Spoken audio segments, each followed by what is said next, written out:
Before we begin, please be advised that viewer discretion is strongly recommended. Some words have been censored to comply with YouTube's guidelines. This is Sean Combs.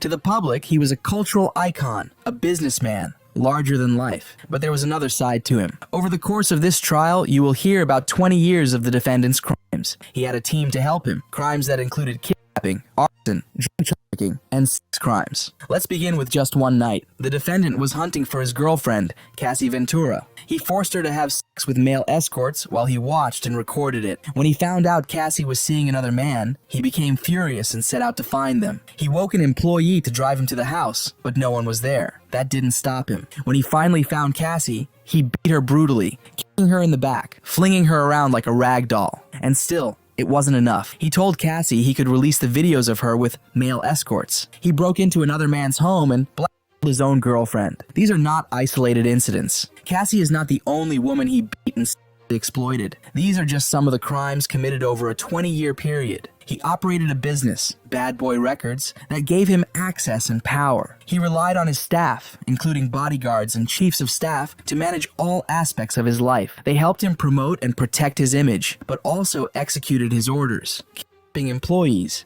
setting a car on fire, dangling a man off a balcony. His team delivered drugs on command. Even to women he forced into sex acts with escorts. He transported these women across state lines and internationally. Let me be clear, this case is not about a celebrity's private sexual preferences. This was criminal. He used coercion, manipulation, and violence. Much of this trial will focus on two women, Cassie and Jane. You'll see how the defendant used lies, drugs, threats, and abuse to force them to perform sex acts in front of male escorts. He called them freak-offs, or wild king nights. His staff arranged the flights, cars, and hotel rooms. At his direction, rooms were set up with lubricant and specific lighting. Staff entered with envelopes of cash and delivered drugs. He made these women take MDMA, Molly, ecstasy, drugs that made them sick but also sexually aroused. He directed every move. He expected them to appear to enjoy themselves. He would masturbate and record the encounters. Cassie was only 19 with a hit song. Cassie wanted to work on her music, but the defendant blocked opportunities. He had final say over what she could release. There was never another album. He hit her in the head and dragged her by the hair. He stopped on her face in an SUV, then forced her to stay in a hotel for a week to hide her injuries. These freak-offs happened as often as once a week. He once made an escort urinate in her mouth. You'll hear testimony that he beat her in a hotel hallway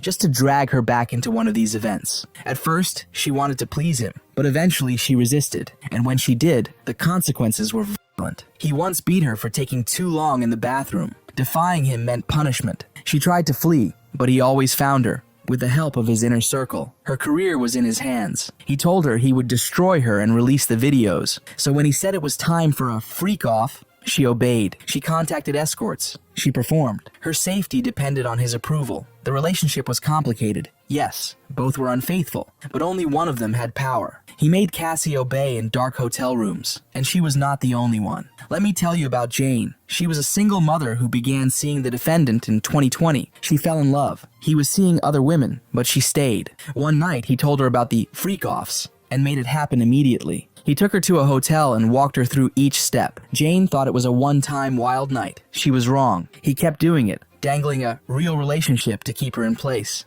Jane asked that the escorts wear condoms. He refused. She tried to make it through these nights without drugs, but the first time, she broke down and took ecstasy to finish. Another time, she vomited. He told her to go back in and finish anyway. Eventually, Jane tried to regain some control. She found two men herself, hoping to choose who she'd be intimate with, but the defendant pushed her back into the system. He discouraged her from working and threatened to expose her. When she resisted, he threatened her with videos. Less than a year ago, he went to her home. They argued. She hit him. He became enraged. She tried to hide, locked herself in her bedroom. He kicked it open, then the bathroom, the guest room, the closet. He chased her, kicked her to the ground and told her, "You're not gonna up my night." He demanded she call an escort and perform. She did. You will hear Cassie tell you that the defendant forced himself on her. You will hear from Mia, his employee, about how he forced himself on her too. Hand up her dress, penetrating her. Amid all this, He and his inner circle worked tirelessly to cover it all up. You'll hear about the LA hotel surveillance video, about how the defendant offered a hotel guard a brown paper bag with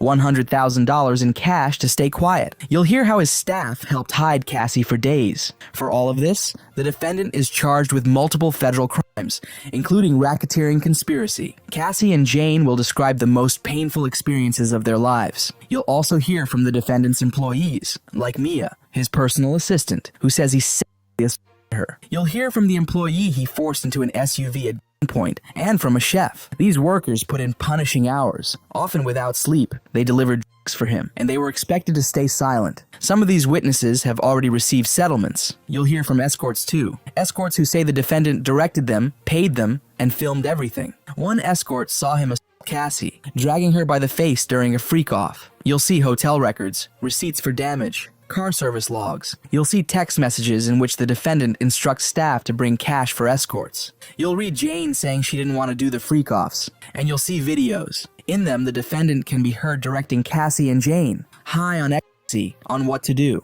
You'll see the video of him brutally Cassie during a freak-off at an LA hotel. You'll see photos of the physical damage, including to 4 doors in Jane's home. You'll see what was found in his residence: guns, a medical bag filled with drugs, lubricant. You'll see the written agreement barring the hotel guard from ever speaking again, after he accepted $100,000. You'll hear how the defendant manipulated Jane into saying she wanted it. You'll see texts where he threatened not to pay her rent. You'll hear the messages he sent to staff making all of it happen. Ladies and gentlemen, I ask you to do 3 things. Pay close attention to the evidence. Follow the judge's instructions on the law. Use your common sense. And you will reach the only possible verdict. Sean Combs is guilty. Now it is the defense's turn. This case is about love, jealousy, and money. The government is trying to turn it into a racketeering case. It will not work. You, the jury, will evaluate the witnesses. And finally, the full story will come out. This case is not about what you've heard on the news. Sean Combs is a fascinating individual. He grew up in Harlem and built lawful businesses. He worked for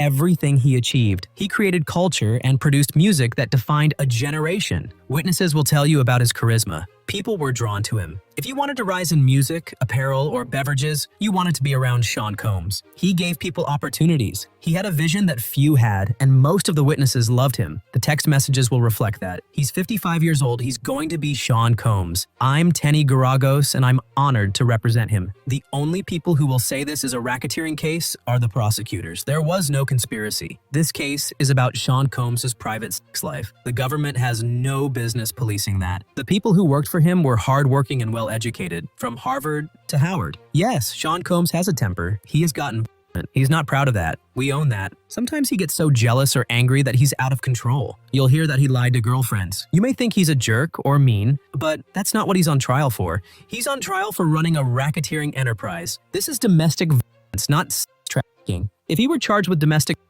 we wouldn't be here in an 8-week federal trial. The government is overreaching, and we won't shy away from calling that out. Sean Combs has a different kind of sex life. The alleged victims were adults. They were getting things from him: money, travel, status. They made choices. And like anyone who makes choices, they bear some responsibility. You will have to evaluate these women. Ask yourself, what options did they have? What were they getting? What did they want? Jealousy drove many of the choices made by these women. Sean Combs never married. He was always in multiple relationships. He was not always honest. And that dishonesty created jealousy, primal jealousy. Cassie, Gina, Kim Porter, all of these relationships overlapped. Sean Combs is extremely jealous. You might think it's hypocritical, but it's not criminal. These women remained in multi-year relationships with him. They loved him. Violence in the relationship, when it occurred, was driven by infidelity and jealousy, fueled by alcohol and drugs. But Sean Combs is not a racketeer. This case is about his personal relationships with Cassie and Jane. You'll hear testimony about swinger parties, about things that may make you uncomfortable, things that maybe shouldn't even be heard in a federal courtroom. But that's not a crime.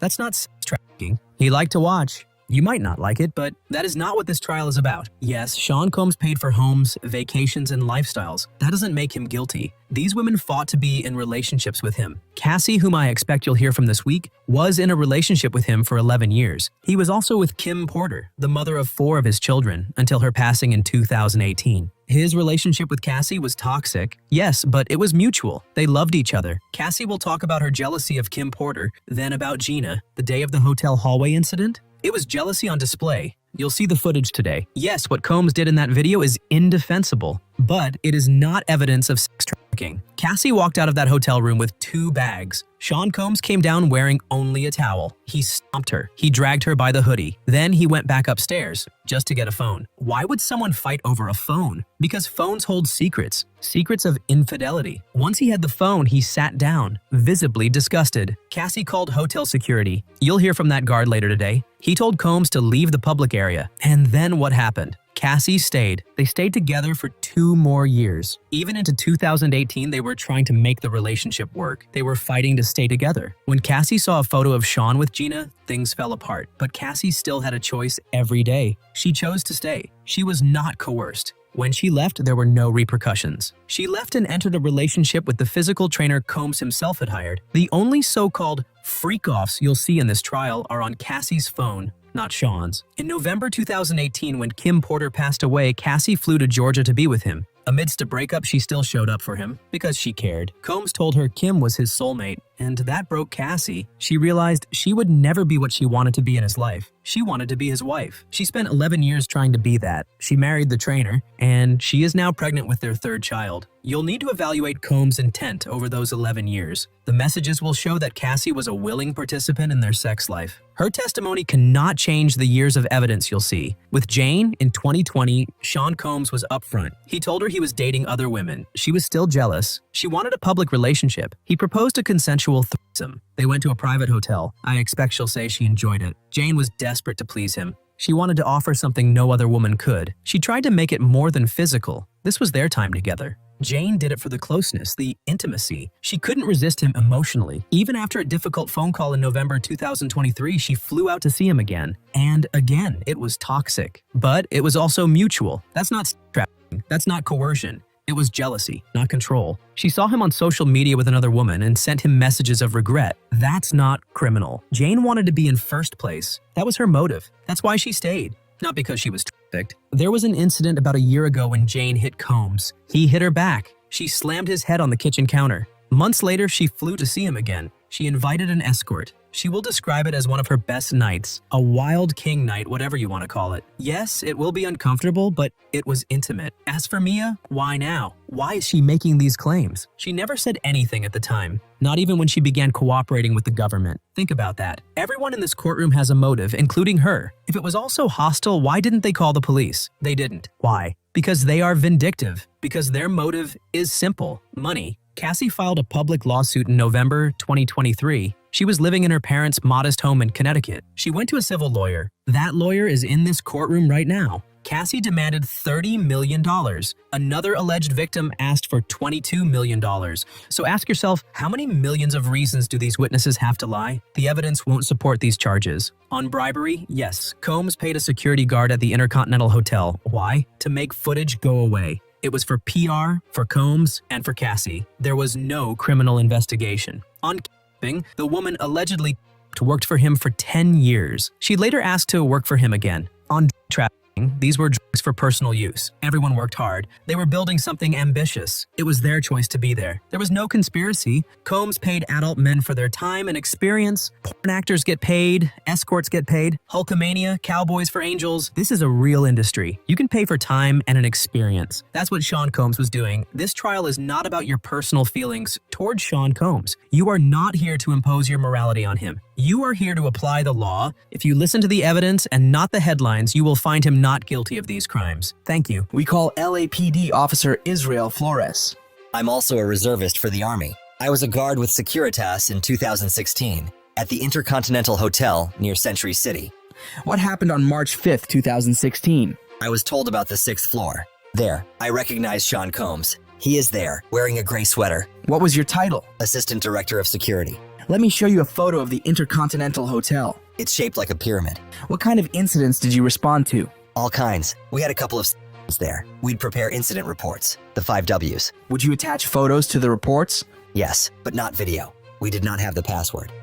When did this incident take place? 11 a.m. I got a report of a woman in distress on the 6th floor. I closed the security base and checked the cameras. There was an African-American man pacing back and forth. I didn't see a female. I rushed there. What did you see on the 6th floor? Mr. Combs in a towel and some light-colored socks. He's a rapper, producer. and Cassie on the floor. Let me show you photos. At this moment, the prosecution shows Flores a picture of Diddy in a tuxedo and in a separate photo, Cassie Ventura smiling. What did you tell them? That if they were arguing, they'd have to take it back to their room, and that the broken vase would be charged to the room. Cassie said she wanted her phone and her bag. Ms. Cassie said she wanted to leave. Mr. Combs said, "You're not leaving. I saw inside the room a male black wearing dark clothing." What did Mr. Combs do after Cassie left? He called for me. He was holding a stack of money, not to tell anyone. What did you say? I said, "I don't want your money. The damage is going to be charged to your room." Where did Cassie go? After I spoke with her, she left. A car pulled up. She left in a black SUV. Was there a driver? 7 feet. He said, "She wants to leave." I said, "I'm talking to her, not you." They left. Then what? We went up to Mr. Combs' room to remind him of hotel rules. He opens the door and grabs the phone and says, "Are you recording me?" I pinned him to the wall. I took photos of the broken vase to tell them to come clean it up. I went to write the incident report. Is this it? My report with my name on it. At this moment, the defense objected and the judge said, "Noted." Then they continued. Then did you review the video? Yes. I'm handing you a thumb drive with videos. Did it have audio? No. Let's walk through it. Who is this? Cassie. And this? Mr. Combs. What's happening here? She picked up the wall phone. What did you find when you got there? The broken vase. What is at the end of this video? Me coming out of the elevator. Let's pull up the incident report again. Here, we reminded him that the checkout time was approaching. What did you add to the incident report after you reviewed the video? I described what I saw in the video. What else did you do with the video? I recorded 2 videos of it with my iPhone to show my wife at home. At this moment, Flores's video of the Cassie Hotel incident he recorded on his phone with his voiceover, including about how shiny his shoes were, is played for the jury. Then they continued. Did you work the next day? No, I had the next 2 days off. When you came back in, did you look for the video? I did, but it was gone. Did you ever see it again? Yes, recently. Nothing further. At this moment, the cross-examination began, and the defense were asking questions now. You said your report was the 5 W's, right? Yes. You mentioned that when you get off the elevator, 11:14 or 11:15, you describe Mr. Combs as having a devilish expression on his face. That's my opinion. When you get off the elevator, what's in your hand? My radio. Mr. Combs did not attack you, did he? No. And was there any law enforcement involvement? No. You videoed for your wife and kept it, right? I did. But law enforcement was never called? They were not. You told the jury Mr. Combs said to Cassie, "You're not leaving," but your report didn't say that, right? At that point, I did not believe it was a significant fact. I'm not going to put down the back and forth. So it wasn't important 9 years ago, but only now. At this moment, the prosecution objected, but was overruled. I did not put it in the report at the time. You said you were offered a bribe, but hadn't you told him he had to pay for the vase? Yes. The gentleman you say you saw in the room, you described to the jury things not in your report. He didn't engage. Why didn't you ask him his name? He wasn't talking to no one. Did you tell anyone at the time? No. And the 7-foot driver, do you know who it was? I don't know, but Cassie knew him. You didn't put in your report that you offered to call law enforcement, but she refused. Why not? She said no, so there was no reason to include it. You said you put Mr. Combs against the wall. That's aggressive, isn't it? It could be, but I only put my forearm against his chest. But you didn't put that in your report. You're asking me to have put more detail in my report. Do you remember the layout? No, just a corner room. Was it a normal hotel room like I would stay in? Just one room? Or did it have a living room? I don't know. The third party, you said he was on a bed? It was a pullout. You were in the hospitality business as well as security, right? Yes. Mr. Combs, it was clear to you that he wanted to pay for the damage, right? At this moment, the prosecution objected, and the judge says, "Ask in a different way." After that, the defense said, It can be embarrassing for a guest. After this moment, the prosecution objected, and the judge sustained. Then the defense said, One moment, nothing further. and then the redirect began. Did you typically include every single detail in a report? No. Did he seem drunk or high? No. When he offered you money, what did he say? That he didn't want anyone to know about it, pretty much. Which way was Mr. Combs dragging Cassie? Back toward the room. Nothing further. At this moment, the judge asked if the defense wanted a recross, and the defense only asked one more question. They are motion-sensitive cameras, so there are gaps, right? Yes. Nothing further. After this, the judge asked for the next witness, and the government called a male dancer to the stand. What did Ms. Ventura pay you for? to have sex with her. Sean Combs was there too. My boss called me and said he couldn't find any of our black dancers, so could I go to a bachelorette party at the Gramercy Park Hotel in downtown Manhattan? What did you expect to do? A little stripper dance. She was in the hotel room in a red wig, stockings, and sunglasses. She gave me a few $100s. What was the room like? Red couches, Astroglide, a lubricant. There was a man on the right side of the room. The man had on a white robe and a bandana over his face, below his eyes, and baseball cap. From his voice, I recognized him as Sean Combs. What did he say? That he was into importing and exporting. He said he was having problems with my boss. At this moment, the defense objected, and then they continued. I'll get back to that. After the sex was over, what happened? Cassie gave me a couple of $1,000s more. He said to give them my phone number. I did. Cassie called me and asked me for a photo. Then what? She called me to go back. I did, for a few hours. And then a few times after that. Combs always present. Yes. Any other locations? Essex House. His residence on 56th Street, I believe 210 at the time. And at her residence on West End Avenue, I think number 10. What name were you to say you were there to see? Black. I would send her vulgar text messages. Like what? You want me to say it? Give an example. I'd text. I want to fuck you right now. How often did you use baby oil? Every time. Sean Combs said we didn't have enough baby oil on. He'd say, y'all slow down, separate from each other. One time he tried to have us role play, like we had just met at an airport. We weren't good, so we skipped that. What direction did Mr. Combs give you? He'd tell me to step off and back off. How many times, if any, were you told to urinate on Ms. Ventura? At this moment, the defense objected on the grounds of suggestive, but was overruled. They told me not to do it all at once. At this moment, the defense objected, saying, objection, to him saying they. Then the judge said, I've got it. Then they continued. What happened afterward? They'd leave me waiting for hours. The whole thing might go on for 10 hours. They were headed to the Essex Hotel. They said to go in 30 minutes. It was the first time he opened the doors himself, dressed in a suit, no mask. How did things change? He didn't feel... At this moment, the defense objected. Then they continued. Who, if anyone, recorded? Mr. Combs with a cell phone and camcorder. He took a photo of my driver's license for insurance. He said, At this moment, the defense objected, and the judge said, focus it. What did you understand? He was threatening me. Once I went and Cassie was slumped over, he said, it's not going to happen this time. Did Mr. Combs offer you drugs? Molly, I guess it's called. I don't do drugs. MDMH, MDA, I think. I went out and handed out $100 bills. How did the Molly make you feel? Sick and euphoric, and like an idiot handing out $100 bills. Who else was present? A guy who told me he was an actual escort. He was having sex with Cassie at her apartment. The guy was like looking at Sean Combs, and Combs said, don't you be fucking looking at me? The defense objected, and the judge said, let's get a fresh question. What did he look like? Black guy, kinda skinny. We exchanged phone numbers. Have you seen him in 10 years? No. Did it ever seem you were not the first person there? Yes. Half-used Astroglide, towels on the floor. After the $100 bills, did you see them again? I couldn't do it anymore. What did you get paid when you couldn't perform? Nothing. But I never asked for money. I was happy to get involved with people with such notoriety. But after I saw Sean Combs and Cassie, I couldn't do it anymore. What was Mr. Combs saying as he met Cassie? He said, when I tell you come over, you come over. I didn't know what to do. Did you intervene? No. I knew that the changes there were bodyguards. At this moment, the defense objected, and it was sustained. What next? He said, are y'all ready to continue? Did you try? I don't recall. Did you see them again? I thought I had developed some sort of friendship with Cassie. I may have been speculating. I went there. I heard him slapping her. He walked out in a towel. She ran to me. I asked, why are you staying with this guy? At this moment, the defense objected, and the judge asked on what grounds, and the defense said hearsay, and it was overruled. She said it was okay. Nothing further. Let me show you a text message chain between you and Cassie. Is it accurate? Yes. You were working for a service. A male review show. You were a manager? Male strippers for women? Yes. Prostitution was prohibited? That is correct. Your job was to build it up? Yes and no. I'll go with yes. At this moment, the prosecution objected, and it was sustained. Did the company open fake businesses to optimize search results? Fake addresses, it was just SEO. You went to optimize the lady's experience? I have no idea what you mean. It's just our slogan. Cassie told you to say the name Black? Yes. Your boss told you someone wanted a black man stripper? Yes. Let me show you.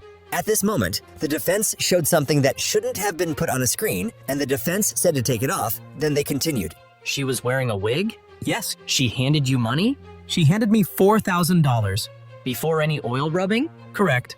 She had on heels? and dark glasses. Where'd the money come from? Her hand. You were wearing a New York City Police Department uniform, right? I bought an NYPD t-shirt. You took the oil off in front of Cassie? The oil? No, I took my clothes off. She said, it's my birthday. It appears she is enjoying herself? Yes. What was your position? Missionary. I was like, did that just happen? She asked you for a photo? I do not know if Sean Combs asked for it. So, to continue, you returned to the Gramercy Hotel? Yes. While you and Ms. Cassie Ventura were having sex for hours, Ms. Ventura took the lead. No. You took the lead? We were equally doing our thing. There wasn't a leader. You decided together? Yes. Fair to say she was in complete control of everything she was doing? I can't say that. You did not wear a condom? I did not. Your boss told you Ms. Cassie Ventura paid for the hotel? Yes. She paid with her credit card? I have nothing to do with that. She used her card to pay for the dancer. Okay, that is at her apartment on 11th Avenue. I believe it was West End Avenue. You claim Mr. Combs told her to come over. She said she had her personal information on the computer, so wait a minute, and he threw a bottle at her? Correct. He comes out and says, "Are you ready?" Are you guys ready? Isn't it true Mr. Combs told you, yo man, I'm gonna have to deal with this? You need to get the f*** out? That is not correct. In 2023, didn't you tell prosecutors he said, yo man? At this moment, the prosecution objected on the grounds of it not being in evidence, and the judge said, you can only use it to try to refresh his recollection. Read it to yourself. Does it refresh you? I do not remember saying that. What I am reading here, get the f*** out. The prosecution objected, and the judge said, disregard that. Did you date a model named Malia? Malia, and I didn't say I dated her. We were friends. You were with her and saw Cassie with someone not Mr. Combs? Yes. You told Melia you saw Cassie socially? Yes. You thought Cassie wanted to see you one-on-one. Nothing to do with Sean Combs, right? I don't see what you mean. In front of the Dream Hotel, that's what you thought? No.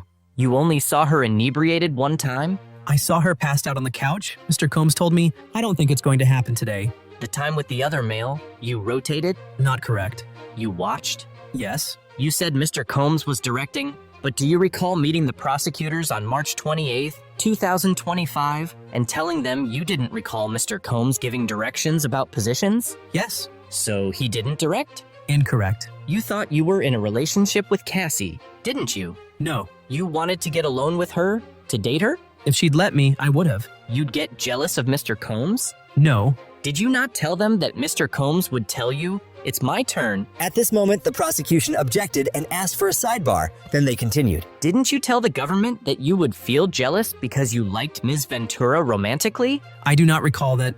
Put up 35 to 70. At this moment, the prosecution said, just for the parties. I do not recall that. Nothing further. Please explain why you now say Mr. Combs directed you. He asked about positions, but Mr. Combs did tell us what to do. Use baby oil. The timing of the handing of cash, how did the amount compare to your stripping services? $3,800 more. How much were you paid to perform when you could? $700 to $5,000 or $6,000. And when you couldn't perform? They paid me nothing then. Did Ms. Ventura call you after the Dream Hotel? Yes. Do you know who she was with? No. Did she answer your text messages? Never, almost.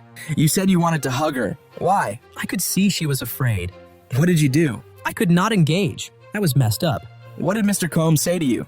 He said, it's time for you to go. In the Gramercy Hotel, who was in the room? Sean Combs, myself, and Cassie. When she appeared to enjoy herself, was Sean Combs always in the room? Yes. Was that the same man who called her bitch and beat her? I did not see the beating, I presume. At this moment, the defense objected, and it was sustained. You heard slapping. Yes. Nothing further. This document, do you see where you said, I'm on the Upper West Side? She says, 10 West End Avenue, hit me when you're there? Yes. Do you see your text? Don't give a f if I'm a little tipsy, I love y'all N-word? Yes. And that was after the beating? Yes. Nothing further. Why did you write that? I wanted them to see I had no problem with what he had done. It'd keep it going. No further questions. The government calls Cassandra Ventura. How old are you? 38. What is your work? Musician and entertainer. How long were you with Sean? 10 years. Did you get in arguments? Yes, it would result in dragging. What else did he do? Me in the head if I was down. How frequently was he? Too frequently. I would get black eyes and Let me show you a video. Where is this? The Intercontinental in Los Angeles. It was after a freak-off. What does that entail? The hiring of an escort, setting it up. How did you feel when he first asked for it? Confused, nervous. I wanted to make him happy. Did you agree to one when he first proposed it? Yes. Then there were more. It wasn't something I wanted to do, at least not that frequently. I didn't know what no could turn into. What do you mean? Making him angry. What were you afraid would happen if you said no? That he had materials, What did you give the government? laptops. I've handed up GXB. Do you recognize it? Yes, I've reviewed this drive. It has communication and documents pertaining to Mr. Combs. Did you review photos on it? Yes. What's this photo? Me in 2004 with Kerry Morgan. When did you sign with Bad Boy Records? 2006. It was a 10-album deal. Did you release any after late 2006? No. Who's in this photo? Kim Porter. She was Sean's ex from before me and the mother of his children. Where did you celebrate your birthday in this photo? In Las Vegas. Kerry Morgan was there too. We're out on his patio on my 21st birthday. VMAs. What happened then? Sean kissed me in the bathroom. I ran back to my hotel. I told Kerry. When you got back to New York? I'd visit him at the Trump Hotel in Columbus Circle. His apartment was being renovated. What were you doing with your music career? Trying to come up with a concept. Sean called all of the shots. What is the age difference between you and Sean? 17 years. How did you feel when Sean invited you to hotels? Nervous. Excited, like we were going to talk about music. He introduced me to... I didn't understand it. Did you visit Sean in Miami? Yes, I went with Kerry Morgan in Dallas, Austin. What did you and Sean do together? He gave me Blue Dolphin on a boat. Had you once before taken unintentionally? Yes, How did you take it unintentionally? it was in Gatorade. When you took it intentionally with Sean, how did it feel? Like rolling. At the time, what did you think? That we were spending a lot of time together. I thought we were monogamous. Was it made public? No, I was his artist. Also, his family, his children. Who was linked to him publicly? Kim Porter. How did Sean treat you at this time? We had fun. What was his lifestyle like? He had all these assistants. He could get things done. He traveled quite a bit. What's this photo? Sean and I at a strip club in New York, like 2007 or 2008. Halloween, How did Sean's moods vary? day to day. When it swung, could you describe it? Anger, zoning out. How did it impact you? Greatly. The next thing I knew, I was getting hit in the face. There was also psychological. He'd tell me to watch my mouth, change my face. How would he keep tabs on you? We didn't live far apart. He'd send security to come find me, or a trusted assistant. Like who? David James, Christina Coram. Was your relationship exclusive? No. Did you see other men? Yes. Did Sean see other women? Yes. He said, I am Puff Daddy. I was insanely jealous. Did you move to LA with him? Yes. He wanted to be close to his kids who were there. Where did you live in LA? 875 Comstock Avenue. How tall was the building? No more than 17 floors. Where did Sean live? 200 South Mapleton. Sean would use a golf cart to get back and forth. Who paid your rent in LA? Sean, except when I had the house in Studio City. Why'd you pay then? I could afford it then, and I wanted to have some control. It was accepted. By whom? Sean. How many songs did you write while with Sean? Hundreds. Most were never released. Some got leaked on the internet, some on mixtapes. How many albums on your deal were not released? 9. Did you get paid for them? No. The freak-offs became a job. There was no time to do anything else but do them, then try to recover. How much time in your week would freak-offs take? The longest was 4 days, significant periods of time. At this moment, there was a break. Then they continued. Who was your manager at Bad Boy Records? James Cruz. What did he tell you? That he was managing me with one hand tied behind his back. He had to check everything with Sean. How did you make money if your records weren't being released? I did hosting parties when Sean approved them. What comments did Sean make about your physical appearance? That I looked too Mexican with my hair like that. How did he like your nails? White, French tipped. Hair? It varied. I shaved my head in 2009. Your body? He told me to work out, prepare for the freak-offs. How did you feel about his comments? It varied. What else did Sean pay for? Cars. Did he give you cash? Yes, but he would take things away depending on how he felt. What else would he take away? My self-confidence. Who would take things away? Staff. I assume staff. At this point, there was an objection by the defense. Then the judge said to disregard the last answer. Who took your laptop and phone? Security. How long would they be gone for? However long I was being punished for. How often were you in contact with Sean's staff? Daily. Who are in these photos? Christina Coram and Ms. Fletcher. What did you call Ms. Coram? KK. And who's this? D-Rock. He was Sean's security. How frequently were you in Sean's residences? All the time. Did they all have safes? Yes. What did you observe in them? Cash, jewelry, cameras and videotapes. In New York, LA, Miami, and Alpine, New Jersey. Do you recall an incident between Sean and Suge Knight? Yes. We were having a freak-off in LA. D-Rock came in and said Suge was down at a diner. Sean drove over there. What was your reaction? I cried, said don't do something stupid. Were you ever handed a gun? Yes. We were going to a club in downtown LA. We'd taken mushrooms. I was high. I was told to put the gun in my bag. I was freaking out. Who was present? A driver, security, and Sean. Another time I saw them get dressed and grab guns and leave in an SUV. How long were they gone? 30 or 40 minutes. Let me switch topics. How soon into the relationship did Sean mention to you? First 6 months or a year. How old were you? 22. Why did you agree to try a freak-off? Good question. I wanted to make him happy. Where was the first freak-off?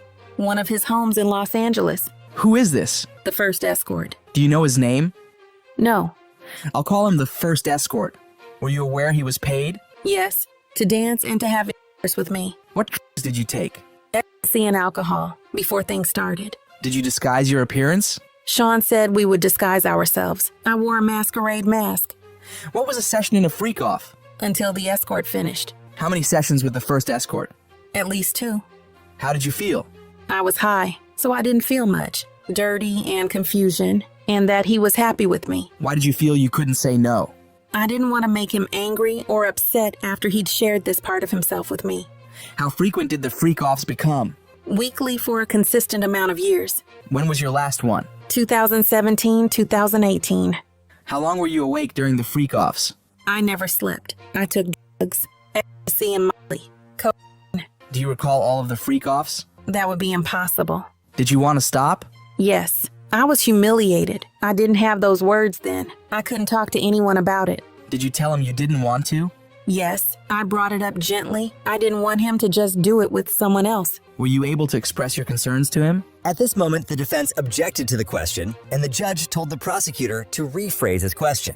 Why would you talk to him gently? I didn't want him to be angry. What is this? Email between me and Sean. What did you call him? Pop, Pop. Why? He asked me what I called my grandfather. I did it, but now I think it was disrespectful. What did you write? I really need to Why did you write that? because I wanted to be with him. I'll read Sean's messages. You read yours. You don't want to do any more? I'm so predictable. What did you think this meant? That he knew I didn't want to do the freak-offs anymore, but then I backpedaled. Why? To not make him angry. He could be violent. Where'd you get your outfit?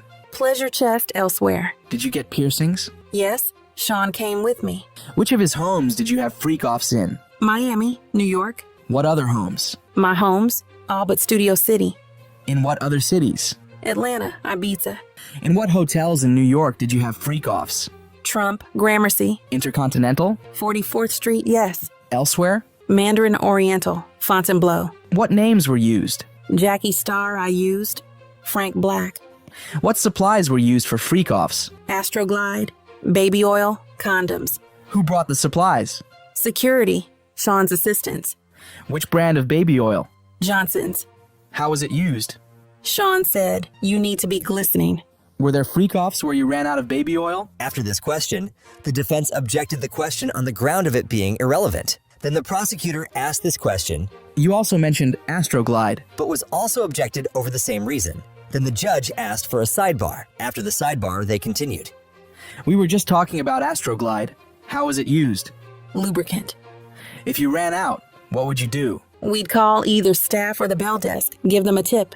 Were the freak-offs lit? Initially, it was a candle, strong smelling, Glade.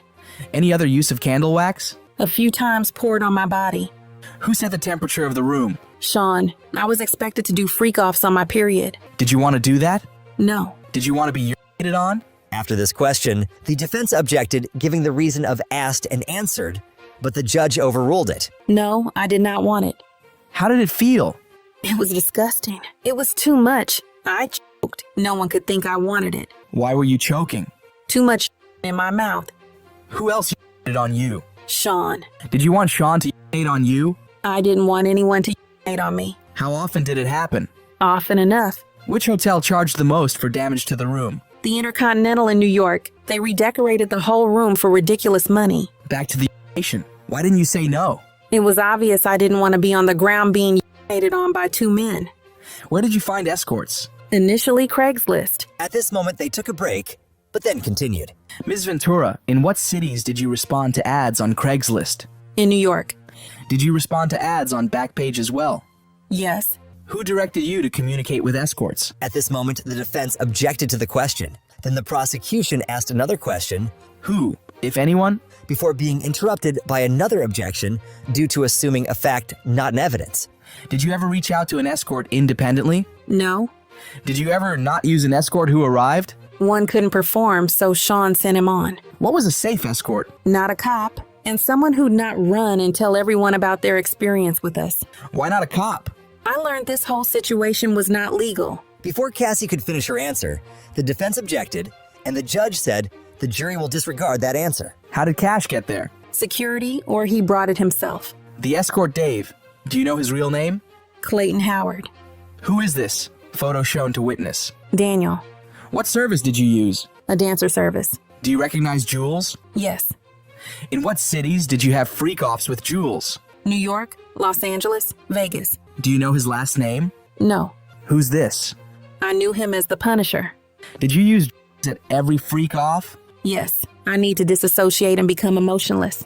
Who else used drugs at freak-offs? Sean did. Sometimes the escort.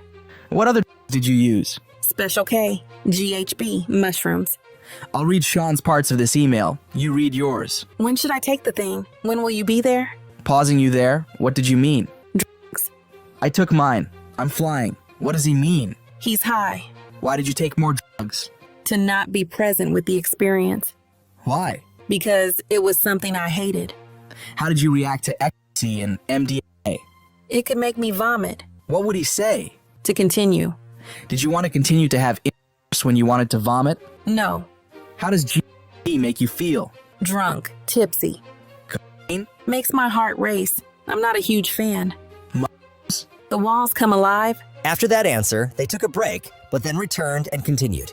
When drugs ran out, how did you know who to reach out to? Sean would tell me. During the session, how would you know to move to the next step? Sean. What would happen after the escort on you? Sean would want it body in the next room. Did you do that? I did. Where? Usually. Did you want to do that? No. How did you feel? I was an object, being heavily objectified by men. Sometimes he would watch by FaceTime. Were some sessions recorded on your devices?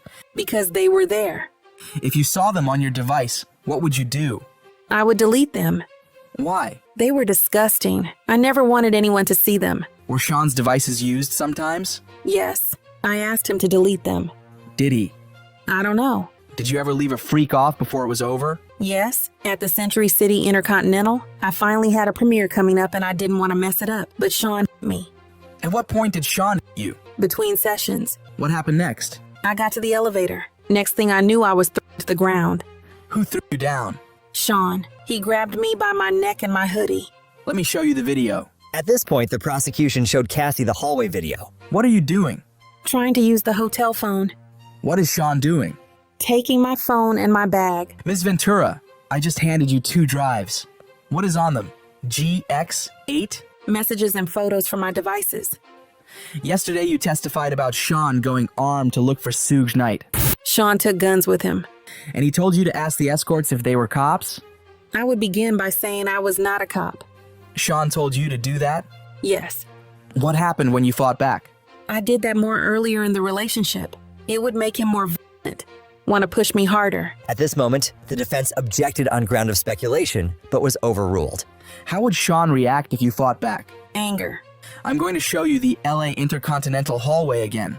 Play from 143 to 146. Who enters? Sean. What's in his hand? He doesn't appear to have anything. Play to 159. Now, anything in his hand? My phone. How did he get it? Well, he took all of my stuff.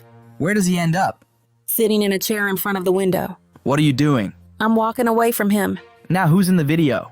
Me and security. In this one, play from 531. Where did you go from the hotel? I took an Uber. Now let's turn to text messages. Can you read page 4? Please call him surrounded. Who sent that? From Sean. He was running around in a towel. I told him to put the robe on. Who sent these green messages? I did. I wrote to Sean. Jules left. As long as you're quiet, you can stay. Peace. Who was Jules? Escort. Is this Jules? Yes. B606 and 607 side by side. That's me. A selfie of me with a fat lip. When did you take it? In the Uber. With one of my phones. What did you write here? I said, please stay away from me. And what does he say? He says, I'm getting arrested. Was he? I don't think so. What did you write back? Plugging my phone in and going to bed. Who was at your home when you got there? Kerry Morgan. She was upset when she saw me. She called the police. Did you speak with them? Yes, but I didn't say who I was talking about and they left. Why? I wasn't ready. Did Sean try to come to your apartment? Yes, he was banging. That was pretty normal from him, but this is a pretty private building. Did you hear from Ms. Coram that day? Yes, and I went to see D-Rock and his wife to try to feel safe. In this photo, what are you wearing? A gown and sunglasses. I had a black eye. What if any other bruising was visible? I had several bruises on my leg, but I changed clothes. What's this? Me and Sean at the after party. I'm going to show you escorts. Do you know the name of this person? No. In what cities did you use him? New York. Who's this? Islander. He was on Latin Men. We used him in LA and maybe Vegas. Who's this? 2A616? We called him Tommy. Who is this? I know him as Greg, an escort in Miami. Who's this? Jonathan. We saw him in Miami. Who's this? Red baseball cap backwards. I don't know. He looks familiar from the freak-offs. What did you write here? This is all we do. I'm just getting back on track. I'm sure you can call Kim or something. What did you mean by this is all we do? Freak-offs. Did you try to avoid anything in the freak-offs? I tried to avoid kissing.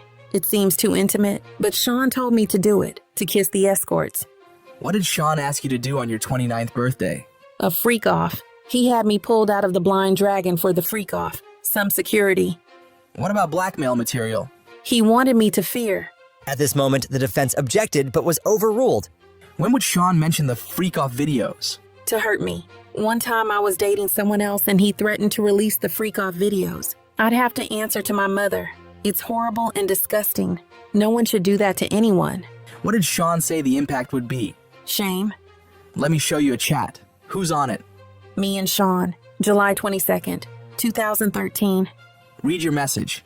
I wrote, please delete the videos off your phone. Too many people have access to your devices. He said, no iCloud. All good. Ambien kicking in.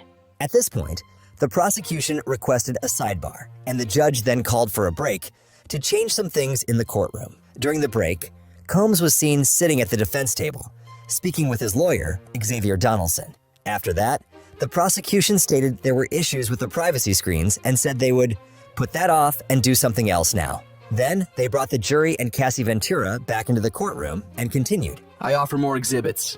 What did you say here? I'd been told there was a sexually explicit video out there about me. I reached out to Sean.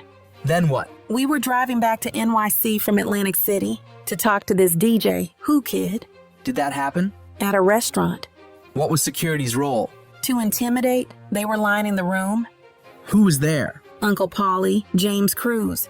How would you recover from a freak off? I'd take a. I wanted to feel numb. We'd get massages, IV fluids. The chef would cook us something. How often did you take after freak offs? Often. I got urinary tract infections. Were the UTIs painful? Very. Antibacterials didn't work anymore. How did it feel during freak offs? Burning. I would not advise it. Let's read this out loud. I have all these sores on my tongue. I have another UTI. What sores? Friction in my mouth. From what? Oral. You said, another UTI, then sad face emoji. I was open with him about them. So you feel sick. Why are you sorry? I took the blame for things. Which escort would go to sex clubs with you and Sean? Jules. The escort from the Intercontinental in LA. Yes. Did you want to have sex with Jules? Ever? No, but I knew him. Why did you do it? Sean. Who was present when Sean put his hands on you at freak-offs? Sometimes the escort was there too. In the same room? Yes, Jules. And in the suite? Yes. Were they aware? At this moment, the defense objected but was overruled. Yes. The escorts would ask me if I was okay afterward. In what cities did he put his hands on you? New York, Los Angeles, Miami. How frequently? Too frequently. What's the Abbey? A gay club in LA. I went there with my friend.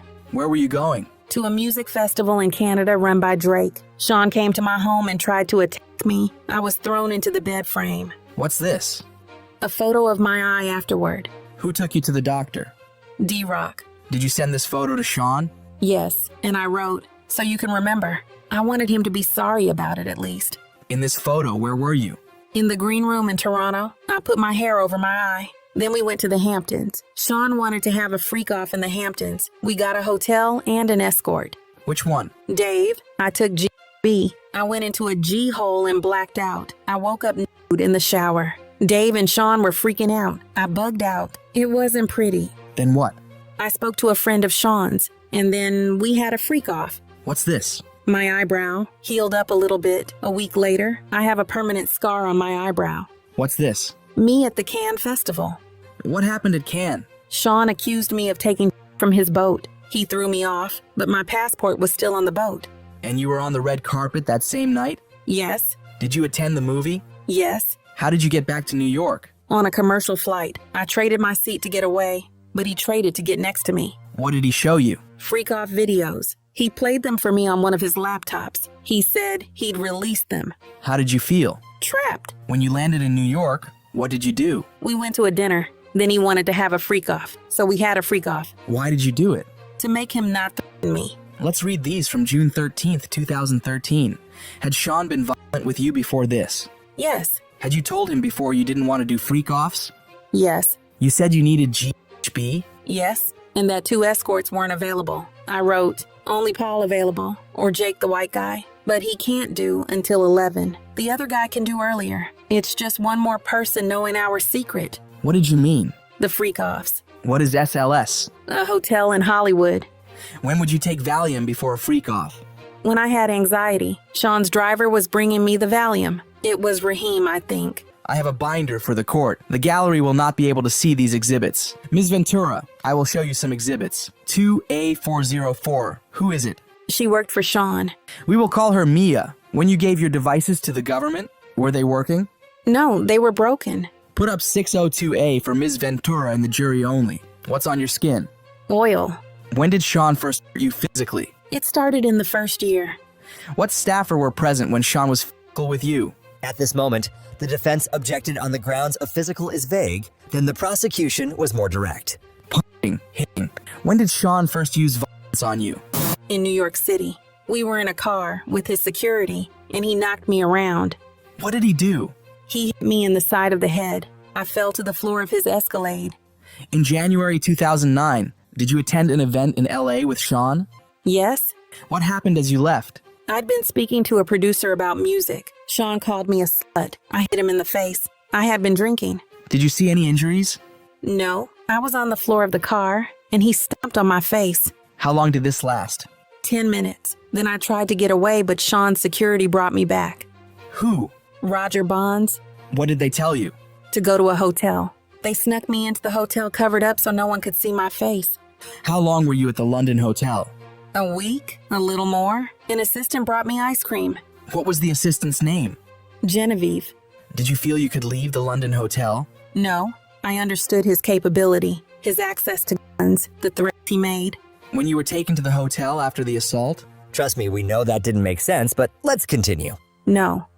Did you know that this assault incident was reported? I know there was a blind item on the internet without our names. Who raised the blind item to you? My mother. At this moment, the defense objected. It wasn't said what grounds, but the prosecution then said, Not for the truth. Then the judge overruled the defense's objection. This was before FaceTime was very popular. so I could hide myself. She asked if it was me. What did you say? No, I did not want my mother to know something of that magnitude and be in danger. When you went to a party with your girlfriends, what happened? I saw executives from BET. Then I heard that Sean was there. What did you do? I left. I ran out as fast as I could. Why? I thought he was angry. Did he come to the hotel where you were staying? Yes, he beat me up and called me names. My face was bruised. This photo. Who is it? Scott Mescudi, known as Kid Cudi. We dated in 2011. Did Sean find out? Yes, in my phone. Sean went through my phone during a freakout. He found an email. About what? Taking my toiletry bag to Scott's the next day. Sean put a wine opener in his hand and threatened me. I called Scott on a burner phone. Where did you go? To Scott's house. Then I talked with Capricorn Clark, one of Sean's assistants. Then what? I went to the house Sean was staying at. He told me he would release videos and hurt Scott and I. What videos? Freak-off videos of me. Sean kicked me in the back. I got a bruise. Where'd you go? To my hotel with the burner phone. The room was torn up. Someone peed all over the floor, pooped in the toilet, and didn't flush it. It was gross. This was just before Christmas. I sent an email to my mom in Capricorn from my flight to Boston and Connecticut. What did you write? That Sean said he would release the tape of me on Christmas and he'd had Scott and I hurt. He said he would be out of the country then. What are these photographs? My mother took them in Connecticut of the bruises on my back. Were you entirely honest with your mother about the abuse? No, I said this was the first time. Did you tell her about the freak-offs? No. Is it possible to take a break? At this moment, Cassie asked to take a break. The reason is unclear, perhaps because of her pregnancy. Or maybe the questions were making her uncomfortable that she needed a break. What do you think? Let me know in the comments down below. Let's continue. Once they came back, the judge asked the prosecution, how much longer were they planning to question Cassie? The prosecution said 1 more hour, and that their goal was to finish the direct and allow the start of cross-examination today. Then they continued. Did anyone come to see you in Connecticut? Scott did for a few days. I broke it off with him. It was too dangerous. At this moment, the defense objected, and the judge overruled it. Sean said he would hurt both of us. Where did you go after Connecticut? I went to see Sean. He was in Arizona. His son, college. I told my mother I was going to LA for work. Did Sean talk about Scott's car? Sean said he wanted Scott's friends to see Scott's car blown up. What happened next? We met, Sean, Scott, and me. Scott said, "What about my vehicle?" And Sean said, "What vehicle?" And that was the end of the meeting. Put up the photo. What is this? Me and Sean in Kingston, Jamaica for Sound Clash. Were you bruised? Yes. And this photo, what is it? Me in Sean's bathroom, September 18th, 2015. What were you doing there? Recuperating from being beaten up by Sean in Las Vegas. We were having an after party in our suite. I talked to a producer, and Sean tapped me on the shoulder, called me into our room and beat me, kicked me as I tried to hide behind the toilet. What stopped it? D-Rock and James Cruz came in. It made D-Rock sad. What are these communications? From D-Rock to me. He says, "Where you at? It's time to ice your face." Why? I had just been beaten up by Sean. Were these all the times he beat you? No, there were more. With who else did you see Sean be violent? I saw him drag an assistant out of bed. I saw him punch Eli or Ely in his head. One time in Turks and Caicos, he dragged a person. I believe we had a freak-off in Turks and Caicos. What floor did you live on in 875 Comstock? 17th floor. Did a friend stay with you? Yes. Sean came and held her and threw her on the patio furniture out on the balcony. I saw Sean bring her back in from over the balcony, then throw her on the patio furniture. And Kerry Morgan? I saw Sean hit her in the head. Did you get drugs on your own? Occasional drug dealers, opiates, Xanax, Valium. Sean would put the pills in a vitamin C bottle on the sink in the New York apartment. He'd say, "You can take them." He had doctors who would write the scripts in the name of an assistant or in my name. Your brother's birthday party in Connecticut in 2013. What happened? My mother told me someone was taking pictures of me. I went and punched her in the head. You testified your relationship with Sean ended in 2018. How was your health? I was sleepwalking. I had PTSD.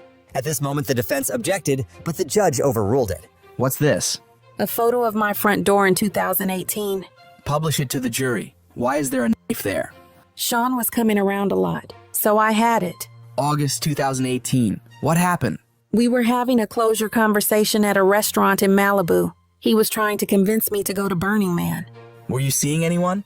My now husband. What happened next? Sean came to my house and raped me on my living room floor. His eyes were black. It was like taking something from you. You cried. What did Sean do? He continued and f***ed inside of me. Then he got up and left. Did you ever have sex with him again? Yes, voluntarily. We had a good night. I went back to his house. Can you explain why you did that after he raped you? We had been together 10 years. Who did you stay in touch with? Most people, though, I pulled away. What did you message Sean about after that? Just checking in. What did he send you? That he had iPads full of images. Get him his money. Money back for what? For having paid my now husband to be my trainer.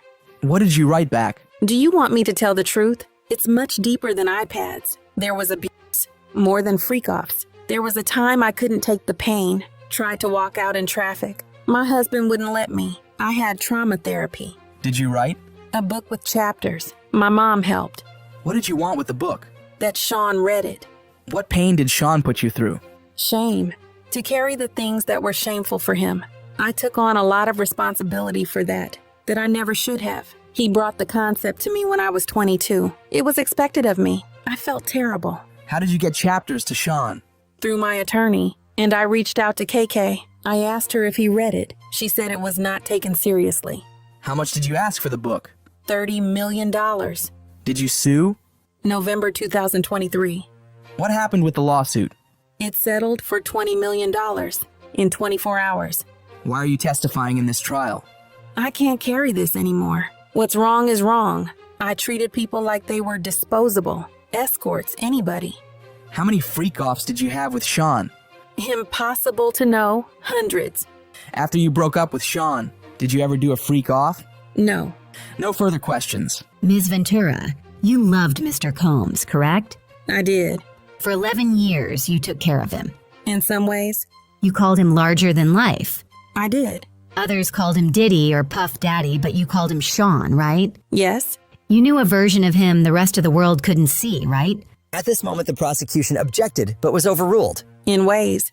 You kept coming back to him for 11 years? I wouldn't say coming back. You believed he loved you too. I did believe he loved me too. So when he cheated on you, it hurt. Not every time. At this moment, the defense said, Bring up this defense exhibit.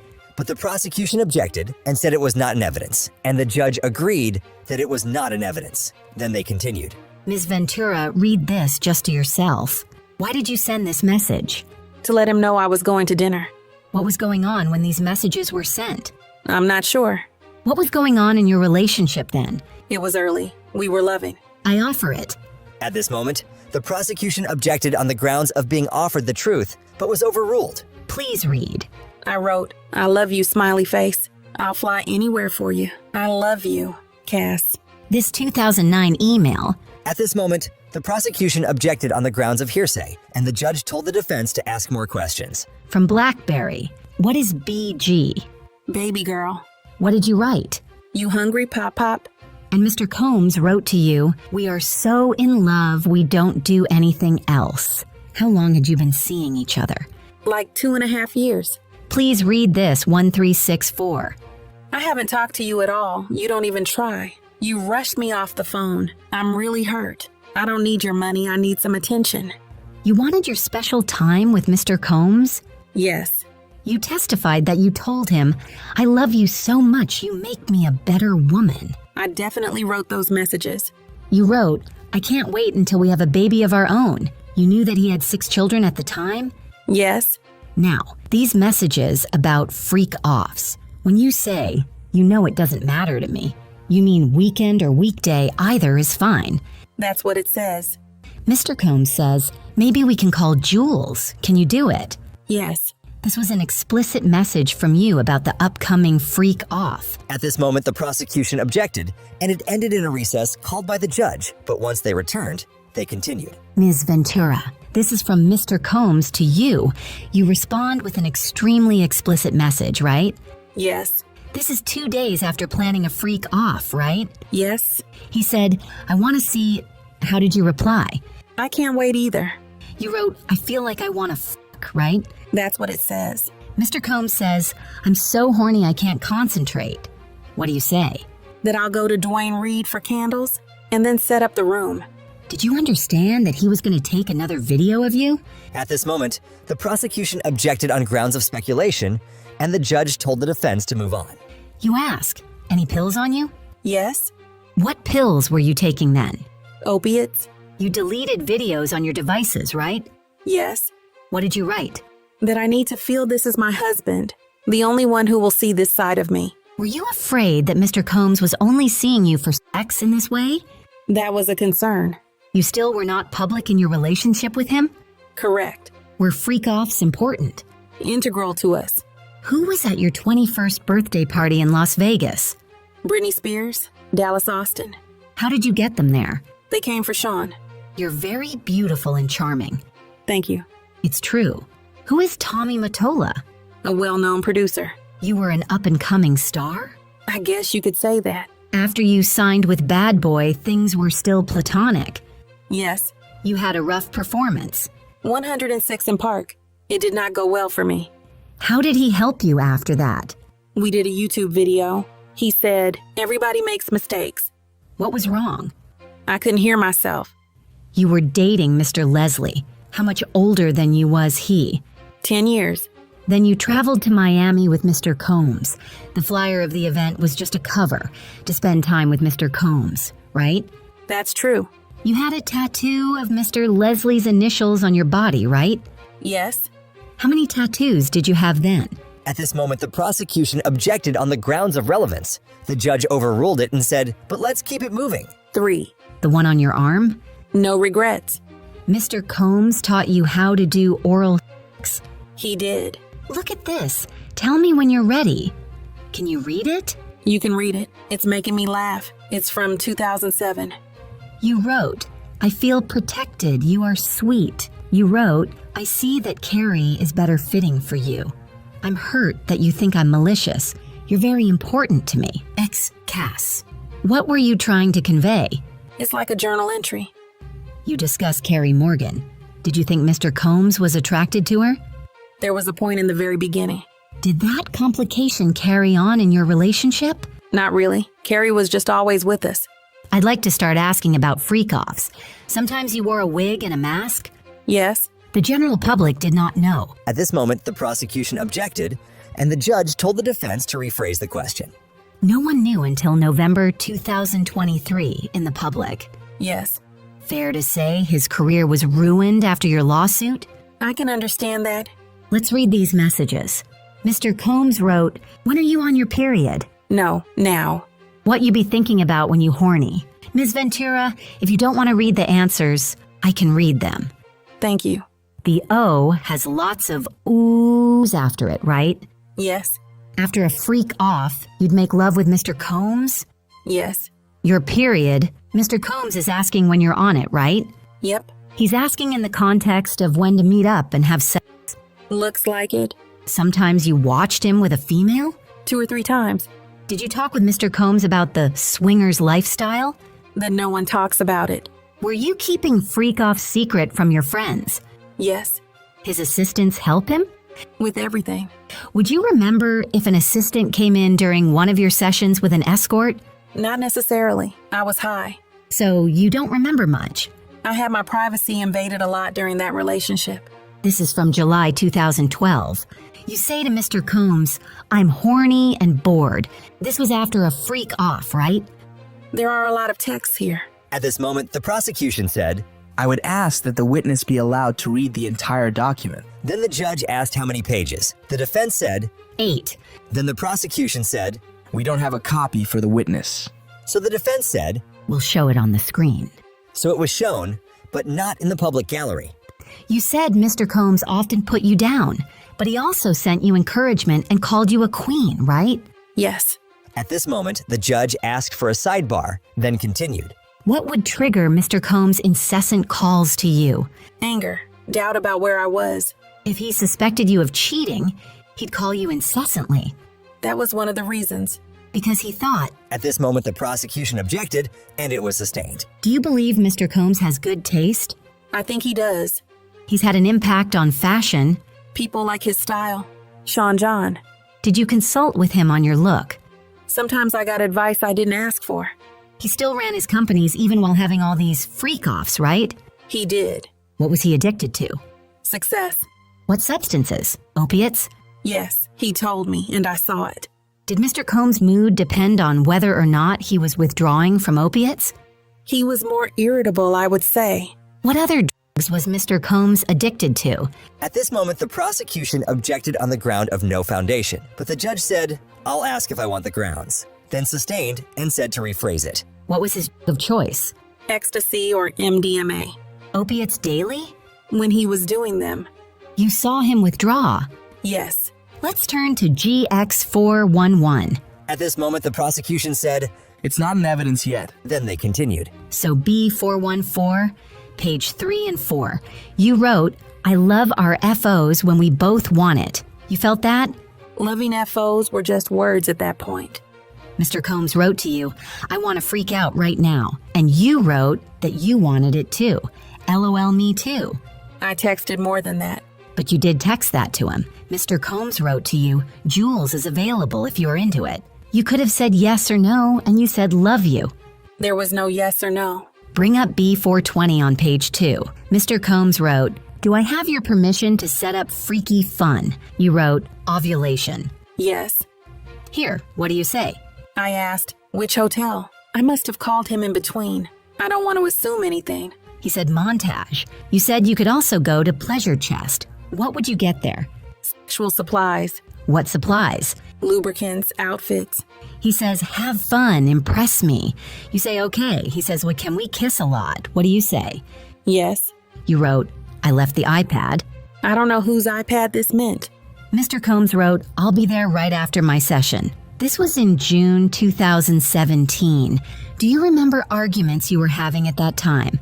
Not specifically. Here you say, "The game starts at 10 p.m. No breaking character till 8 a.m. This was a game a friend of mine told me. A way to rekindle your romance. By doing something different in the bedroom? It's a whole getting into character thing. Mr. Combs says, "Let's get some outfits and go to sex club." Mr. Combs wrote, "Surprise package coming from out of state. Why can't I reach you?" What do you say? I was getting my brows done. Did you come to know Mr. Combs was leaving to freak off to go see Kim Porter? Yes. How did you find out about Gina? How did you feel? Did it upset you? Yes. It prompted arguments? It did. And he thought you were not faithful. What were his reactions? It was scary. Mr. Combs wrote to you, "Let's do something different in NYC this weekend. FYI, Dave hit me." What does hit mean? Reached out. And Daniel contacted you. Did this mean you might have a freak off? Might? He tells you, "You better put me on VIP vibrate alarm or something." He's frustrated you don't answer his texts fast enough. Right. You tell him to come to NYC understanding there could be a freak off. Maybe. You also saw the Book of Mormon. Yes. Masked Pleasure. Is that a sex club? I would assume. He asks, "Are you ready for tonight?" What do you say? Yes. I just have to get some things. This is not about what I felt, right? Because you are skipping over a lot here. What did you write? As much as you think you're Bruce Willis, you're not. Your kids were babies when we started dating. If you saw him on social media on vacation with others, it was heartbreaking? It could be. I was 7 years in. And what about this? About Gina? You wrote, "I don't want to be a side piece, but I'll treat you as a king." You wanted to be the main girlfriend? In 2013, yes. You saw social media posts of Mr. Combs with other girlfriends and got angry, right? Can I speak? I was jealous of certain situations. Did there come a time he suspected you were in a relationship with someone in the industry? Mr. Mescudi? Yes. Mr. Combs thought it could be good for your career if you collaborated with Mr. Mr. Mescudi. Yes. Why did you begin your relationship with Mr. Mescudi? We enjoyed each other's company. You were in a relationship with Mr. Combs? We were on a break. But you were still doing freak-offs with him. Yes.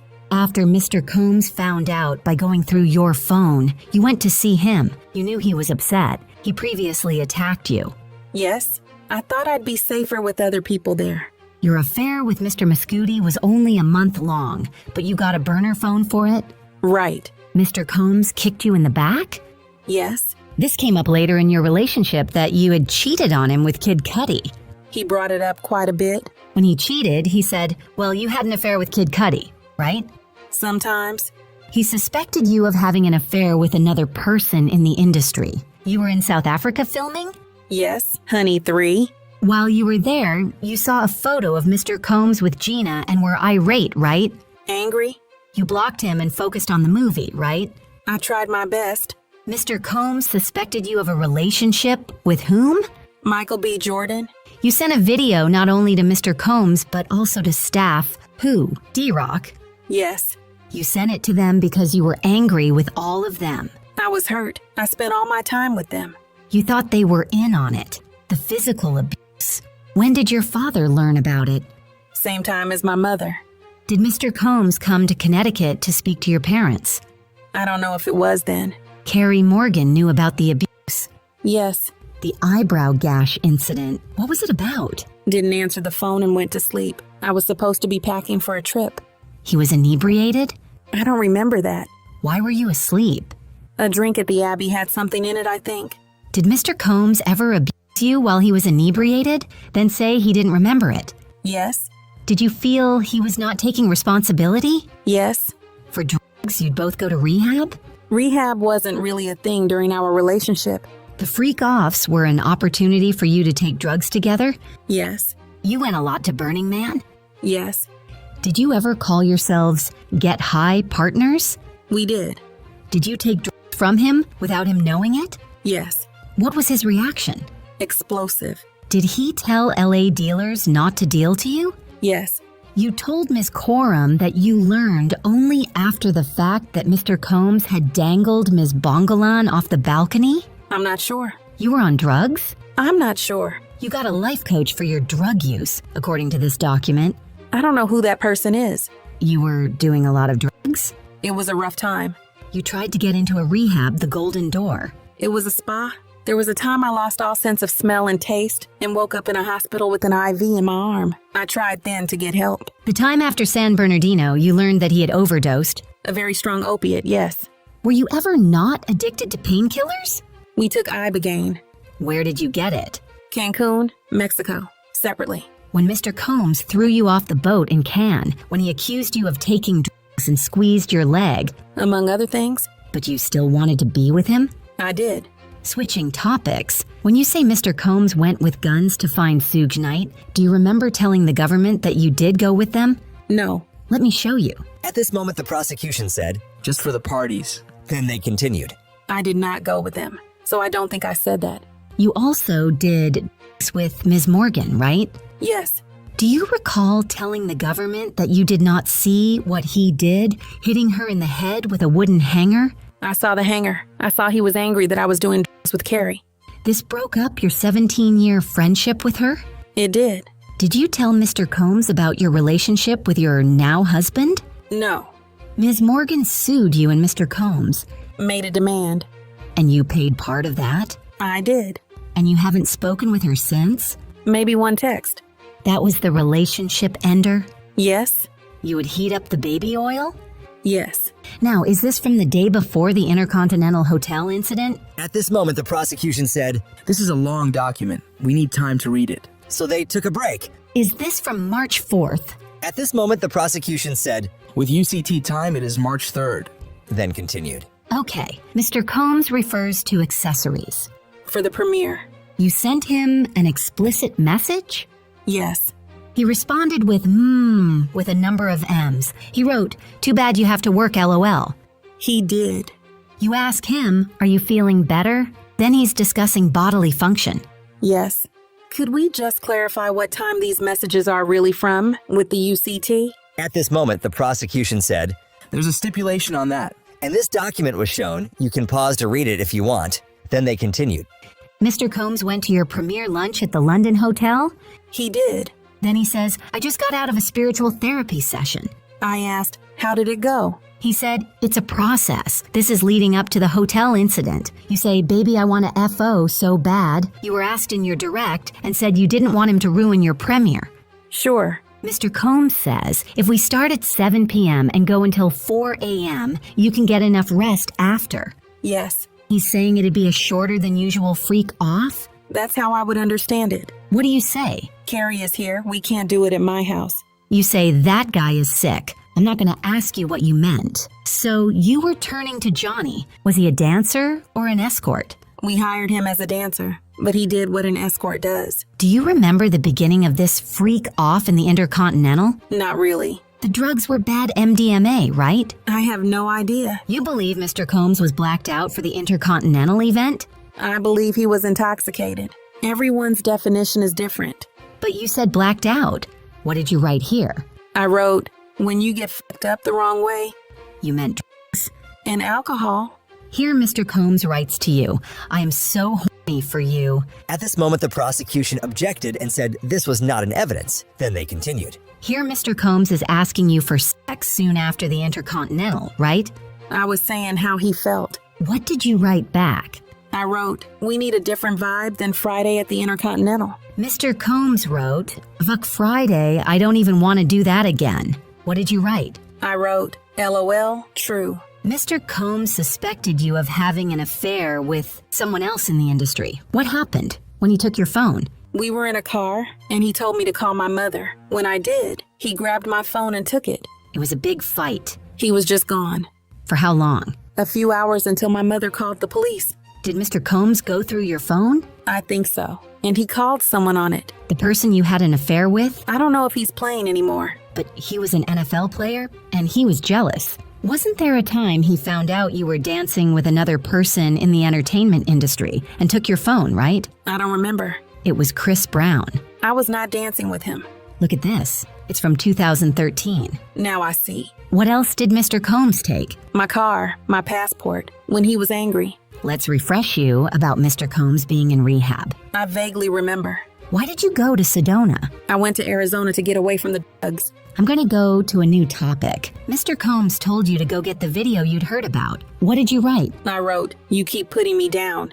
I'm going to play you some audio. At this moment, the defense played an audio. This voiceover is what was said in the audio. If you saw a video of someone f***ing me, who was f***ing me? You have it. Why didn't you show me? 'Cause I'm not disrespectful, bro. If you don't show me, I will kill you. Cut you up. I will f***ing kill you. I've never killed anyone in my life. I am going to f*** you up. It's not going to be blood on my hands. Someone else is going to do it. I'm not playing with you, Sujit. Tell me. That was you, right? Yes. Did Mr. Combs express concern about these videos being released? When? Ever. Yes. The escort, Jonathan. You thought he took a video? Yes. Mr. Combs spent a lot of money to make sure the video did not get released? I don't know. You had a conversation with Jonathan Audie that was transcribed? I'm not sure. He was volatile? I didn't trust him. What did Mr. Combs say when you told him you thought Mr. Audie was recording? He said he'd take care of it. Are you aware of an escort leaving comments on Mr. Combs' Instagram page? I am not. Now let's talk about rehab. Do you still take Suboxone? Something like it. What does it treat? Opioid addiction. At this moment, the prosecution objected, but was overruled by the judge. You wrote a book in rehab. The place treats sexual compulsion. At this moment, the prosecution objected, and the judge asked for a sidebar. Did you get neurofeedback therapy? Yes. What is it? They hook something up to your head and show you things. See how you react. Were you told the effects of it? Help me with my trauma. Did you participate in EMDR? Yes. What does it do? Memories and processing them. The idea is you recall prior traumatic memories, like for PTSD. You were being treated for PTSD. Yes. I was still physically developing. You were 22. Women keep developing after 22, don't you think? But you're not suggesting you were still physically developing after 22. I am not. This message is about having a freak off without ketamine, right? At this moment, the prosecution said, May I confer with counsel? the judge said, no, but we will take a break. Then they came back and continued. Mr. Combs wrote, "You're so predictable. You've said you were going to tell him you didn't want to do freakouts anymore, but you didn't say it, did you?" I did not. Here, you were suggesting freaking off with a girl. You say you found a photo of Mr. Combs with Gina while you were staying with your parents in Connecticut, right? Yes. You decided to break up with him, and he didn't threaten you but suggested couples counseling? I don't know. In August 2018, you called it a closure conversation. Mr. Combs was inviting you to Burning Man, right? Yes. I'll read Mr. Combs. You have anger. I wrote, my family knows I am not running around telling our business. I wrote, I don't need you to be taking care of Kim and Gina. I needed you to put me first. Please read these. I wrote, you lied to me. She never went away. It was the nail in the coffin. You meant Gina, the photo? Yes. In your civil lawsuit, you say Mr. Combs raped you in September 2018 after you had dinner at an Italian restaurant in Malibu, right? Yes. Did you meet with the U.S. on November 30th, 2023? Yes, not the exact date. In this meeting, you said the rape took place after Mr. Combs returned from Burning Man. You said he was acting strangely at that dinner. I don't remember exactly that word. Did you meet the U.S. on April 8th, 2025? Around then. This message to FB. Who's that? Frank Black, a name he used. He wrote, I'm in an investors conference. We'll get back to this. You still have love for him? I have love for the past and what it was. After this, they took a sidebar, but then continued. You wrote, I didn't mean to be a bitch. I just don't get the time. He writes, just need you to be positive, correct? Yes. DX1309. This is about a yoga instructor? Yep. What did you write? I wrote, I've stopped even caring. But you did care. Yeah. So he said, you could date other people, let's just talk about it, correct? Yes. What did you write? I wrote, I do love you. I would just prefer not being one of your girlfriends. Let's get up tomorrow night. I'll do studio from 6 to 9. He writes, can I hold you? Or are you just gonna break up with me? And you write back, we can embrace LOL. And you wanted to hug him, right? That's what I said. Did you have sexual intercourse with Mr. Combs that night? I did. And during that, your now husband FaceTimed you.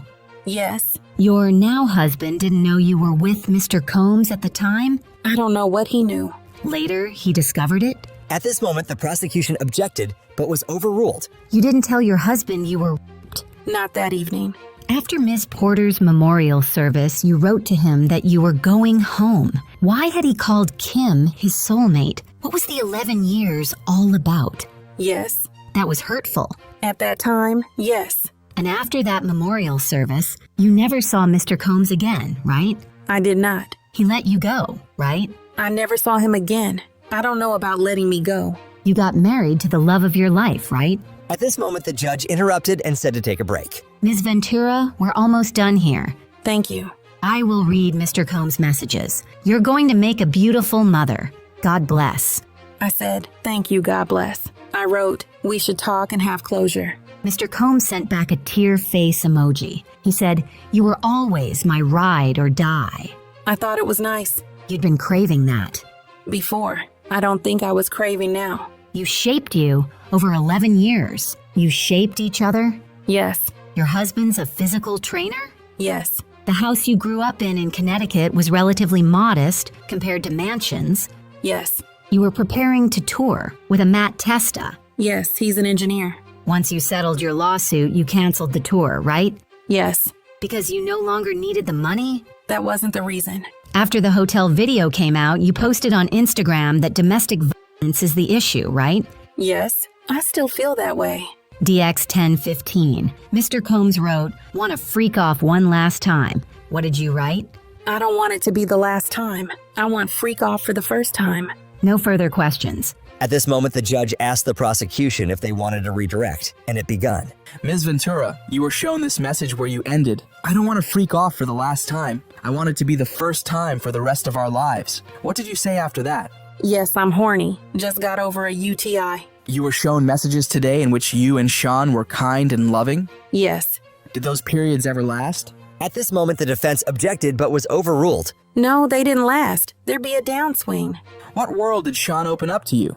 A world of chaos. In your 11-year relationship, who did you want to have sex with? Only him, at that time.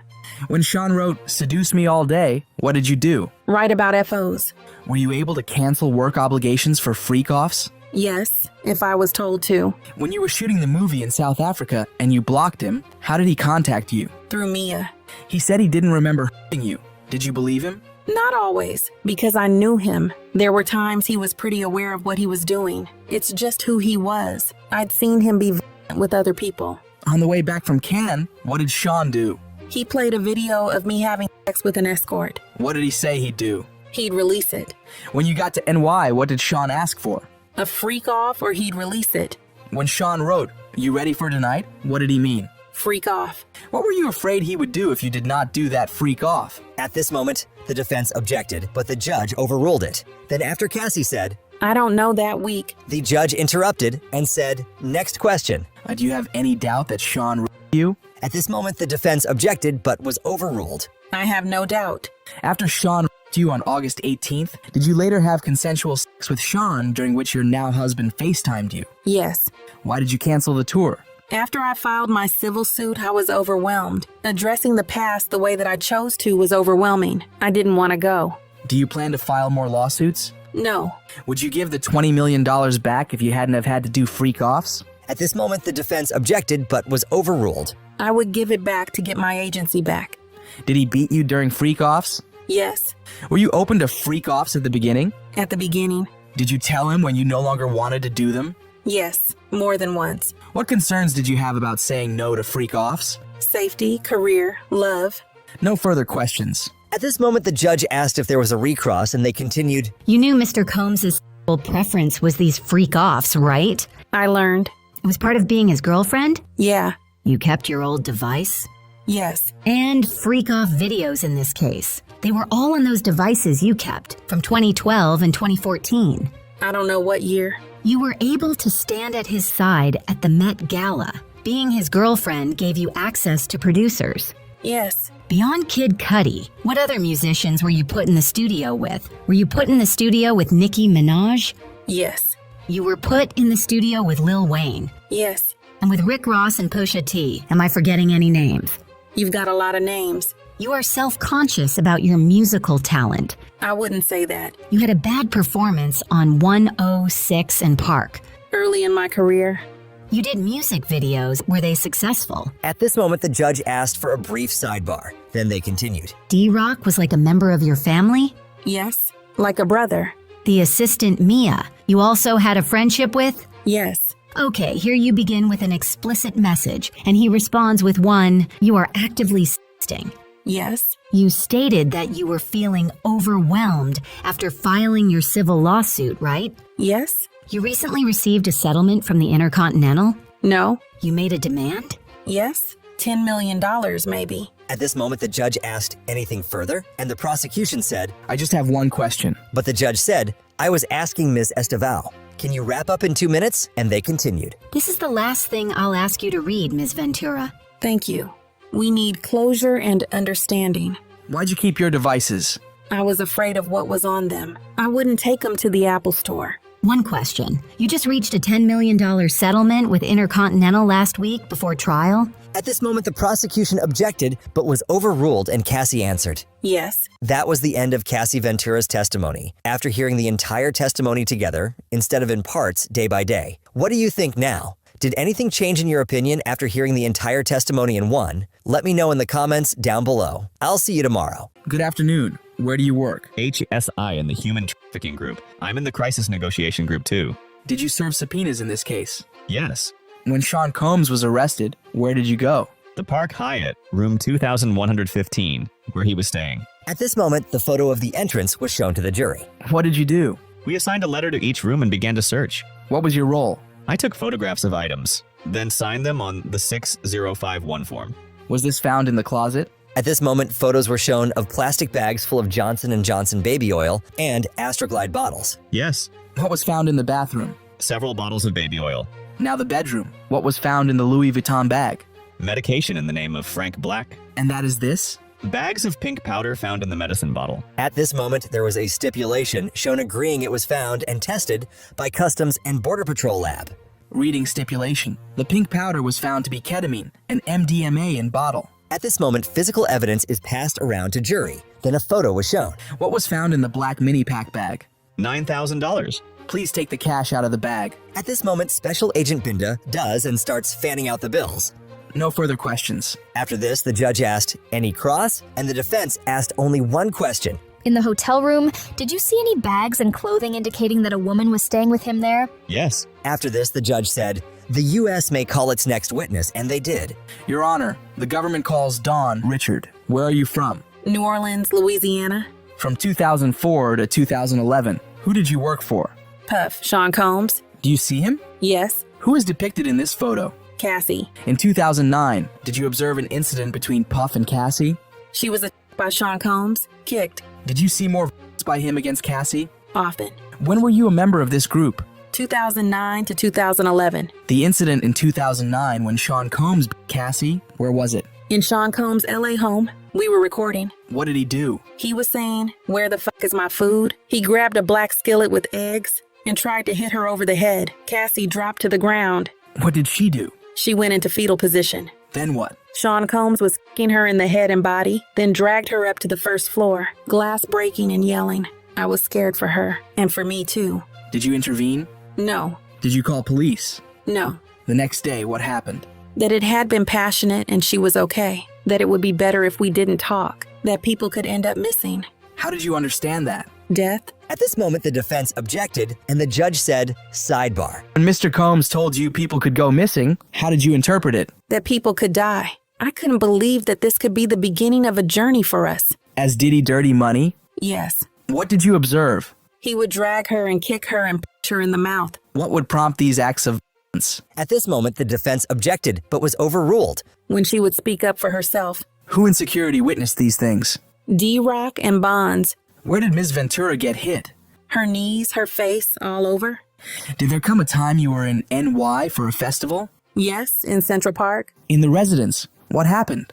He punched Cassie. She came into the bathroom crying. You could see her upset, like she was hurt.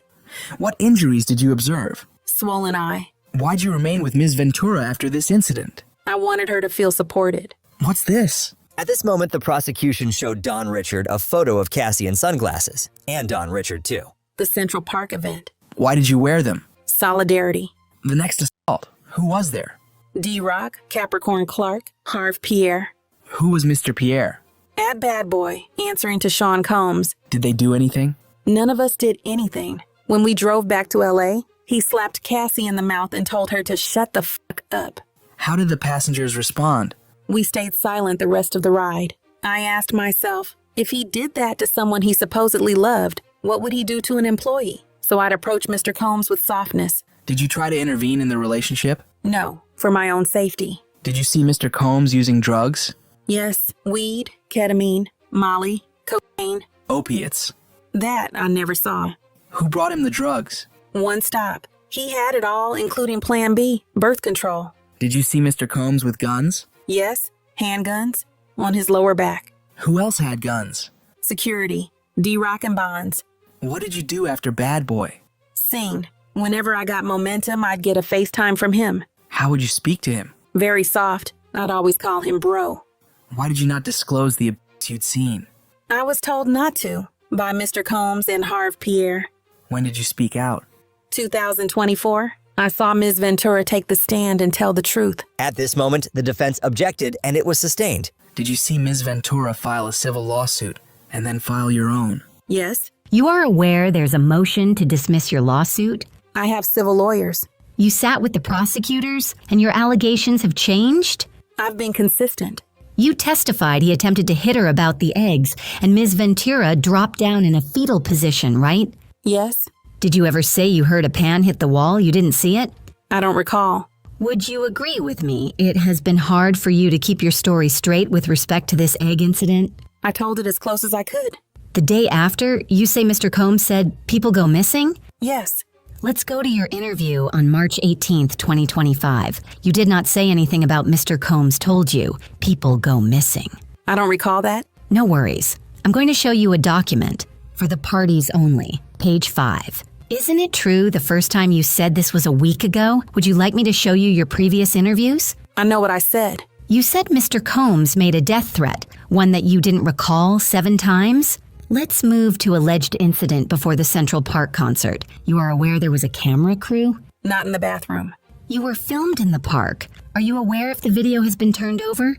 No. About the guns. You didn't tell the prosecutors about, I saw guns at Diddy's house? They didn't ask. You never saw Mr. Combs pull a gun out and wave it around, load bullets, or cock it. He just had it. Did you tell the government you never saw Mr. Combs do cocaine? I don't recall. Your testimony has changed on quite a few things. As time progresses, I remember more. You saw One Stop sell drugs. You saw him take money. Yes. All right, 1 second. Didn't you tell the government you never saw anyone pay him? So you lied, right? No. At this moment, the judge asked for a sidebar. Then they continued. It was you who reached out to Mr. Combs to work with him again? Yes. But he had threatened you, right? You asked him to work with you again? Yes. The songs you released on your own have not reached the level of what you released with Danity Kane and Diddy Dirty Money, right? True. And you reached out to Mr. Combs to try to make more money, right? Yes. At this moment, the prosecution asked for a short sidebar. Then they continued with a redirect. Why did you file your civil lawsuit? When I worked for Sean Combs, I had no sleep, the conditions. In every meeting with the government, did you say that Mr. Combs beat Ms. Ventura? Yes. Why'd you reach out to Mr. Combs? One of the judge on making the band, Lorianne Gibson, I wanted to reach out. At this moment, the defense objected, and it was sustained.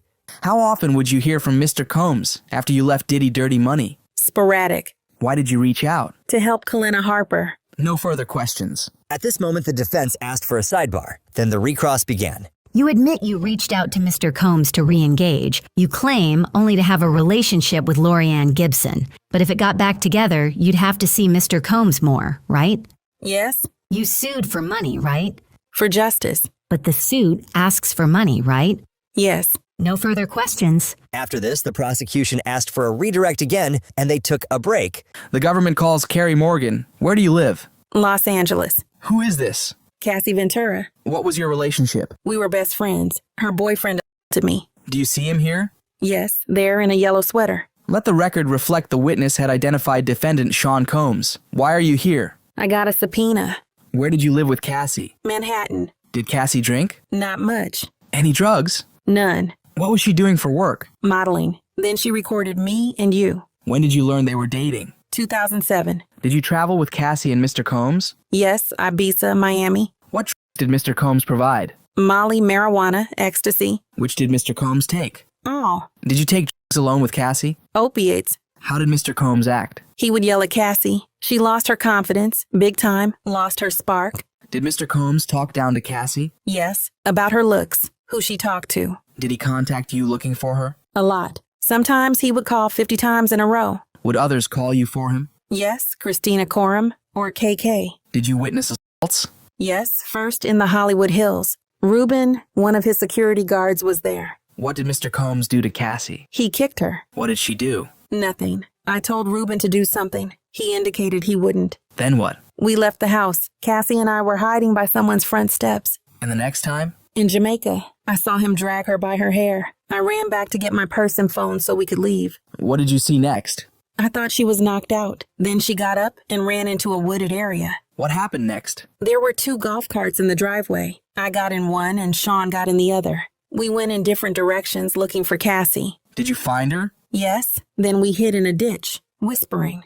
What about the incident at Comstock? Cassie came back with a hoodie covering her face. Then Sean came and tried to get in, hitting the door with a hammer. I called D-Rock. Did he get in? No. Then the police came. What happened? Cassie wouldn't show them her ID. Nothing happened. They left a card. Read this message. Did you send an attachment? Yes. A photo of the card the detective left. Did Mr. Combs ever assault you? Yes. He hit me with a wood coat hanger and choked me. Where did the hanger hit you? Behind me, right ear. What did he express concern about? Who Cassie was cheating on him with. Who did you speak to about it? Ryan, Sean's old assistant. What did he do? Nothing. I have not spoken with Cassie since. At this moment, the cross-examination started. You were Ms. Ventura's best friend since 2004. Actually, 2001. We met waiting for the Polaroids to develop. I was living in Buffalo. She was in Connecticut. Then you were both in NYC. I stayed downtown. She moved to Harlem. Have you ever met Kim Porter? Yes. Was Cassie ever jealous? Yes. And the other way? Cassie was speaking with Michael B. Jordan, and Sean got jealous. She was trying to leave him. You were both using drugs? No. We were in South Africa. Did you learn about Gina? Yes. He was having a full-on relationship with this little girl. Why do you call her that? She acts like that. She's younger than us. When you say Sean came and hammered on the door, why did the police come? They said because of the noise. What did they say to you? Cassie was visibly injured, but she didn't say anything. You two were best friends for 18 years. But now you haven't spoken with her since 2018? That's true. At the danger of being capital obvious, that's a long time. She's moved on. At this moment, the prosecution objected, but it wasn't clear if it was sustained or overruled, and they continued. Why haven't you spoken with her? She did not support me after Sean assaulted me. I tried that line at assault. You reached a settlement with Ms. Ventura? The money came from Mr. Combs.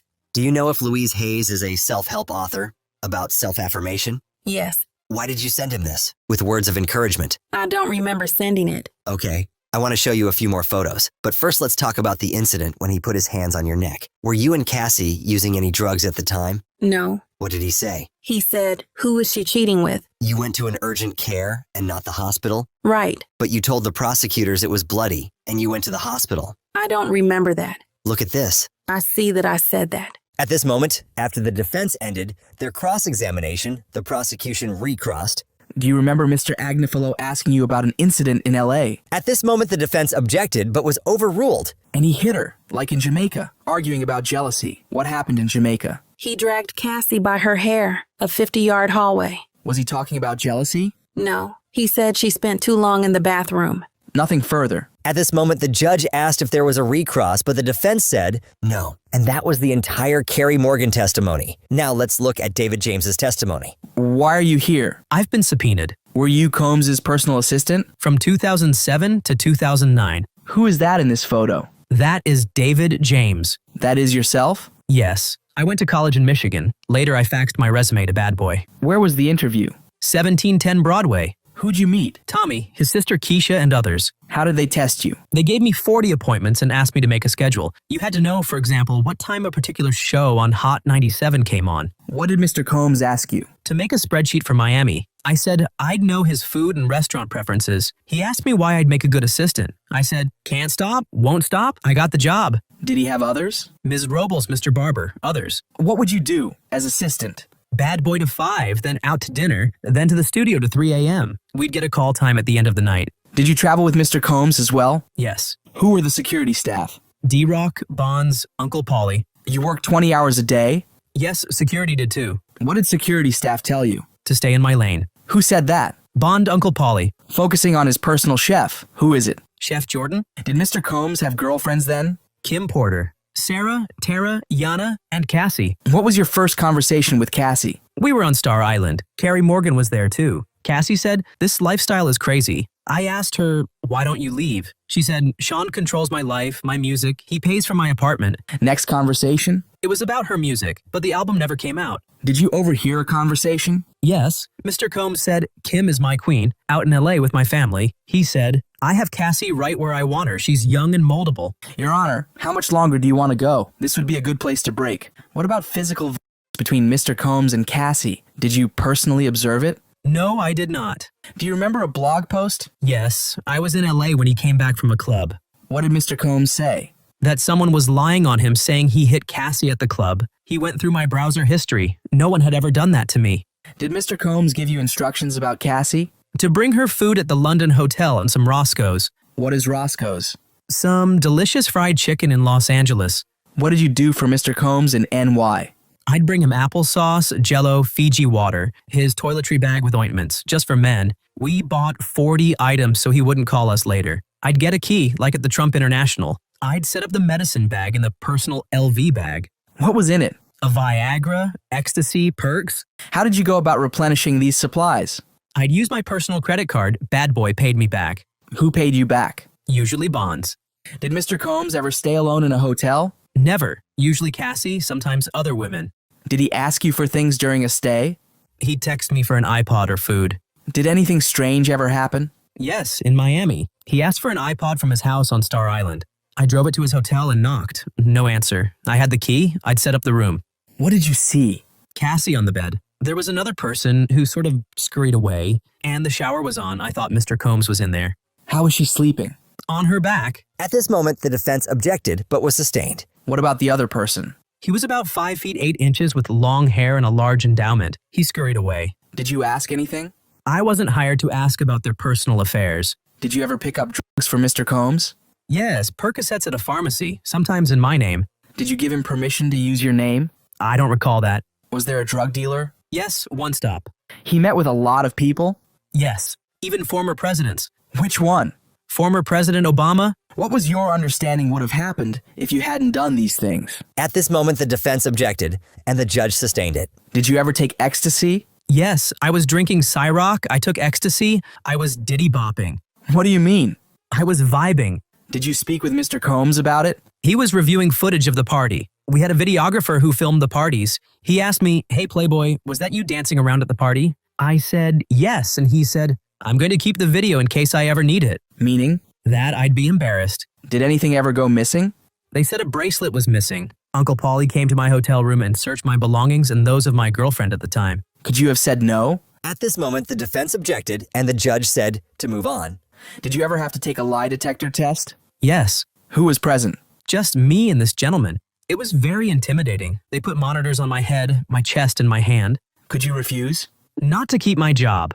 Did this happen again? Yes, when Mr. Combs said a watch of his had been stolen. What was the result? The gentleman told me I seemed nervous. I said, "Sure I am." Once Capricorn Clark had to take a lie detector to prove she wasn't part of a heist of Mr. Combs' jewelry. Was there an incident at Mel's Diner with Suge Knight? Yes, I drove the Silver Navigator to get cheeseburgers there. D-Rock said, "That's motherfucking Suge Knight." He went over and said, "What's up?" Suge Knight didn't recognize him. D-Rock said, "I'm Biggie's boy." What happened next? We noticed 4 black SUVs to different sides of the parking lot. I saw someone hand Suge Knight a gun. D-Rock said, "We gotta get out of here." We drove back to the house. What did you find there? Cassie was crying. Mr. Combs got in the vehicle. I saw 3 guns on his lap. I felt calm because we'd been in a silver vehicle, now a black one. They wouldn't see us coming. What did you find at Mel's Diner? Suge Knight had left. Mr. Combs said, "Drive around the block." What did you decide? To leave the company. They offered me other positions, but I just wanted to leave. My life was at risk. No further questions. You didn't tell all this the first time. They told me to stop, to not say anything that would incriminate me. Look at the notes from your interview. Read it to yourself, then look up at me. Okay? How'd you recognize Suge Knight? I listened to hip-hop. Were you drinking or smoking pot? No, sir. Your mind was clear? As clear as it could be, working 20 hours a week at 4 a.m. D-Rock opens the door. Suge Knight is a few cars over. Window open. D-Rock says, "I'm Biggie's boy," and then Suge recognizes him, gives him a dab. What's a dab? Handshake. Did you leave D-Rock at the diner? Why are you smiling? 'Cause that's a crazy question. Why would I? Didn't you leave D-Rock at the diner? That makes no sense. I'm not asking what makes sense. I'm asking, did you? No. You saw Cassie and Mr. Combs? Yes, Mr. Combs told me to drive. You don't know where Mr. Combs got the guns, do you? I didn't know we had guns until then. Have you ever been in a situation like that? No. You didn't say, "I don't want to drive to Suge Knight with guns"? No. What exactly did you do before you got this job? I was a door-to-door salesman, then personal assistant. Now you were going with guns to confront someone? It was not ideal. You knew how to get to Mel's Diner, right? I frequent there all the time. You've never seen guns before, right? No. This is a radical departure from your job description. Is that an understatement? It's the understatement of the day so far. Do you have immunity? Ask my lawyer. I have some kind of offer agreement. Proffer. You didn't tell anyone about this? Only my wife. Did you meet with the government this morning? Yes, briefly, about what might come up in Cross. Did the Mel's Diner incident come up? Not that I recall. It's this morning. What did you talk about? Your style. I'm dying to ask what they said, but I won't. I have a few more mundane questions. I love mundane questions. Where did you travel with Mr. Combs? Ibiza, London, Saint-Tropez. Were these vacations? Business-oriented. What were you hired as? Personal liaison, but I was a personal assistant. He met a high-level roster of people. Second understatement of the day. Why? He met with a who's who. It was important that he be prepared for these meetings, right? Yes. It was important that he be on time. No, we'd change meetings to fit his schedule all the time. When he didn't want to show up at a certain time. He had security because people wanted to touch him, right? Yes, in the airport, in McDonald's. Was he gracious? I don't think gracious is a word I'd use for Sean Combs. Did he sign autographs? No. You said he'd stay in the studio until 3 or 4 a.m. and you'd stay with him. Yes, it was common. What sort of things would he want to always have with him? Ketchup, for example. Did you know he put applesauce on cheeseburgers? No, but I knew he likes applesauce. He liked Astroglide, condoms, and baby oil, but you didn't expense it through the business. Usually not. I was told he didn't want to run them through the company. He didn't want a record of them. When you bought the 8-ball of Coke on Saint-Tropez, you didn't tell Mr. Combs, did you? He was asleep. Tell me about your relationship with Roger Bonds. We talked about Bad Boy as a family. What do you mean? Mama Combs called me her son many times. What was the mission? Make sure he's happy. Was it fun? I enjoyed it from time to time. What was your relationship with Chef Jourdan? Professional. Did you choke her? No. At this moment, the prosecution objected, and the judge asked for a sidebar, and then they continued. Tell me what happened. We were on Star Island. She told me where to take him. I grabbed her 2 wrists and said, "Stay in your f***ing lane." Was there fallout? It was reported to corporate HQ. Mr. Combs called me in. Mr. Combs told me, "You can't be putting your hands on women." He told me to give her a gift. What did you give her? I rolled up a blunt and gave it to her. Did she like it? It appeared she did. You were in a car with Mr. Combs and who? Chris Lighty. You have taken ecstasy? I'd party, sure. What were things like in the studio? Drugs? Yes, it's a creative environment. I didn't smoke when working with Mr. Combs. But he caught you smoking once. I thought he was in for the light. I lit up. He came out. He said, "What are you doing?" I said, "Nothing." He said, "If you're man enough to smoke, you're man enough to tell me." I said, "Okay, I'm smoking." He said if I did it again, he'd fire me. How about when you picked up 2 prostitutes and had sex with one? At this moment, the prosecution objected, and the judge overruled it. She asked for $200. I called Bonds and asked, "What the hell?" She asked to take a shower. I said, "That's $200. On that note, no further questions. What about the incident in Alpine, New Jersey? To file a police report and say that Chef Jourdan had been the aggressor, but I didn't file it. I drove around and told him I'd made the report. What have we asked you to do? Tell the truth. Nothing further. You lied to Mr. Combs about filing the police report. Yes. Nothing further. At this moment, the testimony of Diddy's ex-personal assistant was over, and something we did not expect was Cassie's mom to testify. It was short, but here it is. The government calls Regina Ventura. Where do you live? New London, Connecticut. How many children do you have? 2, Roderick and Cassandra. Who is this? Sean Combs. He dated my daughter. When did you meet Sean Combs? 2006. My daughter signed with his Bad Boy Records. He was her boss. Then they started dating. They moved to LA. Read this message from December 2011. Cassandra wrote to me. She said Sean Combs threatened to release a tape and go after her and Mr. Mescudi. How did you react? It made me sick. Sean Combs demanded $20,000. He said, to recoup losses due to Mr. Mescudi from my husband and myself. Why did you take a loan to pay Sean Combs? For the safety of my daughter. Look in the binder next to you. These are the photos I took of my daughter's bruises from Sean Combs. Do you know Mia? She was an employee of Sean Combs. What happened? We were in his kitchen laughing. Sean asked her why she was laughing. She stopped and looked plain. Now to August 2016, we're done with the binder. While in LA, did you call the police? Yes. Sean Combs stole Cassandra's phone. They had a bitter argument outside her apartment building. She lived on the 17th floor. They argued at the roundabout. Who else was there? D-Rock. Is Damian Butler his government name? He was standing between us. I tried to hit him. Sean Combs took Cassandra's car, a Jaguar. No further questions. After this, the judge asked the defense if they wanted to cross-exam, but they said no. The government calls Mr. Sheree Hayes. Where are you from? Harlem, New York. What was your work? Male exotic dancer. I was known as the Punisher. Do you recognize these two? I do. Mr. Sean Combs and Cassie Ventura. I was hired in 2012 to create a sexy erotic scene for them. Why were you called the Punisher? Playing basketball on West 4th Street. The woman who called you, what time did she book you for? Midnight at Trump Tower, Central Park West. Striptease for a small group of friends. When you got there, how did Ms. Ventura appear? In a bathroom with nothing underneath and a wig. I was expecting a crowd, but there was no one else. She told me she and her husband wanted to create a sexual scene with baby oil. What did she hand to you? $800. How was the room? Dimly lit, electric candles. Bowls of water with bottles of baby oil in them. She told me not to acknowledge her husband, not to look at him when he came out. Did he come out? Yes, he was naked, but I could not see his face. It was like what a Muslim woman wears. You see only the eyes. He had a bottle of Astroglide. How did you recognize it? I use it, the purple top. How did it end? She went into the other room with him. When she came back, she asked if I wanted to finish. I said no. If they were happy, I was happy. She gave me more money. Did you do it again? Yes, 8 or 12 times. How did you end up recognizing her? I was a fan of Mr. Combs and followed him on Instagram. I saw her on it. This would be a good place to break. And they did. They took a break, then came back and continued. How were these sessions scheduled? I'd be reached out to at 5 or 7 p.m. for later. They'd ask for a sexy scene, but I knew it would be more. How would it start?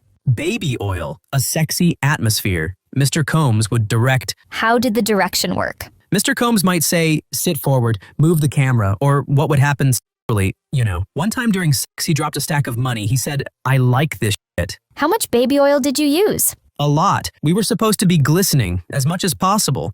How long would they last? 4 hours, a lot of waiting, maybe 40 minutes or so. I was supposed to finish in a specific spot. Then what? She would leave with Mr. Combs, 10 or 15 minutes. She'd return in a bathrobe and pay me $2,000 or $1,200 cash. Did you think Ms. Ventura was enjoying herself? At this moment, the defense objected, and it was sustained. Did you use drugs? I am not a marijuana smoker, but I did pull a Bill Clinton. I was handed a joint. Did you have performance issues?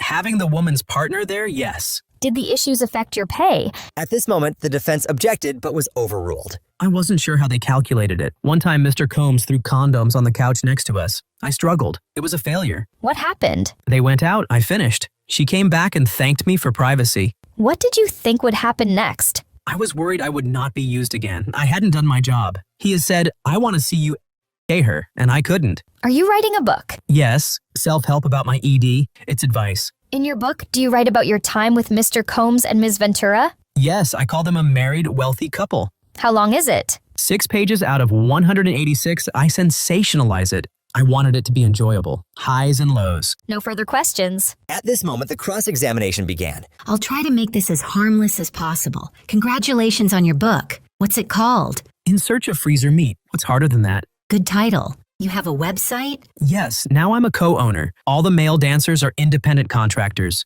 You've been doing this for 25 years? 30 years, coming up on a big anniversary. You dance with them? A professional dry hump. For 30 years. Thousands of ladies. You try to not develop feeling for them, right? You try not to. It's a job. But you talked with Cassie. Cordial. She asked to be able to call you. Just to set the sessions up. We were never asked to talk. She was comfortable with you. She said so. You had feelings for her. Incorrect. But you thought she was only doing this with you. That is correct. She'd said it was a special occasion. You did develop feelings for her? That's not correct. You told the government. The government's notes say you developed feelings for her. That may have been taken out of context. You used your 25 years experience. This was a different scene. Usually I aim for humor. You wouldn't try to dry hump someone who didn't want to be dry humped, correct? Yes, it is important to read the room. So you read the room with Cassie and she wanted... At this moment, the prosecution objected, and it was sustained. Was Mr. Combs' request that you penetrate... It was a demand, a strong suggestion. Cassie paid you even when she canceled, right? Yes, $500. Mr. Hayes, I wish you success with your book. Thank you.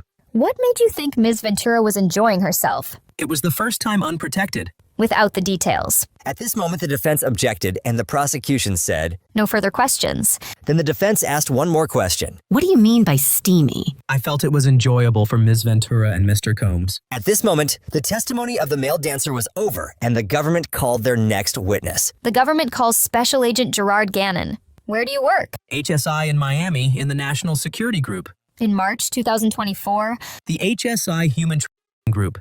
Sex and Labor in Miami. What time did the search begin? After 3 p.m. Why so late? We learned Mr. Combs and his family were flying out of the country. Was there a pier on the property on Star Island? Yes, we had to monitor it. Why did you have to break open the gate? To make sure bad actors wouldn't have time to put those who would search in danger. What's this a photo of? The pool and the pier. What did you find here? Parts of AR-15 rifles, sex toys, and Astroglide. These magazines were loaded with bullets. What do these show? The serial numbers have been cut out. Let's turn to 2 more exhibits. What are these? The ammunition we found. And these platform high heels? How high are they? 7 inches. This may be a good place to break for the day. Mr. Gannon, let's continue with items you seized on Star Island GX215. What is this? High heels and sex items in the master closet. What's this? 3 cell phones found in one of the boots. Display the Gucci bag for the jury. Pull up GX10A and the stipulation. Zoom in on paragraph 5. A white plastic bottle. It contained liquid residue of meth and liquid MDMA. These pills were found with a Tesla imprint on them. These had the active ingredient in Xanax. This $100 bill had residue of cocaine. Mr. Gannon, what's this? A dark wood box with the word puffy on the top. How do you know that this is the Astroglide and the baby oil that you seized? How many bottles of each? 31 Astroglide, 25 baby oil bottles. Any other cell phones found? Yes. Was a gun found in this suitcase? A .45. Hold the bullets up for the jury. No further questions. The day of the search, you knew that Mr. Combs was leaving the country with his twin daughters. At this moment, the prosecution asked for a sidebar, then they continued. In planning the search, you knew that none of the targets of the investigation would be there. At this moment, the prosecution objected but was overruled. The plan was to have him not there, but we had contingencies. What type of vehicles did you use? Armored vehicle. And a boat, come in by land and by sea? It's common practice. 80 or 90 agents? Not all at the same time. You found 6 people and kept them in handcuffs for an hour. No, ma'am. There was one individual who wasn't happy with us and wasn't cooperating, so we kept him in handcuffs longer. Because he wasn't happy with cuffs? There was a music studio in the guest house, right? DX 305. Do you recognize this? Yes, ma'am. It's the studio. Move to admit. The gun was wrapped in a towel. It didn't look like how you displayed it to the jury yesterday, right? Yes, ma'am. Did you find any photos of Mr. Combs with these firearms? We did not. Do you agree that handguns, metal, is easier to get fingerprint than maybe another type of device? Can't say if it's easier, but it can be done. Can you get prints off a gun easier when it's inside? I think so. At HSI, you have Mr. Combs' DNA, right? I don't know. When he was arrested, the government took DNA swab, right? I don't know. Hold up the Gucci bag. The drugs were in this bag and in the puffy box, right? Yes. Your Honor, I am going to introduce a sealed exhibit with the help of IT. May I approach the witness? At this moment, the defense approached the witness, and the prosecution said to cut off the screens. So the gallery wasn't able to see this, but the defense said, Please don't say the names of the people in this photograph other than my client. Don't talk about it. Then the prosecution asked to confer with the counsel they did. Then the deputy said, we may take the sealed exhibit down, and they continued. Agent Gannon, you live in Florida. Don't many people have guns in their homes there? At this moment, the prosecution objected, and the judge told the defense to rephrase the question. Do you have guns in your home? Yes. No further questions. The government calls Dr. Dawn Hughes. What is your profession? Clinical and forensic psychology. I treated people who were in World War II, which was such an honor. How many times have you testified in court? 60 or 65 in SDNY, ENDY, and the Northern District. Also New Jersey, Pennsylvania, Connecticut, Virginia. We offer Dr. Hughes as an expert. What do you anticipate covering? Why victims stay? Memory. Have you been retained by the government? Yes. What is your hourly rate? $600, $6,000 for the day in court. Why do victims stay? There are psychological bonds and the psychological consequences of the abuse. What are the levels of fear? It ranges from physical violence to butterflies. Violence doesn't have to happen all the time. What is psychological? Intimidation, throwing things, telling you what you can do and where you can go. At this moment, the defense objected, and the judge said, hold on, I'm going to strike that last answer. Then continued. What can be the role of sexual abuse? It puts the victim in significant psychological fear. Why does it prevent leaving? Shame, degradation. They don't want to think about it. What is emotional abuse? Putting down our partner, feeling like a piece of crap. What about financial dependence? The abuse controls housing and transportation, taking away her laptop. At this moment, the defense objected, and the judge sustained it. Are you familiar with love bombing? That honeymoon phase, the abuser showers her with gifts and affection to get her back. Does the attempt to leave happen over time? Yes, it takes multiple attempts. Which is the most common coping mechanism? Trying to work it out because of the trauma bond. You don't want to lose your partner. Personal coping mechanisms. How does placating or appeasing work? We're trying to avoid abuse. What is minimization? The victim says, maybe they had a bad day at work. Maybe they were intoxicated. It's a way to stay in the relationship, but it increases their risk. It's not a long-term strategy. It gets from one episode to next. What about the power relation? A person can have power as principal of a school. The victim asks, who is going to believe me? When does the victim finally speak? In a safe environment or after psychological help. What type of language do victims use when they first speak of it? They minimize. They are piecemeal. They remember the chipping paint on the ceiling, the smell of alcohol on the perpetrator's breath. At this moment, they had a sidebar in the court. Then the cross-examination began. Your clients, you observe them closely, their cognitive style. Yes. People don't fit into boxes, right? There are categories. But you have to listen to particular individuals, right? I'm not divorced from my training. When you do forensic work, you want a lot of sources of information, right? If it's relevant, You look at police reports, witness reports, and the like, correct? Correct. You're familiar with malingering? I am. People can fabricate emotional responses, correct? They can. At this moment, the judge said, Mr. Bach, should we break here? And the defense said, I don't have a good cliffhanger. and they ended up going on break. You are with the American Psychological Association, which says you should only render an opinion after an examination, right? Where? This is a different role. You have not gathered information about this case, right? I am not rendering an opinion on any individual. There's someone named Cassie, but you don't know what she said, right? I don't. You're testified across the river in EDNY, right? Right. And you say the same thing, even though the cases are different, correct? It's to help the jurors understand. But it's their job to consider their case, right? You don't publish data on the patients you have evaluated, do you? It's confidential. So I can't cross-check your experience, the basis of what you were saying, right? People might go to a civil lawyer to make a little money, right? At this moment, the prosecution objected, and the judge said, let's move on. In civil litigation, you might look for malingering, right? You gave a webinar about giving expert witness testimony, right? Yes, for battered women. Let me show you DX-. At this moment, the judge asked for a sidebar. Does this document refresh your recollection? Let me look at it more closely. Yes? The fourth part is about navigating cross-examination, right? Yes? Most of your income comes from court-related work, right? No, maybe half. You've raised your rate to $600, It's been the same for some time. but you've raised it. Commensurate with others. You've been retained hundreds of times, but you've never come into court and testified in defense of a man accused of a sex crime? That's correct. I don't evaluate offenders. You met with the prosecutor 6 times to prepare your testimony, right? Correct. At this moment, the prosecution asked for a sidebar and then continued. Did you discuss the topics with the prosecutors? With all due respect, it was mostly me educating them. But you know nothing about the case. Were you advising them on how to present evidence in domestic violence cases? Didn't you help them write briefs? At this moment, the prosecution asked for a sidebar. Once it was finished, they continued with a recross. You reviewed some filings to the court in this case. It was all related to the subject of your expert testimony, right? Correct. In fact, we redacted. You did. You are a board-certified forensic psychologist, right? Yes. How many of those are there in New York State? I think about 40. At this moment, another recross happened. Your defense work is almost entirely for victims of domestic violence, right? I'm not sure that's true. You worked with Mr. O'Brien Steele, who was defending a woman charged with reacting to domestic violence, right? Yes. And Mr. Steele decided not to use you after meeting with you. At this moment, the judge interrupted and told the defense to move on. And so they did. There were no further questions, and the prosecution called its next witness. The government calls George Kaplan. When did you work for Combs Enterprises?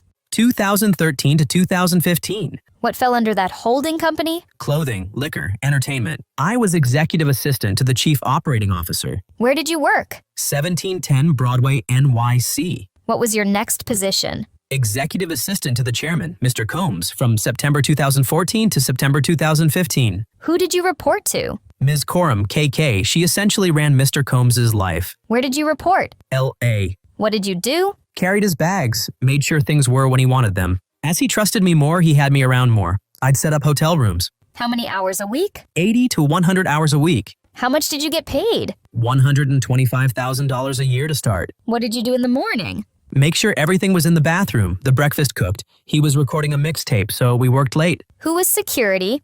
Uncle Paulie, D-Rock, and Ruben. Later, licensed security in the second half of 2015. How frequently did you communicate with Mr. Combs? Multiple times a day. Things could be found in the back, an iPad, drugs, whatever. Did he threaten you? He threatened my job. How often? Maybe monthly. He'd say he was only to be surrounded by the best people and that he wasn't. For example, he went me for a 1-liter water and I bought back 2 half-liters. He said, no, How did you travel? on his jet, or going in advance to make sure it's all set up. How did you set up hotel rooms? There was a bag. I unpacked it. Clothes, candle, Astroglide, baby oil. Who bought this? Often me. In what cities did you set up hotel rooms? Los Angeles, New York, and Miami. In L.A., Mr. C, Bel Air, the Intercontinental. In NY? Trump by Columbus Circle. In Miami, the SLS How was it booked? and Frank Black, based on Biggie's Frank White. Would you clean up rooms? Yes, bottles of baby oil, Gatorade, once brown crystallized powder on the counter of the bathroom sink. Why did you clean up?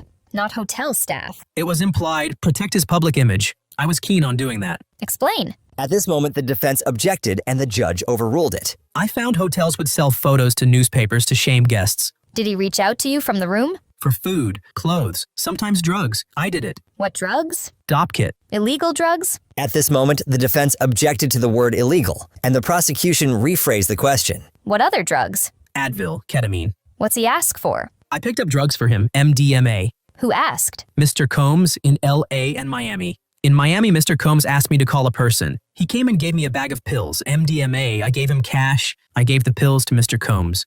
And in LA?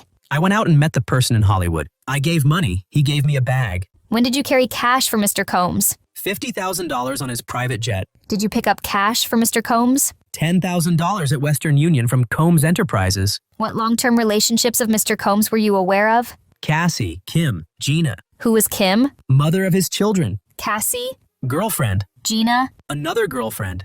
The jet flight to Las Vegas? What was the layout of the jet? 4 chairs, a partition. I had a partial view over my right shoulder. When you witnessed violence by Mr. Combs on Ms. Ventura, why didn't you intervene? My career. After the last glass breaking, what did Mr. Combs do? He came forward. Cassie stayed in the back. He asked me to get creams to conceal the bruising on her face. How did you pay for it? Corporate credit card. Why did you leave Combs Enterprises? I didn't think I should be covering things up, like buying the witch hazel. Also, my father had prostate cancer. Any of violence? He threw things at Gina in the entryway of the main home on Star Island. What was he throwing? Green apples. How hard? Very hard. Later, I took the medicine bag into their room. Mr. Combs wanted me to leave quickly. Then what? I heard Gina at the gate and male voices. Who? Security. When you left, what did you do? I collected myself, then went to work for an integrated marketing firm. Why did you go to work for Combs Enterprises? He was an incredible entrepreneur. I have learned from him. What did Brian do as COO? Ensuring profitability of each unit. I was an employee when Revolt TV launched. Tell me about it. We were on the 6th floor of 1710 Broadway. Everyone was there. It was momentous. Diversity was important to Mr. Combs. Specifically for African Americans. What did Blue Flame do? Marketing for Ciroc. What is Diageo? They own Johnny Walker and others. Mr. Combs set up a marketing entity for Ciroc. Your job, what was it? For example, Mr. Combs would say, "We are going to leave the house." He meant 3 to 5 minutes. I had a checklist for the bags and toiletry. It was a bad look in me if something wasn't in there. Is there a binder near you? I can't read that. It says Southern District. I'm handing you something to refresh your recollection. Take a look at it as long as you want to. You ran an off-site training, a graduate from Harvard Business School. Also Kenny Burns. I remember. You were effective, right? I worked hard. I don't know how you'll answer. Was it good or bad? Complicated. He didn't need to yell at you when you brought 2 waters. I worked hard. Okay, who was Biggie? A huge rapper who unfortunately passed away. Wasn't Biggie's birthday a holiday at Combs Enterprises? Yes. Was it a creative environment? Absolutely. It attracted all kinds of creative people. Lawyers, musicians, advertising people. You used a corporate credit card? Yes. How did Mr. Combs pay? KK held his wallet with a black American Express in it. You have no reason to think he kept track of how baby oil was paid for? No reason. Or applesauce? He loves applesauce. On cheeseburgers? On everything. Let's talk about the plane. You heard glass breaking. You didn't see it? I didn't see it. The incident with Gina. You walk into the house. There's a thin table. I don't know. You don't remember how a person could get out of the gate at 2 Star Island? No, I just heard screaming and commotion. Screams of terror or of how can I open this gate? I don't know how to distinguish between the two. He threatened your jobs, but did he physically threaten you? No. You talked about Kim Porter, how she was different. His respect for her. They had incredible kids. Thank you. When you set up hotel room for Mr. Combs and Miss Porter, there was no baby oil, right? Lotions. You expressed caution about hotels, why you cleaned the room afterward. Hotel staff could sell photos. Everyone wants a payday. You sent him a photo of him and Kim Porter? After she died, I was heartbroken for him. You were close?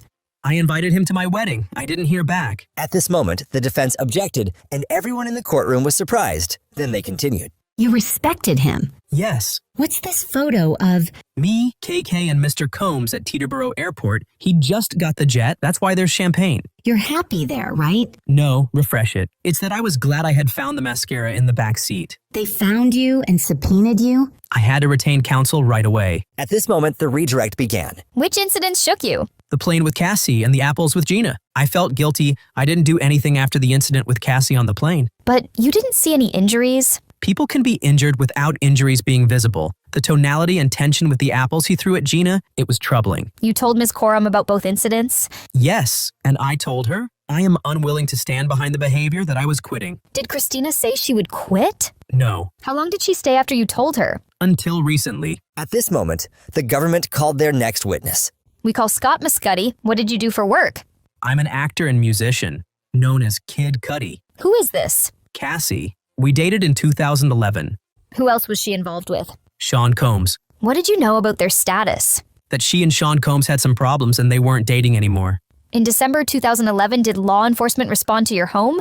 Yes, I had a break-in. Cassie called me at 5:30 or 6 a.m. She said Sean Combs had found out about us. She asked me to pick her up. So I did, yeah. Why? She was worried. What was her demeanor? Very stressed and worried. Where did you go?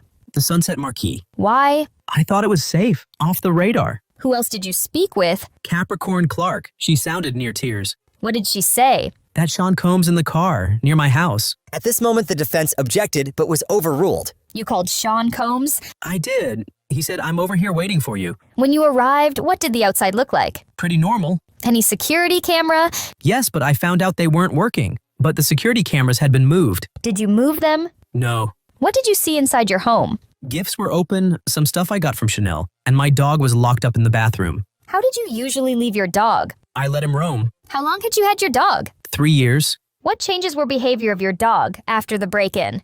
Jittery, on edge all the time. I got back in and called Sean Combs again. I was looking for him. I wanted to fight him, you know. Did he answer? Yeah, he said, I'm on my way. I thought to myself... At this moment, the defense objected on the grounds of non-responsive and was overruled. And the judge told the prosecution to ask a new question. When you saw Cassie, how did she seem? Depressed. Did you see Cassie in Connecticut? Yes, she needed it. Did Mr. Combs call you? Yes, he hit me a few times. Hit?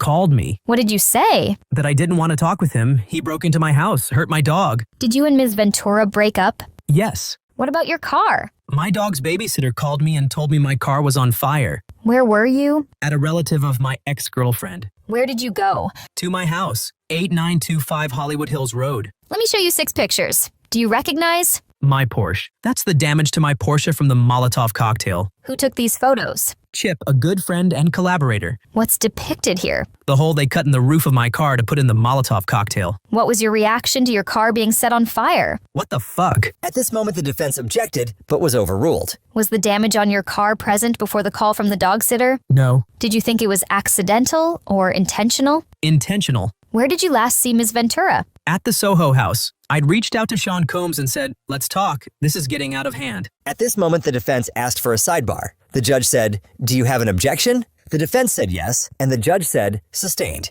Disregard and move on. Who set up the meeting at Soho House? D-Rock and my manager. What was Mr. Combs doing? Standing there like a Marvel supervillain. He said, we were homies. You know that is my girl. What did you say? I thought you had broken up. Then Sean Combs offered me water twice. It was weird, Sean Combs being so calm. What did Cassie say? That we have fallen in love, things happened. What did you say to Mr. Combs? What about my car? He said, I don't know what you're talking about. I walked away. Did you see Sean Combs later? A few years later, also at Soho House, he said, I'm just sorry for all that bullshit. I was surprised, so I found peace with it. No further questions at this time. I want to ask you some questions about your Porsche in 2022. 2012. I apologize. You get a call about damage to your vehicle. Any surveillance photos? No, my dog's babysitter did send me pictures of the damage. The DNA taken, are you aware it came back being a female? At this moment, the prosecution objected on the grounds of no foundation, and it was sustained. Do you know there were DNA results? At this moment, the judge allowed the question. No. Ms. Ventura told you it was over?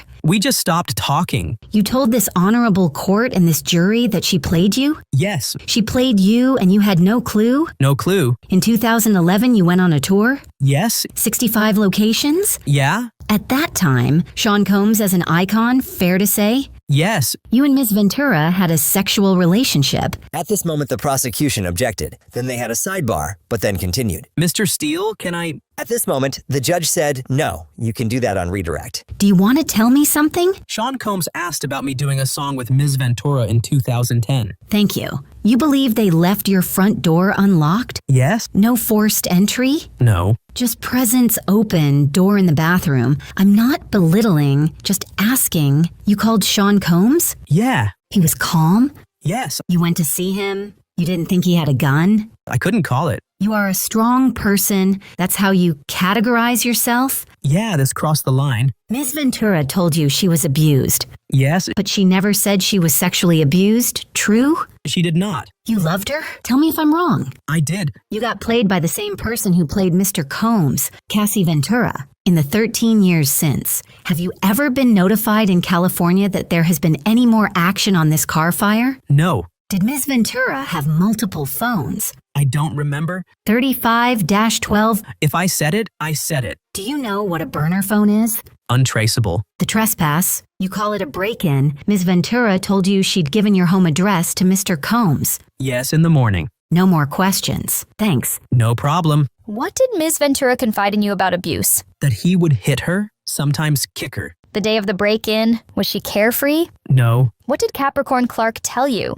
Sean Combs and an affiliate forced her into a car to come to my house. I called the police. How would you describe Cassie that day? Just really shook. Him finding out about us. Why did your relationship with Ms. Ventura end? The drama, it was getting out of hand. I wanted to give space. What drama? The break-in, for my safety, her safety. At this moment, the defense objected on the grounds of speculation, but was overruled. Why did you have safety concerns? Because I knew Sean Combs was violent. At this moment, the defense asked the judge to approach, and they had a sidebar. And then they continued. The meeting at the Soho house, Mr. Combs said, I don't know what you're talking about your car. Did you believe him? At this moment, the defense objected, and the judge told him to rephrase the question. What was your understanding? That he was lying. No further questions. The judge asked if there was any recross, and the defense said, no, Your Honor. What's your name? Myla Morales. I'm a celebrity makeup artist. Do you recognize anyone you've worked for? Sean Combs, in the gray sweater and white collar. When did you work for Mr. Combs? 2000 to 2005. Then who? Rihanna, Who else?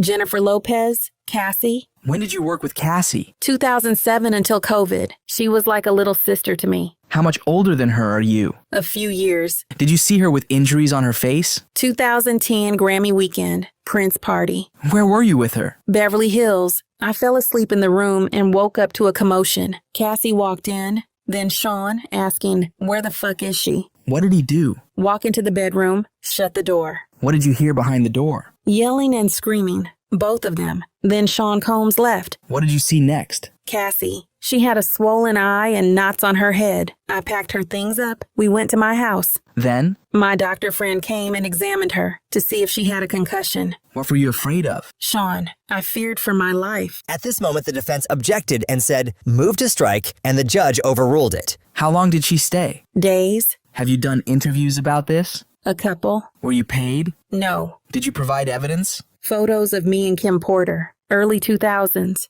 Were you paid? $1,000. No further questions. Did you assist Ms. Ventura for any red carpet events?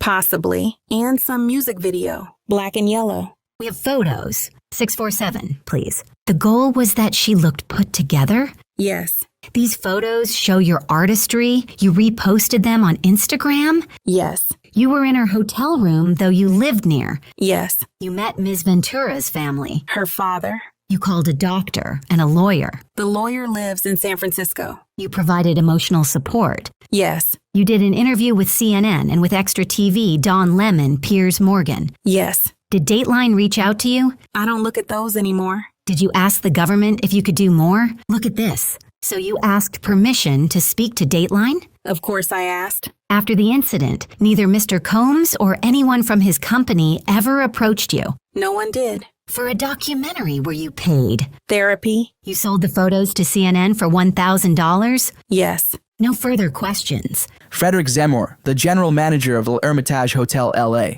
Why are you here? I received a subpoena. Are you familiar with the hotel's reservation system? We have a system called Opera. We enter in personal preferences. How long do you keep them? They stay forever. Who reserved this room for Sean Combs? Ryan Lopez. Also other names were used. When was this profile first created? 2006, it said Sean Combs and Bad Boy Records. Then they changed it to Jackie Star. Let's look at 2011 to 2012. This reservation, what's the bill? Over $2,000. It says only charge if Christina Coram approves. What were the instructions? Put room out of service for cleaning. Like the room hot, set it for 75 degrees. What are these complaints? Candle wax on carpet. Security called. Charge $500. No further questions. At this moment, the judge asked the defense, cross-examination, and they said none. Then came the next witness. Special Agent Josh Croft, where do you work? HSI, Homeland Security Investigations. I extract data from computers. What is your training? The Sands Institute. What does that stand for? I don't really know. They are opaque in that way. What tools do you use? TX1 and Digital Collector. Whose laptops did you extract? Cassie Ventura. This is a MacBook Pro, roughly from 2010-2011, with a white case. Did you boot it up? I got to the MacBook factory default screen. But you got data. Yes, the hard drive had data not overridden by the factory reset. What is unallocated space? Something not viewable, something previously deleted. Explain how computers store data. You have a table of contents. A file can still be stored in unallocated space. So on these 3 laptops, how are they backed up? iTunes was used before iCloud. Some looks a little funky. But you can validate the funky, as you say, data by going to the raw data? Yes. Nothing further. On one of the laptops, there was a Frank Black profile. Yes. Did you process every file? Yes. Have a wonderful weekend. Frank Black, did you proceed under Ms. Ventura's consent? Under warrant. At this moment, the judge said, no more witnesses. Jurors, I intend to release you early. Any objections? Don't read anything about the case. Go for a walk. Watch the Knicks avenge their Game 1 loss. And you must tattle. We're making great progress. All rise. The government calls Capricorn Clark. Where did you grow up? Born in San Francisco, moved to LA, worked for Def Jam, then Death Row Records, a late 90s gangster rap label. What was your relation to Mr. Knight? He is the father of my friend's child. Then you worked for Sean Combs? Yes, he's over there in a blue sweater. I worked for him from 2004 to 2012. Were you kidnapped? Yes. When did you first meet Mr. Combs? When I moved to NYC in 2002. We were super platonic friends. A headhunter said I should work for him as a personal assistant. I did, until 2006. Your duties? Shadow him from Wake Up. Then what? Head of women's for Sean Jean. How long? A year. Then global brand director for Sean Combs. Name and likeness due diligence to grow the brand. Then I was terminated until 2016 for Cassandra Ventura. Did you work in this building? Yes, we moved there in 2005. Your first day. Where did Mr. Combs take you? Central Park, after dark, along with Uncle Paulie. He looked like a linebacker. Does this photo look like him? No, he doesn't have on the blackout shades he wore all the time. What did Mr. Combs tell you in the park? That since I'd worked for Mr. Knight, if anything happened, he might have to kill me. At this moment, the defense objected, but was overruled. How did you take it? Seriously, it had gravitas. How did you react? I said, I didn't have anything to do with that stuff. At this moment, the defense objected and was sustained. What was Paulie's role? All aspects of Mr. Combs' movements to keep him safe. There were also D-Rock, Roger Bonds, and Ruben. Who's D-Rock? A good friend of Biggie Smalls, running back type body. Did you ever observe Mr. Combs with a gun? Yes, in my home. And did he talk about it? He, Mr. Combs, told Chris Lighty he had a gun. He had a problem with 50 Cent. Were you ever accused of stealing? Yes, jewelry. It had been given to me. It was on loan. It went missing? Yes. What did you do? From Teterboro, I called 1440 and told them to lock it down. What did Uncle Paulie do? He questioned me 3 hours. You went home? To Queens, yes, with Uncle Paulie. He searched my house. Where did Uncle Paulie take you? 1710 Broadway. It was dilapidated. It was being fixed up, but I didn't know that. Uncle Paulie took me to the 6th floor. The door was locked behind us. There was a 6-foot folding table and a heavyset man. Can you describe him? 5 of me. 2 linebackers. He was chain smoking. Did Uncle Paulie stay? No, intermittently he came back. What did the heavyset man say? I was there to take a lie detector test. What did he say would happen if you failed the lie detector test? That they would throw me in the East River. At this moment, the defense objected and then asked for a sidebar. Then they continued. What was his demeanor? Very serious. I was terrified. Did you want to be taking the test? No, I was afraid. How was the test? Wires on you and they question you. Did I steal? Did he tell you the results? He said to calm down, that he couldn't get a good reading and he might have to throw me in the East River.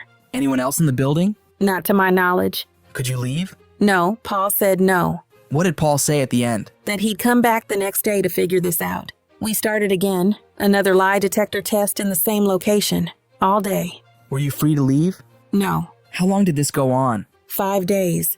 Did you tell anyone where you were? No, I was just trying to survive it. I worked under an NDA. At this moment, the defense objected, and the judge sustained it and told the jury to disregard the last answer. What would you have been doing? Shadowing Mr. Combs. What happened after 5 days? That I could return to work, that Mr. Combs would see me the next week. Did Mr. Combs ever discuss it with you? No. Why did you continue to work with Mr. Combs? If I left, they'd think I stole. What were your days like? From his townhouse at 74th Street and Park in the morning to Daddy's house studio at night. How much sleep did you get? On a good day, 4 hours. On a bad day, 2. I got a stress condition. I was paid $55,000. Did you get paid overtime? No, I spoke to the head of HR. She said I was owed $80,000. How did Mr. Combs respond? He ripped up the paper. Would Mr. Combs stay at hotels? Yes. With whom? Kim Porter. Once a week. What names would he book rooms under? Frank Black. Frank White. And the girlfriends? Jackie Starr. Where did he stay? Intercontinental Buckhead in Atlanta. Beverly Hills Hotel in LA. What were in his bags? A camera. Small bottles of baby oil and lube. Cameras. Every time. What would you be doing? Watching TV. Ordering room service. Keeping up on sleep. Afterward, I'd sweep the room for anything left behind. Any damage? Baby oil. How frequently would Mr. Combs stay in a hotel with Cassandra Ventura in 2008? Like once a week. At L'Hermitage, the London Intercontinental, for several days. The IV drips. Did he speak to you about his relationship with Ms. Ventura? Yes. Ms. London was there. Chef Jordan in the other room. He called Cassie over, asked her to walk there. Hand me that. Go back in the other room. She did it. What did he say? You won't do that. That's why you don't have a man. What did you say? Your mother f***ing right. Did you observe Mr. Combs obtain drugs? A girlfriend in NY, in LA from One Stop. Molly, ecstasy, delivered to Puff or to me. Did he ask you to get drugs for him? Yes, ecstasy. And in the south of France? He asked me to get cocaine. I said, for who? Why? I wasn't going to do it, given how my mother died. At this moment, the defense objected and asked for a sidebar. Then they continued. Who did Mr. Combs say the drugs were for? He said, not me. Did you get them? Yes, through the Spanish security guard. He also got prescription drugs in my name. They were in the toiletry bag I'd carry or security. What about bulk cash? Yes, 100,000 euro coming back from Europe. Where'd he get it? Club bookings in Europe. He'd keep it, then give it to security, then into his bedroom personal safe. Fighting. Was Mr. Combs with you? Yes, at Star Island. He told me, you are not to leave this house. Pharrell Williams was brought in by boat. I returned Mr. Walker to Palm Island. He called and said, where the F***A are you? You can't have a life. One time, I asked the chef if there was turkey bacon. She said, no f***ing turkey bacon. I said, I hate it here. The chef told Mr. Combs, and he pushed me again and again. What did he say? If you hate it here, get the K out of here. Did you leave your employment? I did. But you returned? As global brand director. Why? He was impressed by what I did in the job I'd left for. A couple of albums. He said, you wouldn't have to work directly for me. What were you doing for Ms. Ventura? Managing her image. Maximize the optics for her. For Sean Combs, he had final approval on everything. In L.A., where did you live? A gated community. We had followed Kim Porter there. Where was Ms. Ventura? In New York City on West End. She would come to L.A. and stay with him, or with me, or in a hotel. Who else was Ms. Ventura seeing? Scott Mescudi. Cuddy. How'd you learn that? She brought him to my apartment. What did she say? She texted me they were going to this public place in L.A. I told her it was a bad idea, and to delete the text. Why? If Mr. Combs learned about Mr. Mescudi, Mr. Combs paid for my phone, and hers. I took Cassie to Best Buy to get a burner phone. When did Mr. Combs return to town? Not long after. He took Cassie to a hotel, the Cipriani. And then? December 22nd, 2011, between 5:30 and 6 a.m. There was banging at my door. What did you see through the peephole? A furious Puff. At this moment, the defense objected, and the judge told the prosecution to ask another question. What was his movement? Pacing with something in his hand. Did you open the door? I did. What was he wearing? Button-down sweater, torn pants, and he was holding a gun. He came into my apartment and said, "Why didn't you tell me? Who is Scott?" I said, "I don't know any Scott." What did he say? "We're going to go kill this N-word." Where was the gun? In his hand. I said I didn't want to go. He said, "I don't give a what you want. Get dressed." What concerns did you have? He'd never come to my house. Did you try to escape? No, I got dressed. Who joined in? Ruben, in the black Escalade, executive class. Where was Ruben? Driver's seat. I got in the back seat, right-hand side. Mr. Combs was in the left, next to me. Usually he would have sat in the front. Was in his lap. How long does it take to drive from your home at the time to Cuddy's house in the Hollywood Hills? If you push it, 15 to 20 minutes. What did Mr. Combs and Rube do at Cuddy's house? They went in. Could you see in? Yes. What did you do? I called Cassie on her burner. I said, "Cassie, where the f***?" I told her Puff was at Cootie's house. Then I changed her number in my phone to my best friend Stormy. What did you hear on the phone? That Scott was at Cassie's. When Mr. Combs came back? He took my phone and called the last number. Then I saw Cootie driving up. Mr. Combs saw my face and said, "There's that N-word right there." We drove off and saw the police driving the other way, toward Cuddy's. Puff was pulling himself together. We stopped at the Key Club and he told me to call Cassie. What did he tell you to tell Cassie? That he had me and wouldn't let me go. How did Ms. Ventura respond? She said, "Okay, come get me." She was calm. Who drove you home? Ruben. What did Mr. Combs then tell you? To convince Cuddy not to say that it had been him at his house. I picked up Cassie. Where did you go? We went to Cuddy's and tried to convince him not to file a police report. What did you tell them? That Puff came to my house with a gun. What did you tell them he said? If you tell on him, he'll hurt us all. What was Mr. Mescudi's reaction? Mind blown. At this moment, the defense objected, and it was sustained, and the judge told the jury to disregard the last answer. What happened at the house? He was killing Cassie again and again. How was Cassie? In the fetal position. Mr. Combs kicked her all the way to the street. She was crying silently. Where was he kicking her? Her backside. Where were you? 5 feet away. So was Rube. What did Mr. Combs say to you? He said, "If you jump in, I'm going to you up too." What did Rube do? Nothing. Who did you call? D-Rock, I told him, "Tell your brother to stop Puff. He is kicking the shit out of her." I called Paulie too. I said he'd take care of it, but Rube did nothing. What next? Mr. Combs told me to get the out too. I left on foot. Could you still see her getting kicked? Until I went around the bend. Then who did you call? Regina Ventura. I told her, "He's kicking the shit out of your daughter. I can't call the police, but you can." Why didn't you call the police? The mission of the day was to get Cootie, so no calling police. This email, who is it from? Cassie. She wrote that he would be releasing tapes about me, and he would have someone else hurt me and Scott Mescudi. Do you recall if you responded to this? I don't. Did law enforcement call you? The arson investigators. Cootie had given them my name. I hung up on them. I just wanted this over. What did Mr. Combs say to you? He said, "I should kill you, bitch, and I should cut her face." How many times did Mr. Combs threaten you? I'd say 50 times. D-Rock was there, just doubling down on whatever Puff was saying in the moment. Who is Harv Pierre? The president of Bad Boy Records. I told him Puff had kidnapped me. What did Harv Pierre tell you? He said, "That's crazy, but it's going to be okay." I got a termination notice. I was accused of not properly putting in for the vacation I was on. Had you put in? Yes, to Harv Pierre. Did you lose benefits? All of them. Health, 401k, my house and car. What did Mr. Combs say? That I would never work again, that he would make me kill myself. Did you get a job offer? I did, but it fell through. I couldn't get a job. Did you settle with Mr. Combs? In October 2012, At this moment, the defense objected, and then they asked if he can approach, and they had a sidebar. Then they continued. Aside from that settlement agreement, do you have any other pending litigation against Mr. Combs? No. Did you go back to work for him? 2016, no one else would hire me. Cassie had a new record deal with Epic. Who did you have to get approvals from? Sean Combs. Cassie was taking more drugs. Was she still dating Mr. Combs? Yes. In December 2023, why did you retain an attorney? I was traumatized by Cassie's civil complaint. Her complaint did not reference me. I reached out to Mr. Combs and said, I want my life back. You kidnapped me. At this moment, the defense objected, but was overruled. Was there a discussion of you working for Mr. Combs again? Yes, as chief of staff. When did you last speak with Ms. Ventura?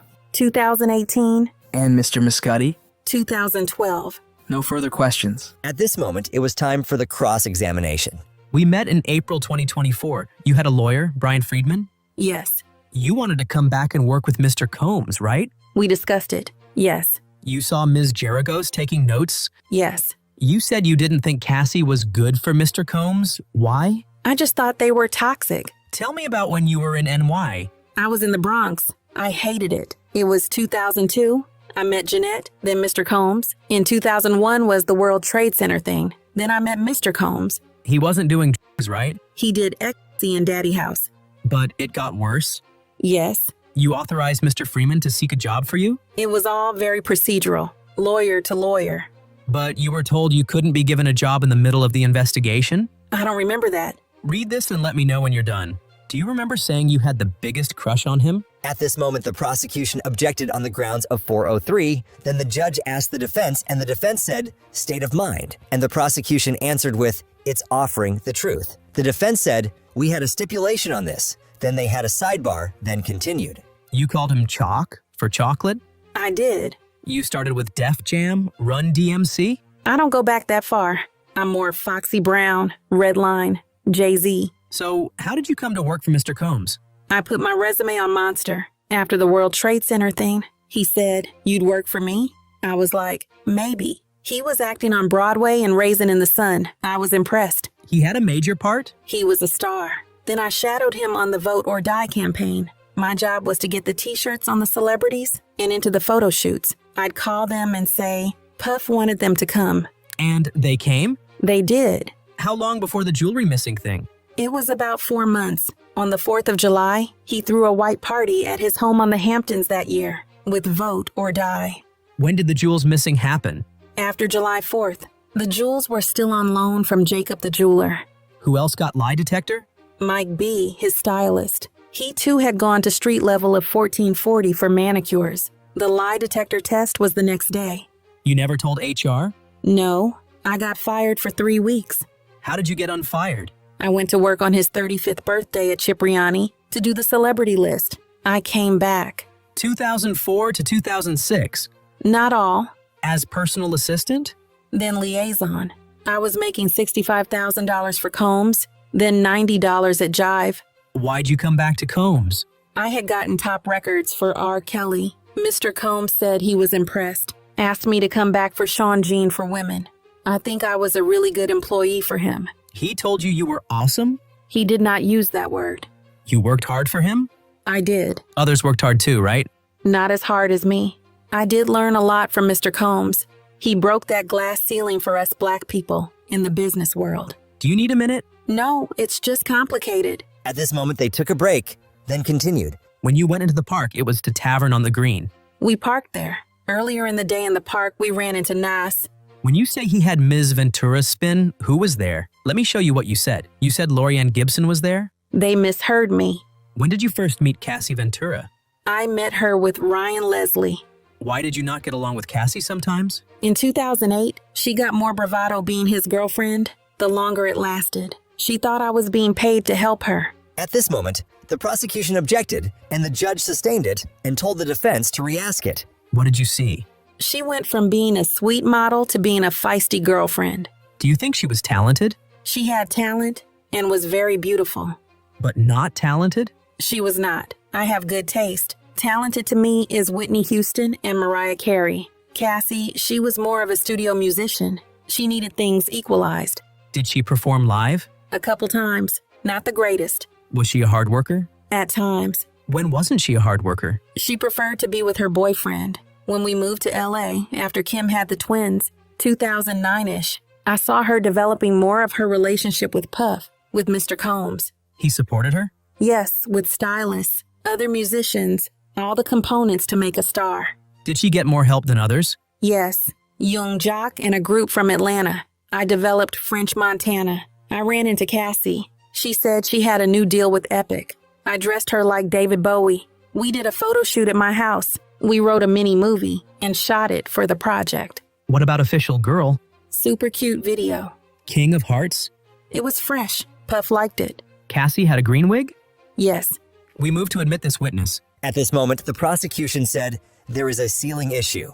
You don't remember this email? I don't. Here in 2012, you are setting up a recording session for Cassie. Mario Wienans was, for the chairman. For Mr. Combs? Yes. When did you learn Cassie was dating Kid Cudi? Fall of 2011. I picked her up there. You believed that after Thanksgiving, Ms. Ventura and Kid Cudi were, what? Getting to know each other. Why'd you get her a burner phone at Best Buy? I told her, you cannot do this on your bad boy phone. How did you know about burner phones? I grew up in Los Angeles.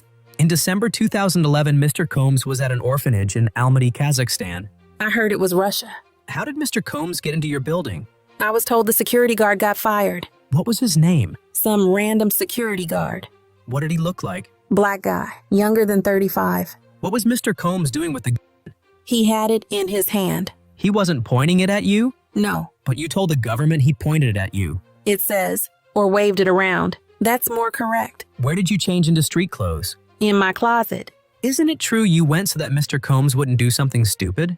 No, I went because he said he didn't care. I didn't want to go. He's a jealous guy? He has a bad temper. To the Escalade, did you pass a security guard? I saw him in his little hut. Mr. Combs was behind the driver with a gun on his lap. You made a call? Not then. Did you look at Kid Cudi's door to see if they could get through it? I was not really paying attention. I was so in my head, trying to plan my next step. I was praying that Cudi was not in there.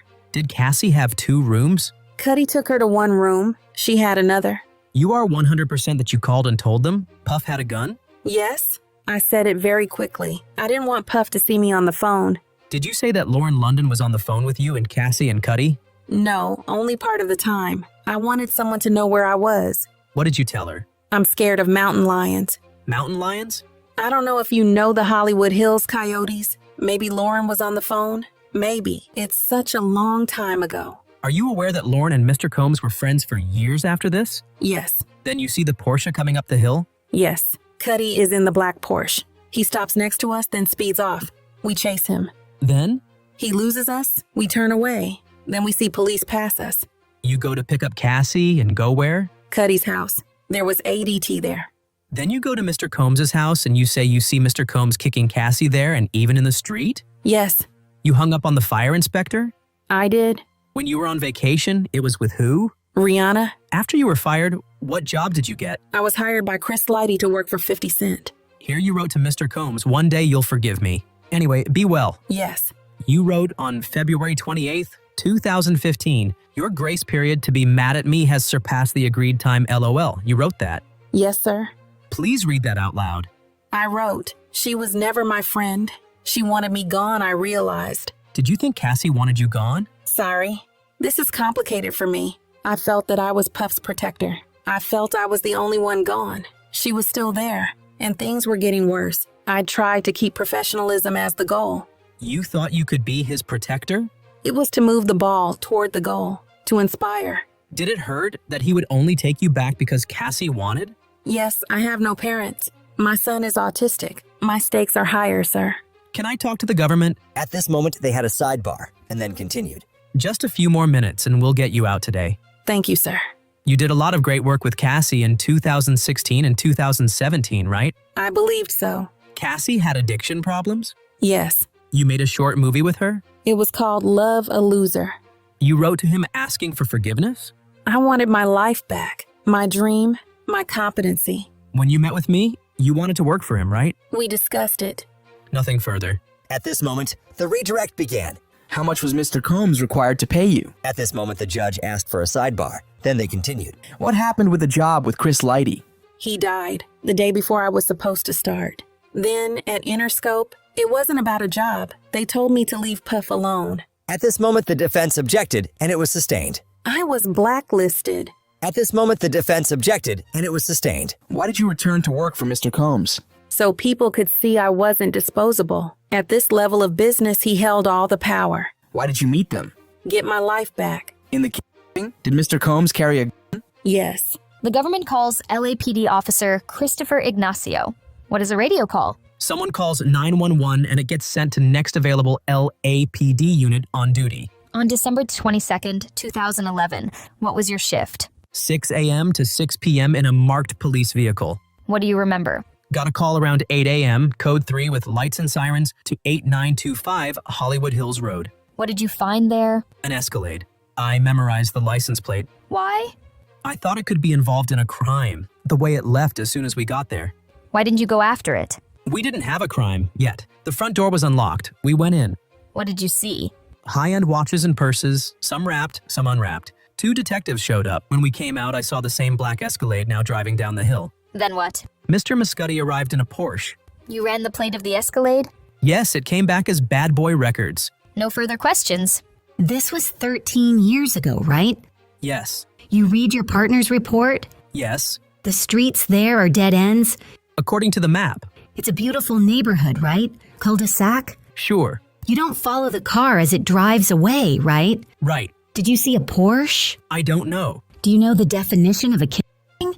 At this moment, the prosecution objected, and it was sustained. Were you told the homeowner was in the house shortly before you and your partner got there? At this moment, the prosecution objected, and it was overruled. The door was unlocked? Yes? There was no furniture upended, right? No. You called it a trespass, not a burglary, right? Because At this moment, the prosecution objected, and it was sustained. no report of theft? No. If you thought there was a gun in the Escalade, you could have put out a BOLO, right? At this moment, the prosecution objected, and it was overruled. You didn't, right? Right. Any mention of security cameras? I saw some. Mr. Mescudi wasn't hyperventilating, right? He was tense, I'd say. Did you search his Porsche? No. It was 8:20 a.m., not 6:30 a.m., right? Right. Nothing further. The government calls LA arson investigator Lance Jimenez. I'll place a binder in front. How many fires have you investigated? 100 a year, everything between mansions to dumpster fires. LA is pretty crazy. Did you respond as an expert to an auto fire at 8925 Hollywood Hills Road? Yes, there was a cut in the roof of the Porsche. What about inside the Porsche? Burn patterns inside. Any items? A bottle on the front seat. A handkerchief, burned. A lighter on the ground. What hypothesis did you draw? Molotov cocktail. How did you think it got in? Someone lit it, cut the roof, and dropped it in. Let me show you some photos. This is the black Porsche, what was burned. Yes. What kind of bottle was used? Old English 800 malt liquor. And the wick. A designer-type scarf, silky. In my opinion, this was targeted. The partial DNA profile. Was it consistent with a female contributor? I was told that. Do you know what it means? No. Do you know if it is possible to touch an item without leaving DNA? At this moment, the defense objected, and it was sustained. What happened to the print cards? They were destroyed in 2012. On whose orders? Someone in LAPD.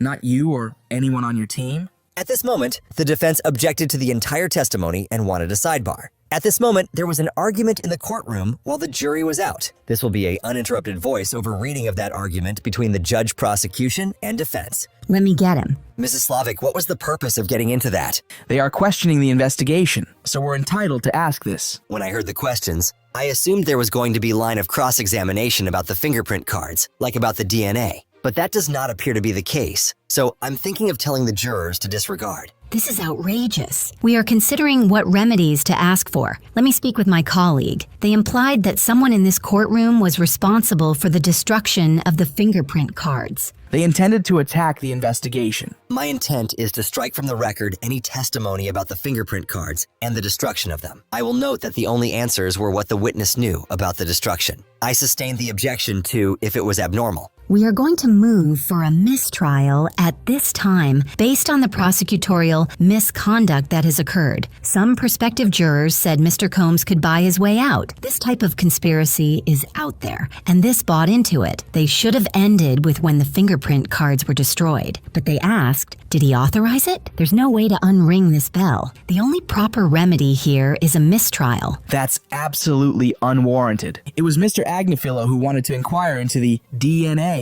into the investigation. Your Honor can just say that the jurors should not draw any inference from the destruction of the fingerprint cards. Application for a mistrial is denied. I sustained the objections when raised. The jurors have already been told that questions are not evidence. Your Honor should tell the juror that the questions were improper. They weren't improper. You could say, disregard both. Will the court tell the jurors that the answers are not to be considered? I'll tell them that the questions and answers on the fingerprints are irrelevant to this case and not to be considered. Thank you, Your Honor. Jurors, the questions and answers on the fingerprints are irrelevant to this case and are not to be considered by you. Please proceed. Did you interview the owner of the Porsche? Scott Mescudi. Did you reach out to others? I reached out to an assistant. Her name was Capricorn. At this moment, the defense objected and they were told to rephrase. Who did you reach out to? Capricorn and Cassie Ventura. Did Capricorn respond or assist? No. How did you reach out to Cassie? Wasn't able by phone. Tried through a family member.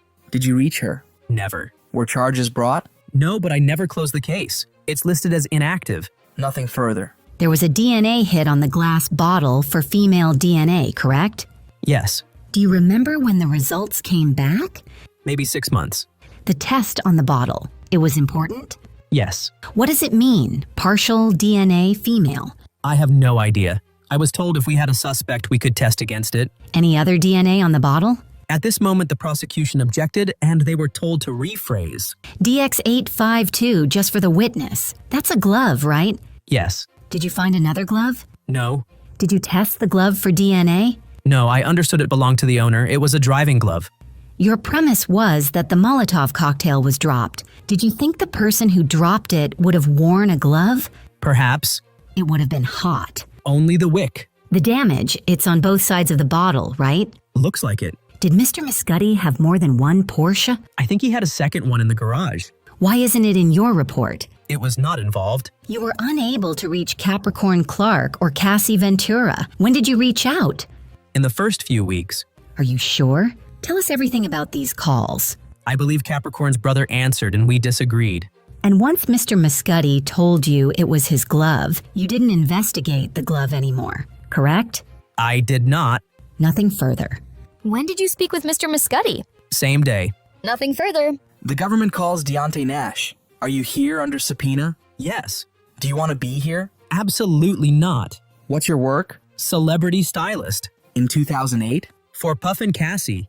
How'd you get hired to work for them? Through a Craigslist ad for Bad Boy Entertainment. This photo, is it a fair and accurate portrayal of how you looked at that time? Not even close. It's a glamour photo? Yes, I look amazing. How often would you witness Mr. Combs and Ms. Ventura interact? At least once a week. What did Mr. Combs call Ms. Ventura? Bitch, ho, CC, baby girl, slut. He would call it an outright ho, a slut anyway. How did she react? Sad. Did Mr. Combs make threats? Yes, that he would beat her ass, that he'd send her sex tapes out. How often would he say he would beat her ass? Quite a few. It drove her crazy. She would be super emotional. She might stay in the house for days. How often did Mr. Combs say you could not go out without his permission? Twice. The first time we went to a gay club with Kyle and Adrian. Then we went to her LA apartment. Puff called and told her she better bring her ass to his house. She panicked. What did you understand Mr. Combs was saying? At this moment, the defense objected, but was overruled. She packed her stuff and went to her house. Did you attend a Vanity Fair party? Yes, Oscars after party. In 2014 with Cassie, Puff was there. How did she look? She looked bomb. Her hair was... At this moment, the defense objected, but was overruled. Her hair was long. Puff picked me up and threatened me. I pinned her hair up. She record music? Often. What was your role? I helped pick songs. I probably should have been called an exec. At this moment, the defense objected and was sustained. Her mixtape, was it ever sold? No, it was put out free, but it did well, a top download. How much of her music was released?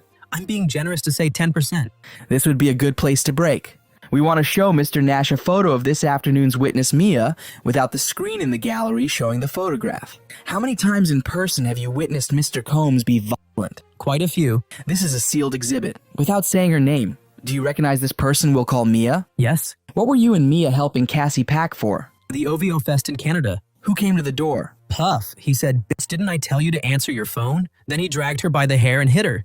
How hard was he hitting her? At this moment, the defense objected but was overruled. Very hard. We ran to the bedroom, but Puff pushed it open. He continued to attack Cassie with his fist. What did you do to try to help Cassie? I jumped on Puff's back. He threw me off. Mia, too. Cassie's head hit the bed frame. She was bleeding, but Puff continued hitting her. Where was Mia? Getting towels. What did Mr. Combs say to you, Mia and Cassie? He said, "Look what y'all made me do." He said she'd go to a plastic surgeon. With who? D-Rock. He was Puff's security. After that, when did you see her? The next day, FaceTime or something like that, she had a gash in her eyebrow. Were you once cooking with Cassie when Mr. Combs got violent? Yes, Puff came. What did Mr. Combs say? He said, "Y'all better get out of my house." He was grabbing her by the hair. He pushed her out the door, then began to do the same to me. But I don't have hair. He popped me. He told me to go downstairs and wait.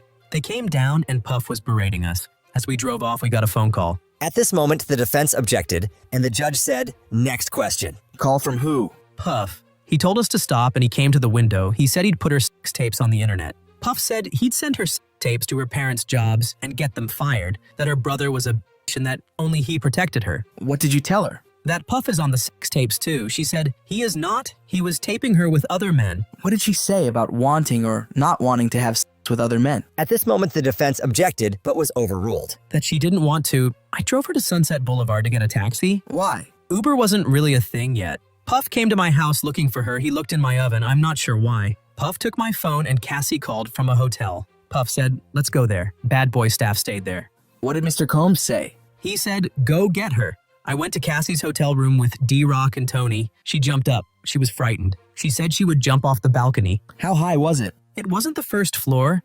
Downstairs, I saw 4 or 5 of Puff's security waiting. Puff told me, "You played me." I drove off, but Puff's security followed me. I turned off my lights and drove really fast. I went to the Universal Sheraton. And did you go home the next day? Yes, I found my backpack was stolen. It had $1,000 in it. Why did you keep $1,000 cash? So when Puff was mad, I could check into a hotel without giving my name. What happened in 2015? I saw Puff slap Cassie in the face. He said, "Get this bitch out of here." What did you do? Got her out. The Perfect Match premiere. What did you see? Cassie had a black eye. When was Mr. Combs violent with you at a music video? Yes, I was outside smoking a cigarette. Puff came and threw me on the car and started choking me out. Puff said, "Y'all keep going out." Did you report anything to the police? No, I was afraid of retaliation from Puff. Did you get anyone on staff? Christina Corum, KK. What did she say? That she would talk to him. Did anything change? No. How often did you help Cassie hide? Often. What did Mr. Combs do? He would blow our phones up. KK would too. She would say Puff was calm. Cassie would go back. Did Cassie tell you she was going to a hotel with Mr. Combs? Yes, weekly. She would pack sex toys. Did she say she wanted to go? At this moment, the defense objected, but was overruled. She said she didn't want to go. Her 29th birthday. Tell me. Puff asked me should he surprise her on her birthday. What did you say? Girl, I was not about to tell him not to surprise her. Did she use the word freak off with you? Not like freak off, more like freak off. Like a verb? Yes. Where did you go after the Blind Dragon? 875 Comstock, like 17A. Puff said, "Y'all gonna get some dick tonight." What did Ms. Ventura say? That she didn't want to go, but he made her. They left the house. She was super high. New Year's Eve 2017, where were you? Vegas, with Cassie and the staff, all on the same floor of the hotel. Puff's room was at the end of the hall. What did Mr. Combs tell you? That Cassie had been asleep for 24 hours. I had to take her up. I had to wake her up. Did she wake up? She woke up for me. What did Mr. Combs say? That he'd spent all this money so she had to. Then there was a low-budget producer. How many of your meetings with prosecutors did you end early? Probably all of them. Did you stay in touch with Mr. Combs? Yes. What was your tone? Loving. Why? I don't hate him. It's not in me. No further questions. How are you? Blessed. When he met with the government, you had an attorney present. Yes. The subpoena didn't mean you had to go to their office. Right. You hired a civil lawyer, Mr. Dunn, to represent you, considering litigation against Mr. Combs. No. Does this document show that? It's their assumption. But no, I have counsel to protect me. I don't do federal court.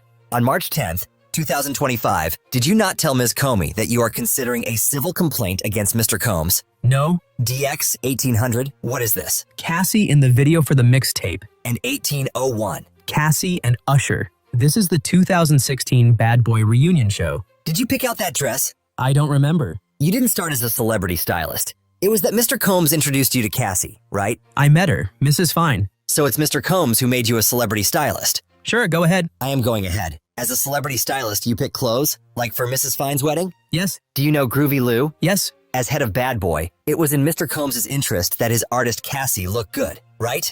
I suppose. And Bad Boy paid for Cassie's studio time, right? Yes. Ms. Ventura can't go to the studio unless Mr. Combs pays. What is Young and Reckless? A streetwear clothing brand. Cassie owned a part of it. Mr. Combs had nothing to do with it? He had to approve everything. Wasn't Bana involved? As stylist. Who else were you styling for in 2016? Cassie, Puff, Mace, and Lil Kim. Major artists. And on the mixtape, you were executive producer but got no credit. Meek Mill was on the mixtape. Yes.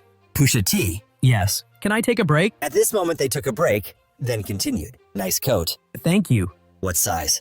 Not your size. Right answer. Mr. Combs was the final decision making. No, some of them look terrible. You are friends with Ms. Fine? Yes. When's the last time you spoke with Bryana? Yesterday. Not about testimony, right? Right. She saw it on the news? When did you speak with Cassie? Yesterday. I congratulated her on having the baby. You saw her take drugs? Cocaine, ecstasy, and MDMA. Mushrooms and acid? I'm not, privy to that. Not to get into your business, you have used cocaine? Yes. You smoked pot before meeting prosecutors?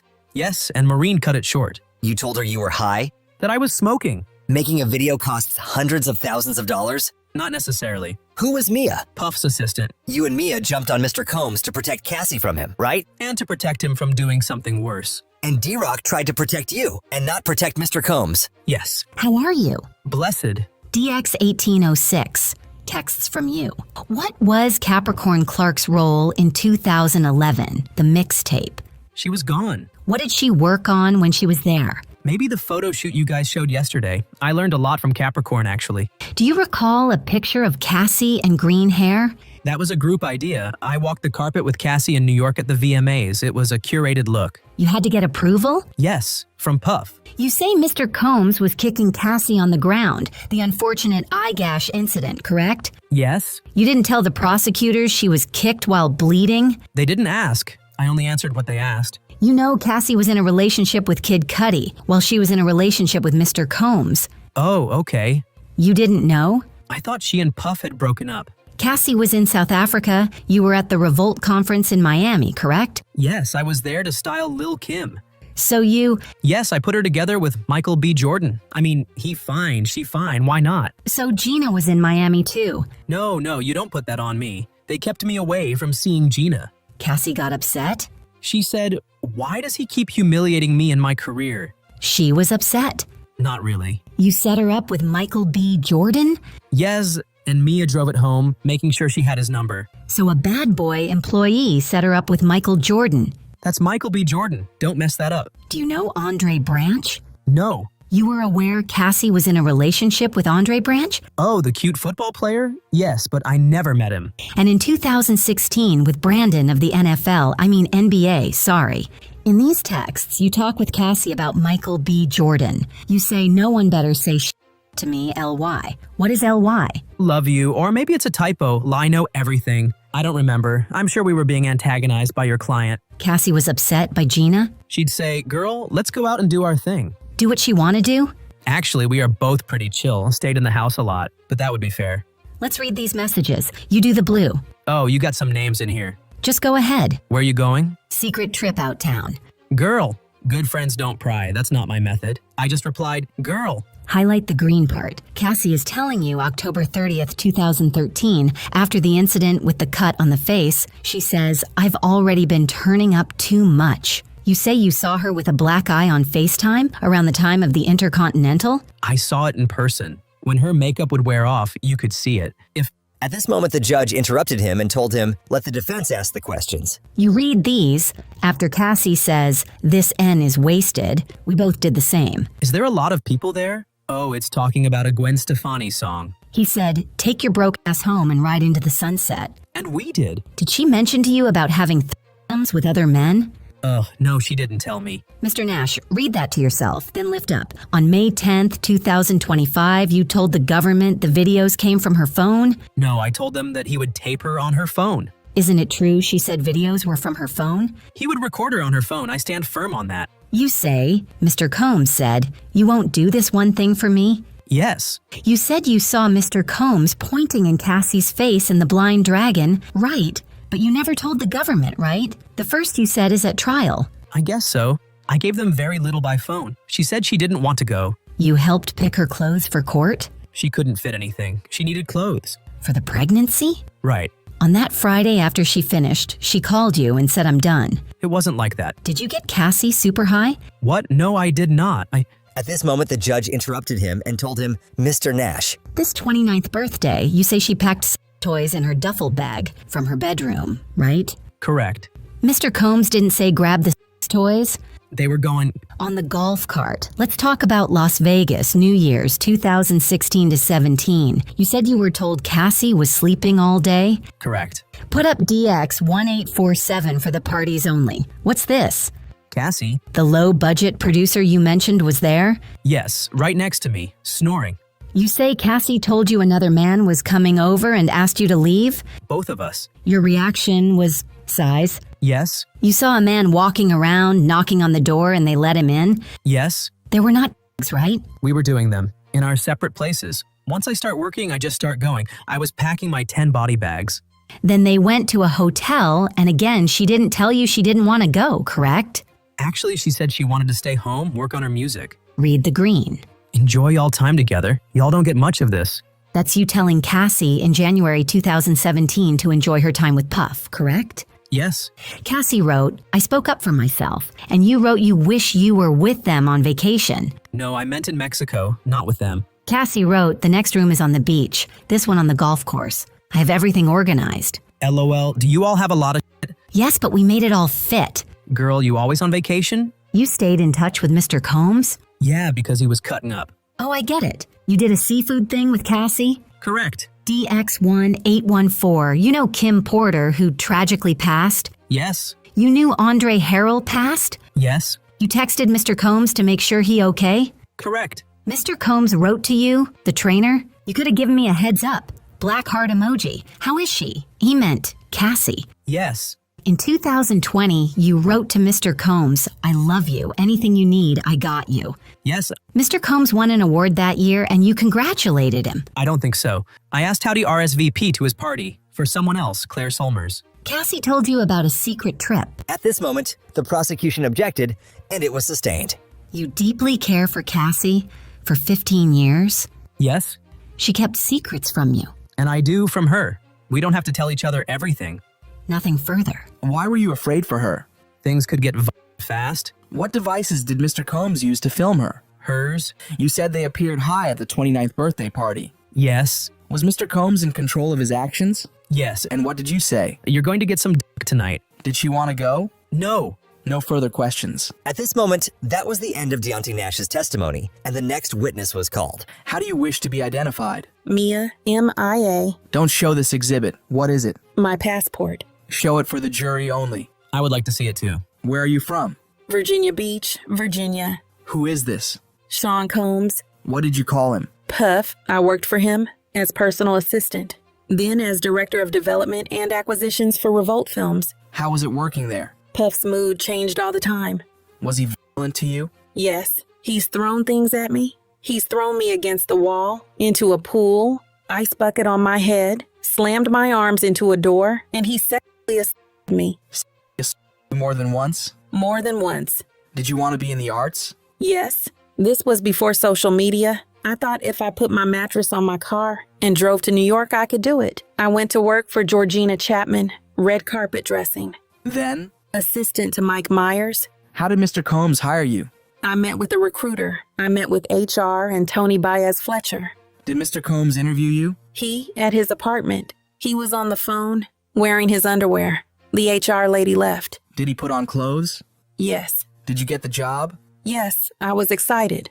How much did you expect to work? A lot, but I didn't fully understand. How much were you paid? $50,000. What did you do on your first day? HR told me I was on trial for 2 weeks. Where did you start? His Alpine, New Jersey house. I was there all day. Then where? Back to the office for a few hours more. Then I was told Puff wanted me to come to the studio. How long were you there? Until 1 p.m. the next day. Then where did you go? Puff's apartment, then home. How fast did you have to return? I didn't take a nap. I didn't want to risk it. How much did you sleep during your first 24 hours on the job? I didn't. I took it as a challenge.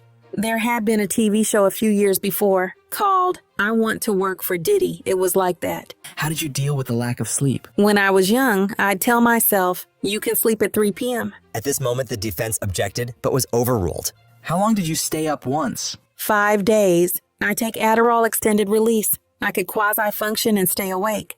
When did you go to sleep? My hearing went and my equilibrium was off. Blurred vision, lights that weren't there. I cried. Were you then told you could sleep? Yes. By whom? Puff. Why did you stay awake that long? I was working. I am introducing exhibits. These exhibits are under seal. At this moment, the defense objected but seems to be overruled. What is this? A list of my responsibilities I sent to Tony Baez Fletcher on November 10th, 2011. Puff has said, I don't know what you do all day. Let's focus on a few things in this document. Please read this, Mia. All of PD's social media presence. Who is PD? Sean Combs, Puff Daddy. I wrote, main liaison between PD and Hollywood. Did you do that? Blackberry 24/7. I wrote, anticipate his moods. Why was that important? It dictated the day. You wrote, every day is different. And that he can ask you to crack his knuckles or do his taxes. Did you have an apartment? Yes, in NYC. Were you there much? No. My roommates joked they lived with a ghost. In LA? Where did you stay? In the staff house then in Puff's house, 9933 Beverly Grove, then 9374 Beverly Crest Drive, then 200 South Mapleton. In Miami? 2-star. Could you leave? Only with Puff's permission. Once I left at 2 a.m. after he was asleep, I got in big trouble. What happened? Security called me to say he was sending them to find me. It was at the first LA house, 2009 or 2010. Were you allowed to lock your bedroom door? No, he said, it's my house. No one locks my doors in my house, so it wasn't really my room. But did security get to lock their doors? Yes, one had a deadbolt, another a keypad. I was told they were actively hiring other assistants. How long did Malcolm, the assistant who was there when you started, stay? 7 or 8 months. Were you the only one then? Yeah, for like a year. How did you feel? I didn't have time to feel. It was insane. Puff gave me a pep talk, like we were a team. He said, I need a second brain. Did he hire more? Yes, eventually, but I still felt like I was responsible. You got punished? In various ways, getting cursed out, my intelligence insulted, and my job threatened. Who did those things? Puff. Who's this? George Kaplan. He was another personal assistant for Puff, after me. What was Revolt Films? Puff and I started it together. Were you still performing personal assistant duties? Yes. How much did you get paid? $70,000, then $100,000. There were supposed to be bonuses. Did you get them? No. Who is this? Cassie Ventura. How did you know her? Working for Puff. We became close friends. Still today? Yes. How was their relationship? Highs and lows. Unequal.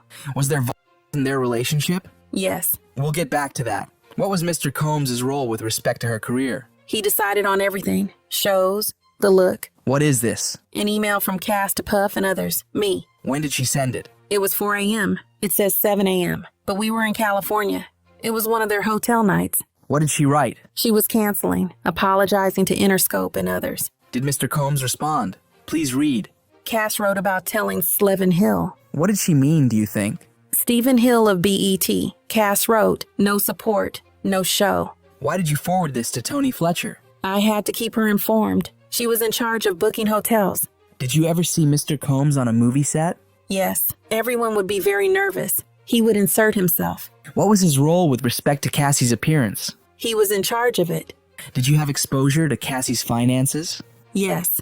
How? I learned the company paid her credit cards and that the places where she lived were under his company names and her cars. Did he take things away? Yes, cars and jewelry and support. If he couldn't get her on the phone, he'd keep tabs on her through me. What was part of your job to spend this time with Cassie? Yes, I had to do whatever Puff told me to do. Could you go where you wanted? No, we had to be where Puff told us we could be. And if not? Something very scary. The punishment was unpredictable but terrifying. We'll talk some more about that as we get through your testimony. How would Mr. Combs communicate with Ms. Ventura? Sometimes through me. Did you see violence?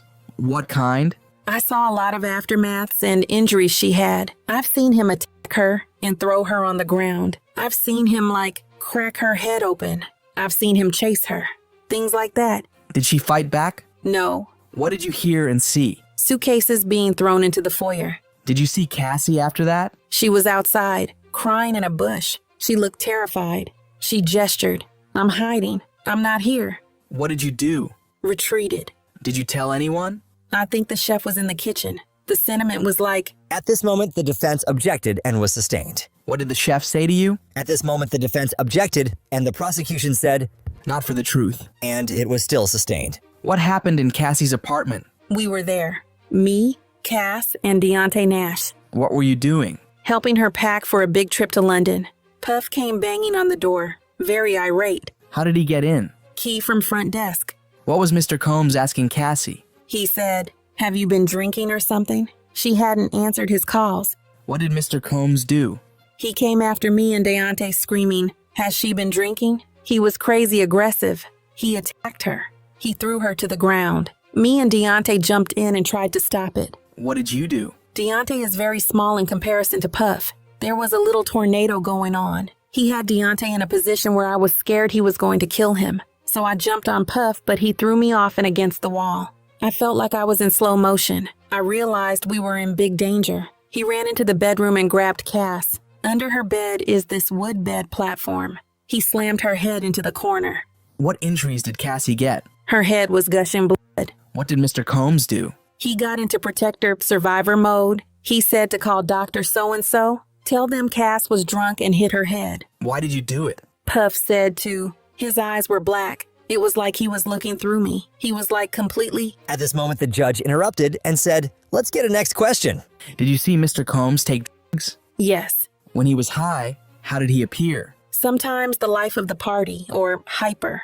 Where was this? Ibiza or Burning Man or music conferences. When he smashed her head, did he seem high? No. Did you go to Prince's party? Yes. What happened the night before? Big award ceremony. Suite in the Beverly. He told me to stay with Cassie, that he was going to be at his house with his kids. But then I heard about Prince's party. What did you do? Cass and I debated like little kids if we should sneak out of the house and go to Prince's party. Prince performed on a little table. Then I saw Puff come in with his bucket hat. We locked eyes. I thought, oh crap. Cass just booked it. Where did you go? Across the street there were woods or bushes, but Puff caught Cass and had her on the ground. Puff started to attack her, but Prince's security quickly intervened. And later? I went to another hotel. The next day, HR told me Puff was suspending me without pay. Did she say why? That Puff said I was being insubordinate. Mia, you were speaking about between Mr. Combs and Cassie. Have you traveled to Turks and Caicos?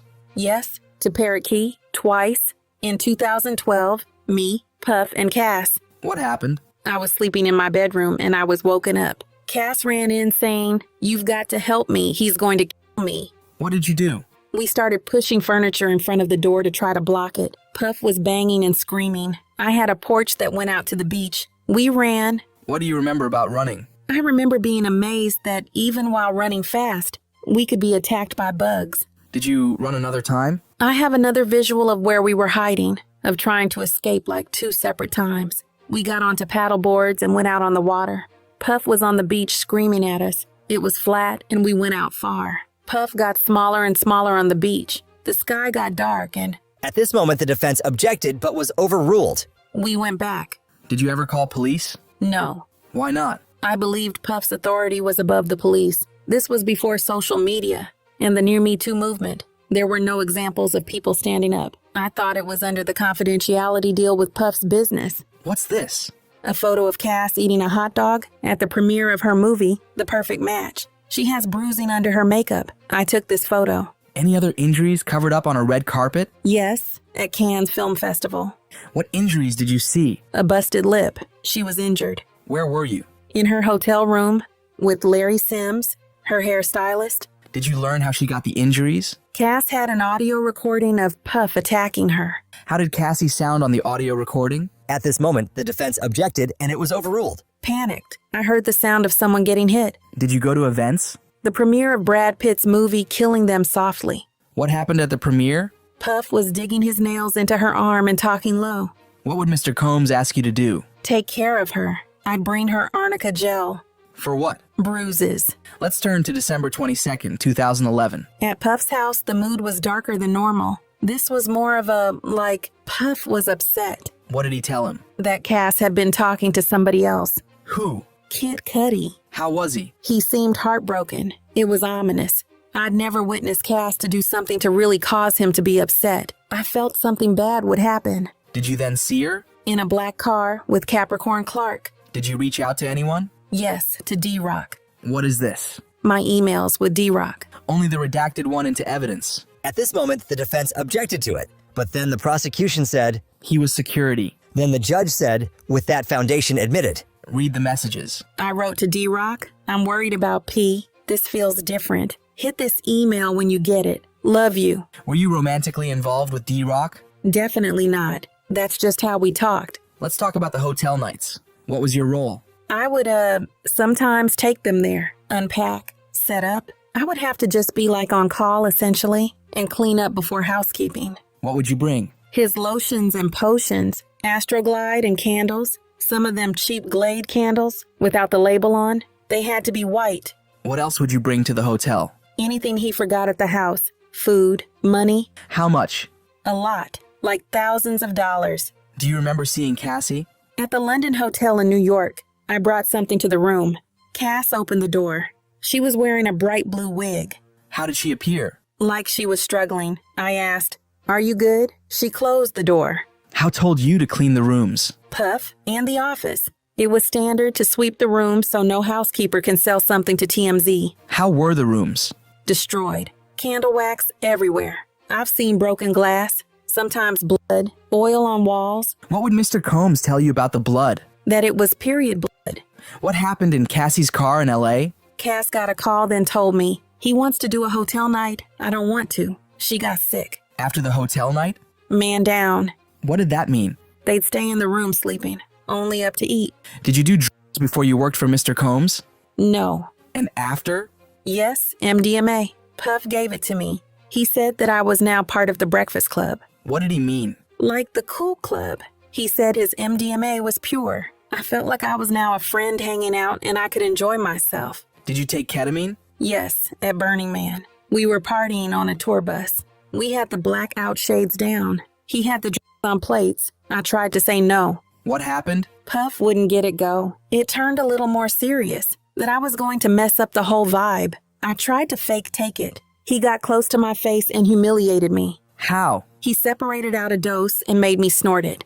I didn't want to fall into the K-hole. I'd seen a person. It looked like an exorcism. Did you want to take the ketamine? I didn't feel I had a choice. Did he take drugs while working? He was always working, once on the way to Chelsea Handler. How did Mr. Combs treat you? Sometimes like best friend and working partner. Sometimes like I was a worthless piece of crap. How would he compliment you? My work. He'd give me life advice. And to tell you were worthless? Long extended rants about how incompetent and stupid I was. Threaten my job. Anything physical? Throw things at me. Did he talk about jobs for you? Yes. Before Revolt Films, he talked about other companies. I told him I wanted to create and develop TV shows, especially comedy. He said that's what he wanted to do too. Then he'd take away my credits. What did he throw at you? A bowl of spaghetti, turkey meat, a computer, a phone. Let's talk about the spaghetti. What did he tell you to do? To go get people. But I needed to change my tampon. He yelled, "Yo, girl." I said, "Do it now." Blood was dripping down my leg. I said, "I have to go change my tampon." What did Mr. Combs do? He threw his bowl of spaghetti at me, then said, "Get the out of my house." He chased me out. I was barefoot. I hid in a bush, then to a hotel. What did HR tell you? That I was going to be suspended without pay. That's what Puff wanted. Where were you when he threw a computer at you? In a trailer. Swizz Beats was there. The Wi-Fi was broken, and I went to look into it.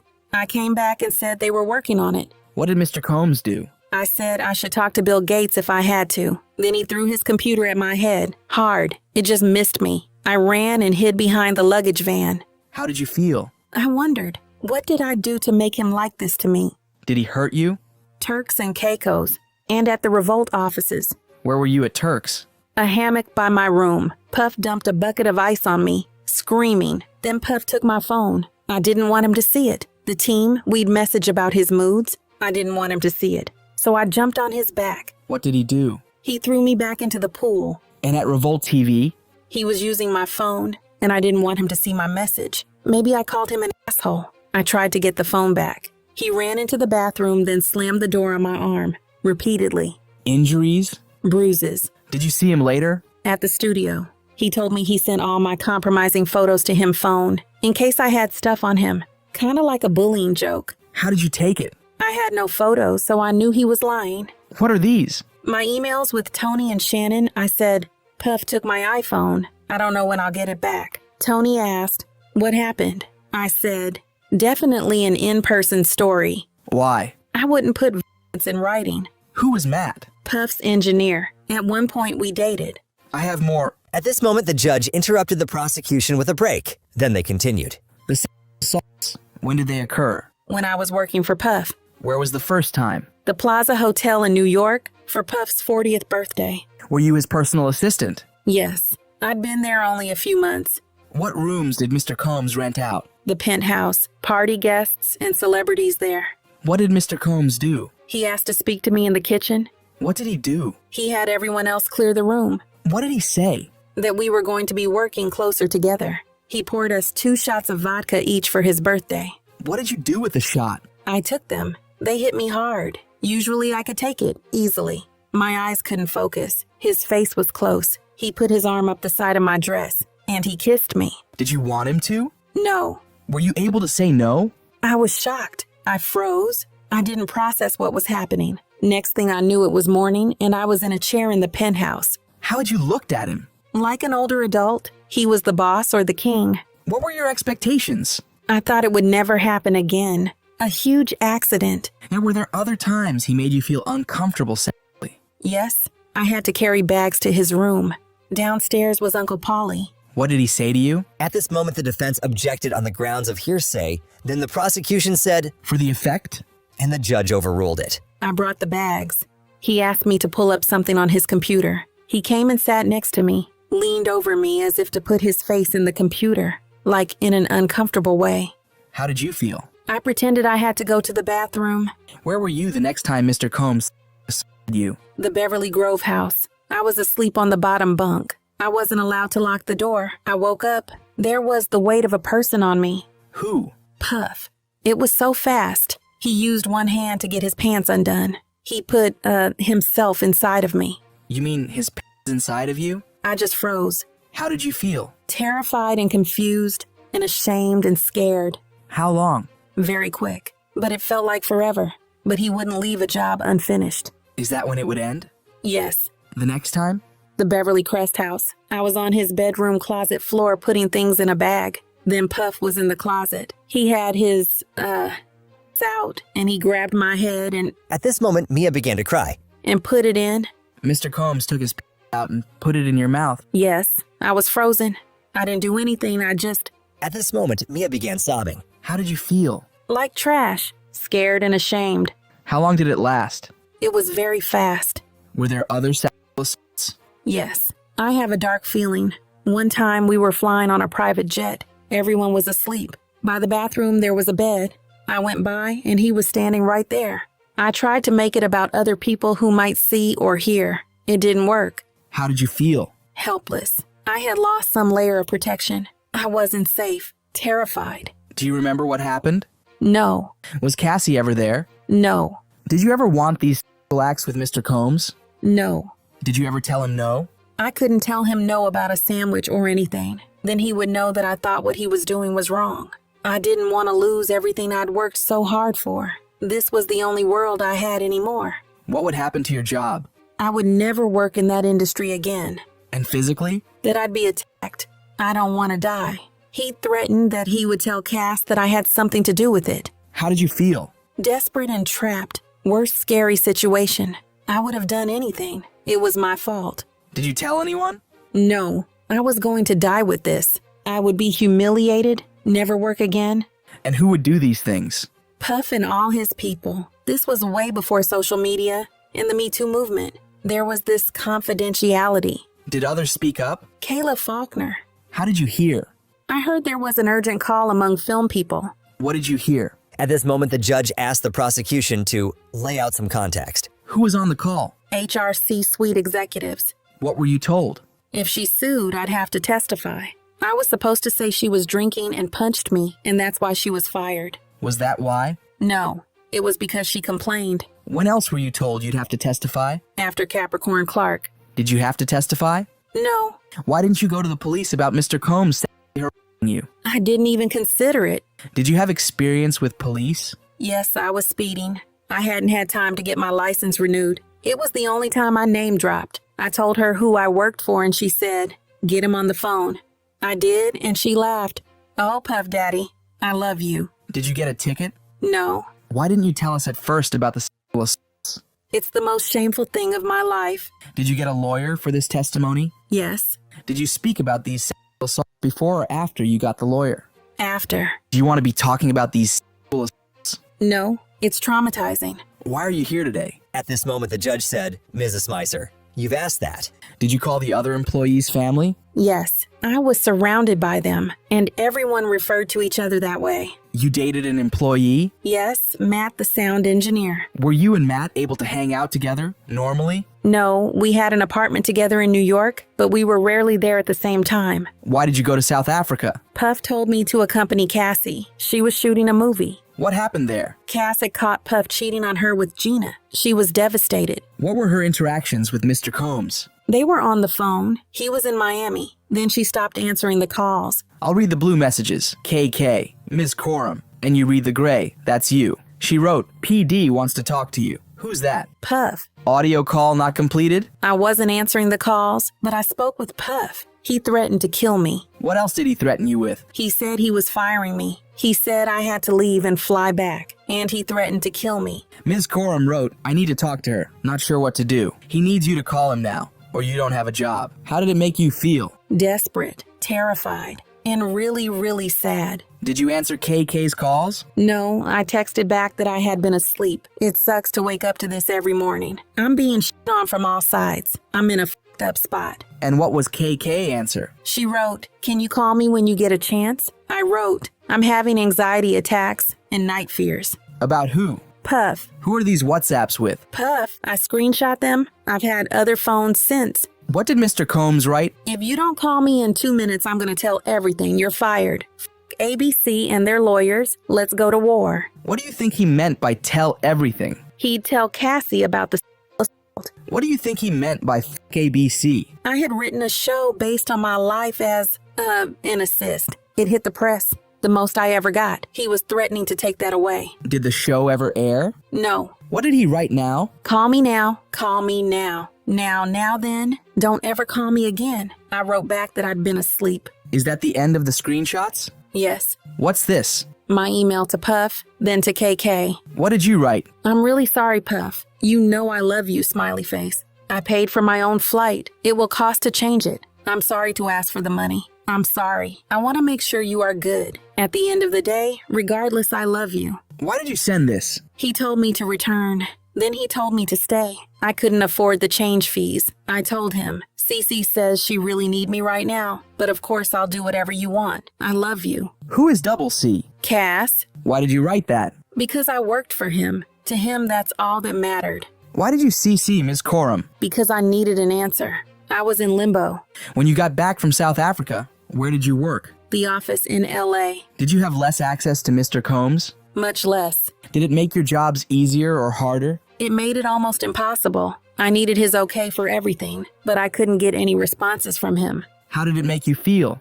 Defeated. What is this? A note for HR to me. What was the date? March 31st, 2011. What was happening? I was suspended without pay. What had happened? He came in and didn't see I had laid all the options out. He started ranting. I tried to point to the other options. Who was this with? James Cruz. He worked for Puff in like a managerial role. He asked for tickets. I wrote back, Puff is currently firing me right now. He wrote back, LOL. I wrote back, no, seriously, sad face. What is this? Email D-Rock to me, March 25th, 2011. D-Rock asked, what happened? He went batshit crazy about his shirt. Where was Puff? With D-Rock going to the doctor and some other errands. I asked D-Rock to give me a heads up before they came back, so I could be out of the way.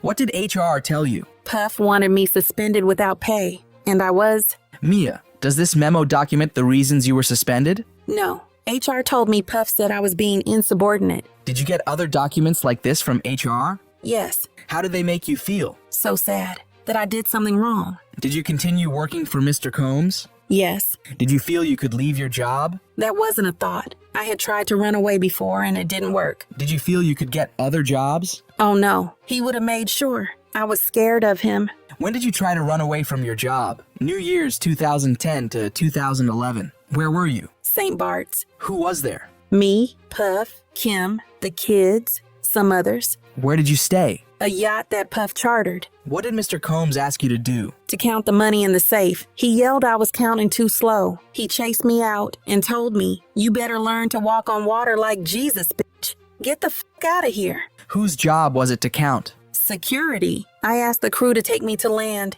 but it was a hurricane or something. I hid on the 3rd floor. Who spoke to you? Kim. She tried to console me and said, "Don't worry about it." I saw Puff coming toward me. I ran and hid in the crew cabin.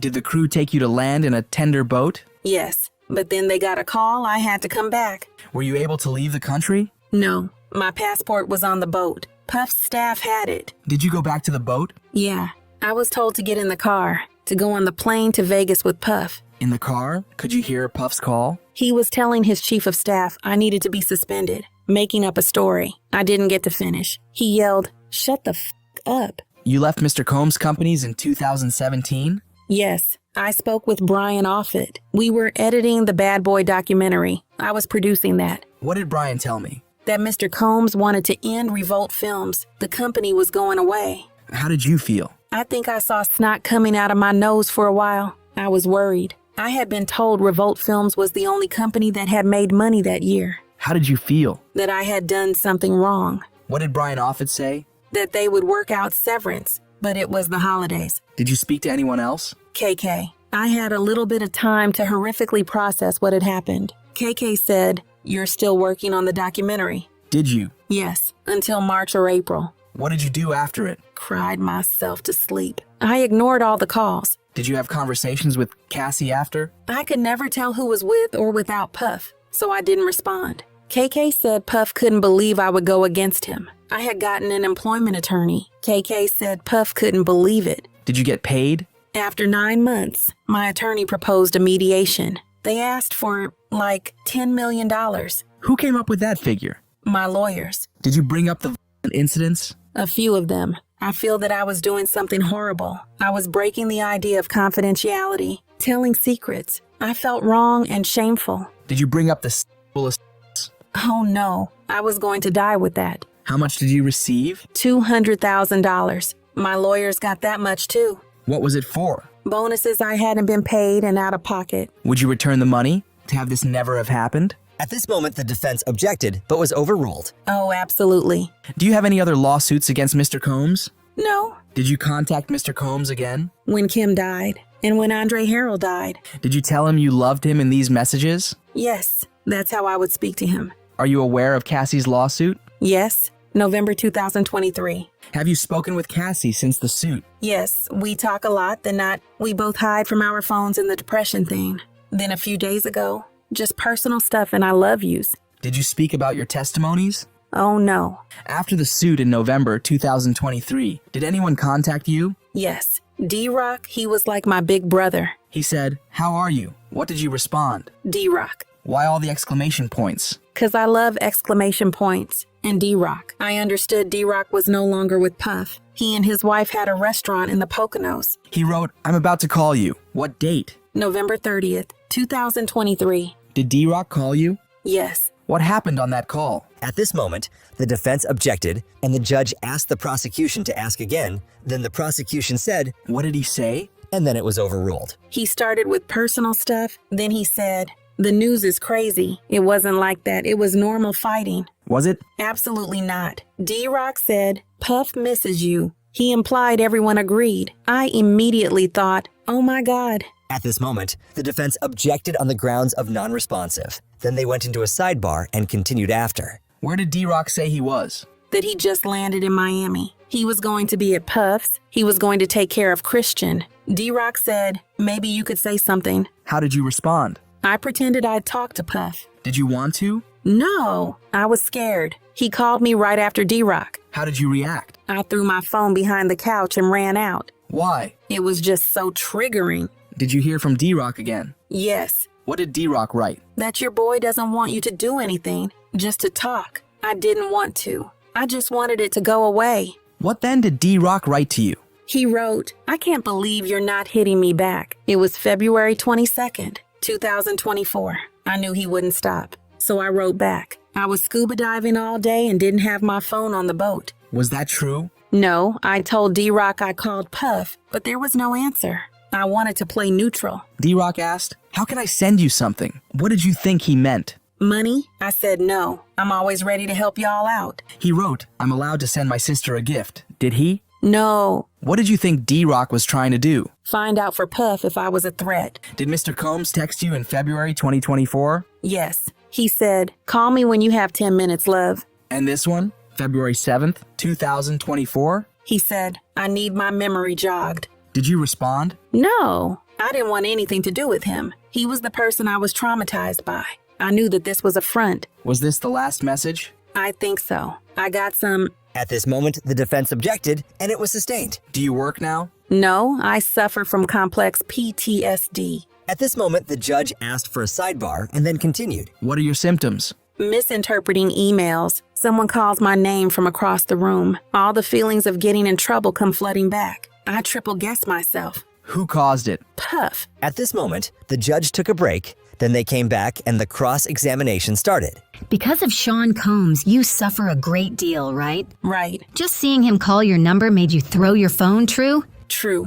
He made you do things that are unthinkable. Yes. Making you sleep in a room with a lock and coming in and violating you in the most unthinkable way, true? True. You said that Sean Combs' conduct was the worst thing that ever happened to you, right? Yes. Look at the notebook. I moved for admission of 1702 to 1710. Mia, this is a social media post by you in 2013. Yes. It's your personal account. This is what you're doing. Yes, my personal account. You wrote, "This is what we do when you are not around. I am Diddy, C-Rock," right? Yes. You tagged him years after you say he raped you? Yes. This is July 4th, 2013. Whose hands are those? Cass and me. You wrote, "Rich as fuck," and CC. Who is CC? Cass. What does CC stand for? It's just a nickname. Have you heard Cassie Combs? Oh, that makes sense. Here you say he got coffee for you, though, in Forbes' list. Yes. You say he made you take against your will at Burning Man, but you post about it?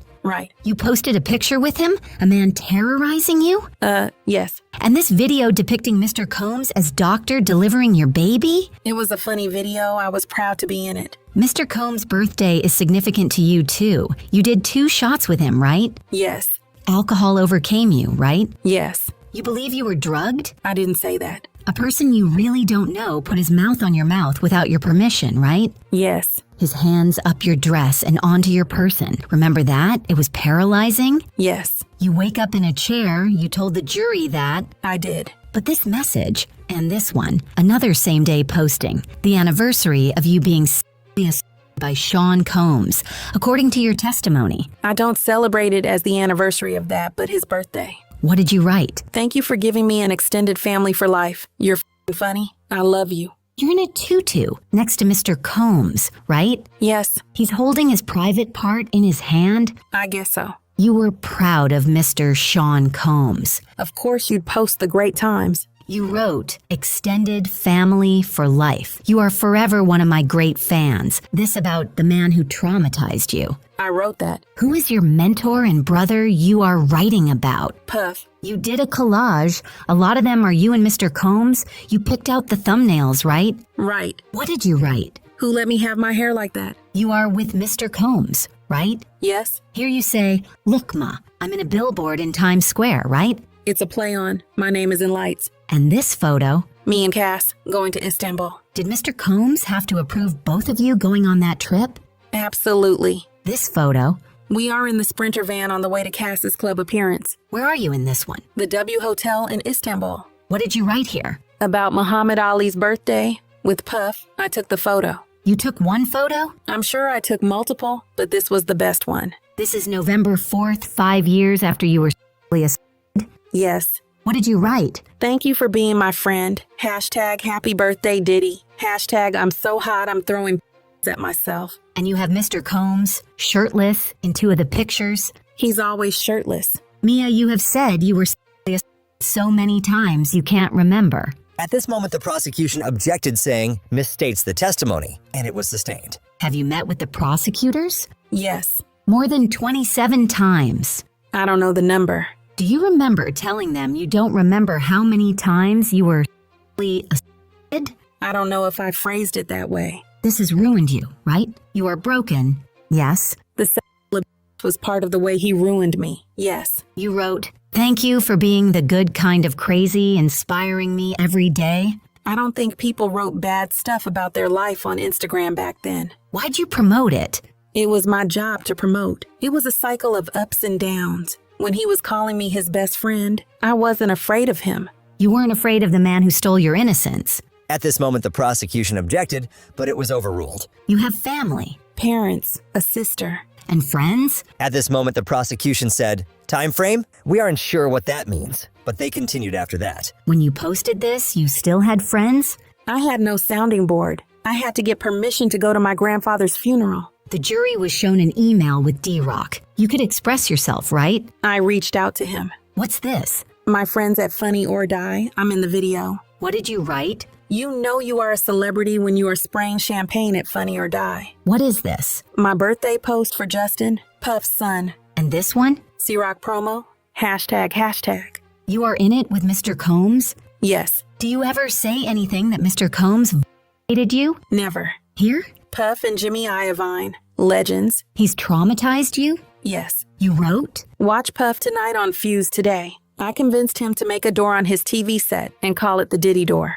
You post a picture of the person who has ruined your life? And my boss. Who made you post this? No one. How do you forget about waking up with a man on top, having his way with you? I was in fear of upsetting him. The moments other than when we were best friends. How are you best friends with a man you say raped you? Ask my therapist. What did you write? Fuck off, patron, with a photo of Puff dancing with his tequila. And in this photo, Mr. Combs is close to you? Yes. You are producing the show? Funny or Die did it, but I was getting producer credits. At this moment, the prosecution asked for a sidebar. Then they went to lunch and then continued. What is the Breakfast Club?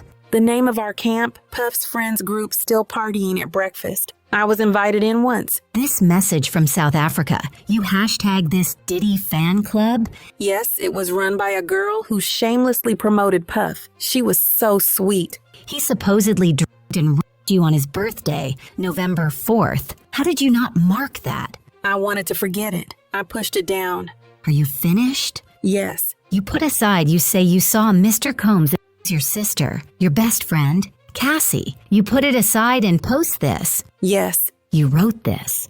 Puff at iHeart. What are you doing here? Promoting Puff's appearance on Blackish. It's a comedy show. Were you aware of the #Me Too movement? That was a great movement. Yes. What are these? Me and Puff at Burning Man, then on Blackish. You loved Ms. Ventura? You meant every word on your social media account? I didn't mean every word on my account, but I do love Cass. What's this? A pop-up shop for D-Rock's brand, Invisible Bully. You promoted Mr. Combs? Yes. You're saying this is not the way you felt. At this moment, the prosecution objected on grounds of argumentative, and it was sustained. How about the "you are the best unicorn rock star alien"? I was trying to say it's unique. Who are the people in this photo? Mama Combs, Christian, D-Rock, Fahim, Tron. You worked through March of 2017. It was confusing. On December 6th, 2016, you were notified? I was getting mixed messages. What was this? I was promoting the Bad Boy reunion tour. I was doing the documentary on. I'm going to show you something. DX1700. I remember this. You did this? It was nice of me. You made this and gave it to Mr. Combs? Yes. What did you write at the top? Puff. Sometimes life goes by at catastrophic speed. I hope on this day, I hope you can sit back and consider. I made this book of articles from 1991 to now. Did you mean those words? Yes. He'd said to me, I used to look at the world the way you do, but now that I've done everything, it was sad. The man you say has ruined your life? I can tell you what my therapist has said. How could you do this? It's called psychological abuse. No one did anything. What could be more terrible? At this moment, the prosecution objected, and it was sustained. There are textbooks out there. It's called an abusive relationship. But you are not dating Mr. Combs. Relationships are not limited to that. There were no streaming documentaries about this. No one flinched at his behavior. At this moment, the judge asked for a sidebar, and then they continued. Where is it that you confronted him and said, "You have violated me sexually or otherwise"? And he said, "I need your help." At this moment, the prosecution objected, but it was overruled. After St. Bart's, I confronted him about his behavior, not the other thing. You told Cassie she's a superstar and should get the money? I don't remember that. Aren't you lying about Mr. Combs' misbehavior? I have not lied to anyone at all. Isn't it true it did not happen as many times as you just said? Everything I said in this courtroom is true. Why did you make him the scrapbook? You could talk to an expert about sexual assault. Could we hand the scrapbook to the jurors? Mia, let me ask you. How did you make this scrapbook? I researched and reached out for archives. Archives in a library? In his company? But then you did all the work. I did. Did you make Mr. Combs a birthday video? I put one together. I asked people if they wanted to send in a video. I want to ask you about last 4 digits. At this moment, the prosecution objected, and the judge said, just ask her if she recognizes her number. I do. Let's read these messages. I'll be KK. My life is over. I might as well. Call me back or I'm calling your parents. I'm so sorry. I'm with Laura Gomez. I'm not gonna say it. I can tell you are... The pain hurts so bad. Who is Laura Gomez? She was in HR at Combs Enterprises. You start, I'm gonna kill myself. My life is over. Yes. You could have quit. I didn't see it that way. Why? There's a pretty long psychological explanation. I was around them 24 hours a day. This is all I knew. Why weren't you happy to be severed? Isn't this great? Not then. Show DX1750. Did you work as an assistant to someone? Maybe 2008 or 2007. I'm not sure. You had a resume saying you had the ability to multitask and had thick skin. I'm not sure I wrote that. That you were able to deal with uncomfortable situations 24/7. At this moment, the prosecution objected, but was overruled. Did you use this as your CV? Looks like it. 1753-R for admission. You went to James Madison University. It's a well-known institution. Sure. Then you were a design assistant. Yes. In 2008-9, you say you provided round-the-clock support, all personal and professional needs, keeping passports. They were all collected. I don't exactly remember. I didn't travel. But you traveled with Mr. Combs' companies? Oh, yes. So when you said they had your passport, they had everyone's passport. True? Yes. You are a strong person. I'm good at teaching people, not necessarily at enforcing things. You're a leader. I don't know about that. You speak up for yourself. No. But you empower other people. True. Yes. Let's look at your text messages in 1730 at CQ. I sound like me. Show the jury 1733. You left Mr. Combs' employ by March 2017. Yes. What did you write to Mr. Combs for Christmas 2018? Please read it. Merry Christmas, I love you, and the New Year's. I had just seen him at Kim's funeral. You reached out to him. Absolutely. This 2019 message. I wrote, I had a nightmare I was being chased by R. Kelly, and you saved me. The person you say you saved you. At this moment, the prosecution objected, and the judge said to rephrase. Here, what did you write? Sending you all the love in the world. You are not in his grip anymore. It's psychological. Why do you keep referring to psychology? Why did you do this? Kim Porter's tragic death was 5 months before. Why were you reaching out to Mr. Combs? 5 months is not a lot. What didn't you understand that Mr. Combs was brutal to you? How did you write this? At this moment, the prosecution objected on the grounds of argumentative, and then they had a sidebar, then continued. Now May 14th, 2020, and you texted to Mr. Combs. What? My heart is broken about Dre. In my spirituality, I know that when people are done with the physical world, it's that they have completed their mission. I love you. What's this about? He auditioned for the James Brown part that Chad Boseman got. I told Puff I'd email him videos of his audition.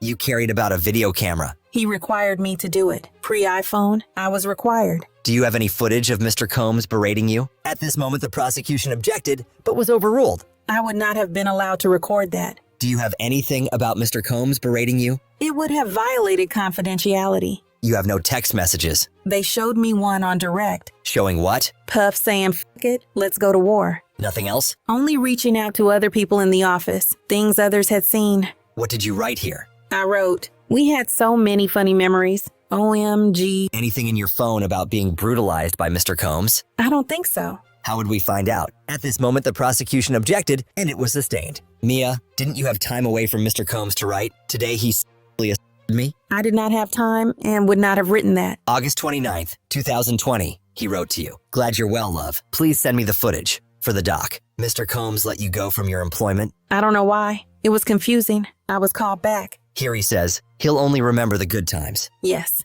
It's 2020. The Me Too movement is strong for 2 years. You could say, I remember the bad times, right? I would never have said that. Because it's not true. At this moment, the prosecution objected, and it was overruled. You wrote what? Love you too. I wrote so many crazy things, like Mick Jagger trying to take me home, in that Baccarat game, my pink bedazzled iPhone. There were trillions of stories. Of course, I'll send to you. I was bamboozled by Heather. Remember the scrapbook I made you? I've got you. Why didn't you write, "You bamboozled me"? Because I was brainwashed. By whom? Puff. How did he bamboozle you with a part of his body in you without your consent? At this moment, the prosecution objected, and it was sustained. What does brainwashing mean? The highs were really high and the lows were really low. I was punished whenever Puff was violent, making me believe I had done something wrong. He was praised by the public. You were aware of the Me Too movement. No outcry out of you. Why? He said he was going to tell Cassie what happened. I internalized blame and shame.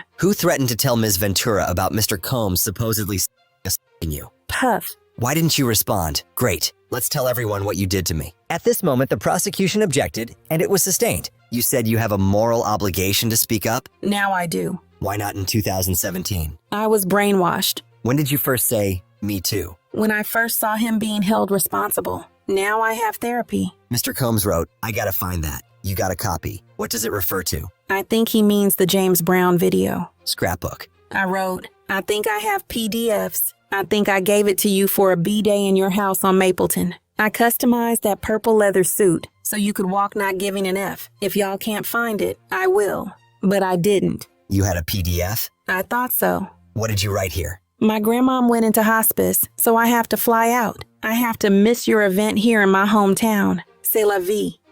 Crush it and make history. Heart emoji. Deepest sympathy for your grandmother. Thanks. What was this about? There had been some terrible event with the police. Farrell organized an event to change the narrative of Beach Week, which I think is a college thing. You wanted to see Mr. Combs. I did not. I only said so. My hometown of Virginia Beach doesn't usually get this type of attention. You're telling the jury you were scared of Mr. Combs. True? True. I was scared of him when he was scary. Listen to 1750. Tell me if you recognize it. Move to admit 1750 and 1750R. You and Ms. Ventura were best friends. Fair? At this moment, the prosecution objected, and they had a sidebar. One of the videos that was admitted was this video, which we will play for you now.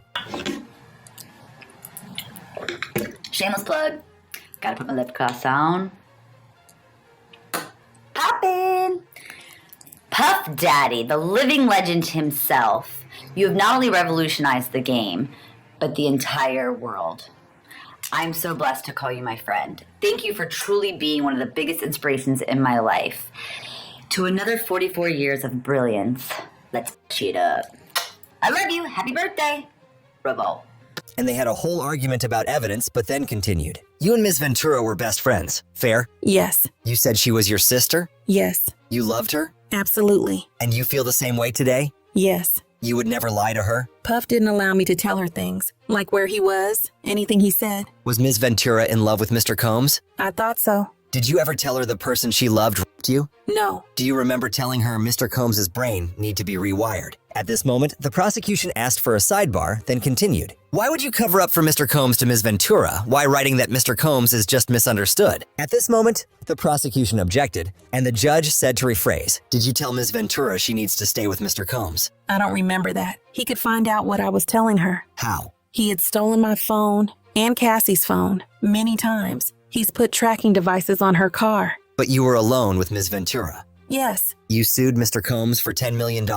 It was a mediation. My lawyers ended up getting $200,000. You got $200,000? Yes. Please look at the screen. Is that your social media account? Looks like a text message. Sounds like me. Your text to Mr. Combs? I don't remember sending this. You are in a tutu, and Mr. Combs appears to be holding his private parts. In Ms. Ventura's lawsuit, she alleged sexual abuse. Yes. Why did you still communicate with Mr. Combs? At this moment, the prosecution objected, and it was sustained. Did you meet these prosecutors in January 2024? I may have. I don't remember the timing. Did you tell them Mr. Combs sexually assaulted you? I don't remember when I told them. Did you get a lawyer? Yes. The lawyer, who had 45 days earlier, obtained an enormous judgment. At this moment, the prosecution objected, and it was sustained. Why did you hire her? At this moment, the prosecution objected, and it was sustained. You only first alleged assault in June 2024. I don't remember the timing of things. The rest I can't go into. I understand it's privileged. At this moment, the prosecution objected and it was sustained. Then the judge asked for a sidebar. Let's talk about Prince's party. You said you had no permission to go there,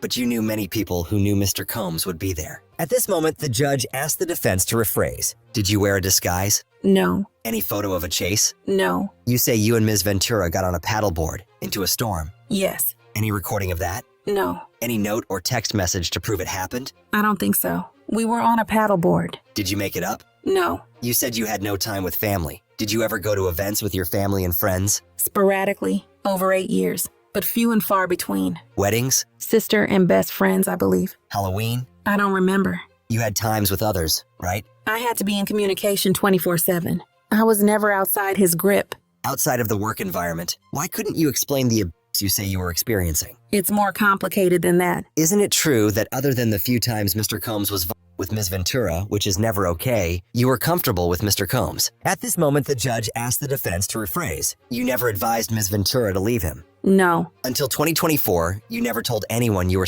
abused. Unless it was to my privileged therapist, that's true. Could you waive that privilege? At this moment, the prosecution objected, and it was sustained. You joined the Me Too money grab against Mr. Combs. At this moment, the prosecution objected. You knew Ms. Ventura received money from her lawsuit against Mr. Combs. It was public. But you speak with Ms. Ventura? Never about anything I discussed with the government. How would we know that? At this moment, the prosecution objected, and it was sustained. Let me show you documents. Read it to yourself. And Your Honor, could we have a sidebar? They had a sidebar, then continued. Mia, were you able to review over the bread some of your interviews with prosecutors? Yes. And you didn't mention abuse until June 2024. I don't remember the dates. Did you give all your materials to the government? I gave them to my lawyer. They gave them to the government. Look at this one. In these notes, did you raise abuse to the prosecutors? At this moment, the prosecution objected, but was overruled. Did you raise it in January 2024? Definitely not in the first meeting. I don't remember each specific meeting, but I definitely didn't raise it in the first meeting.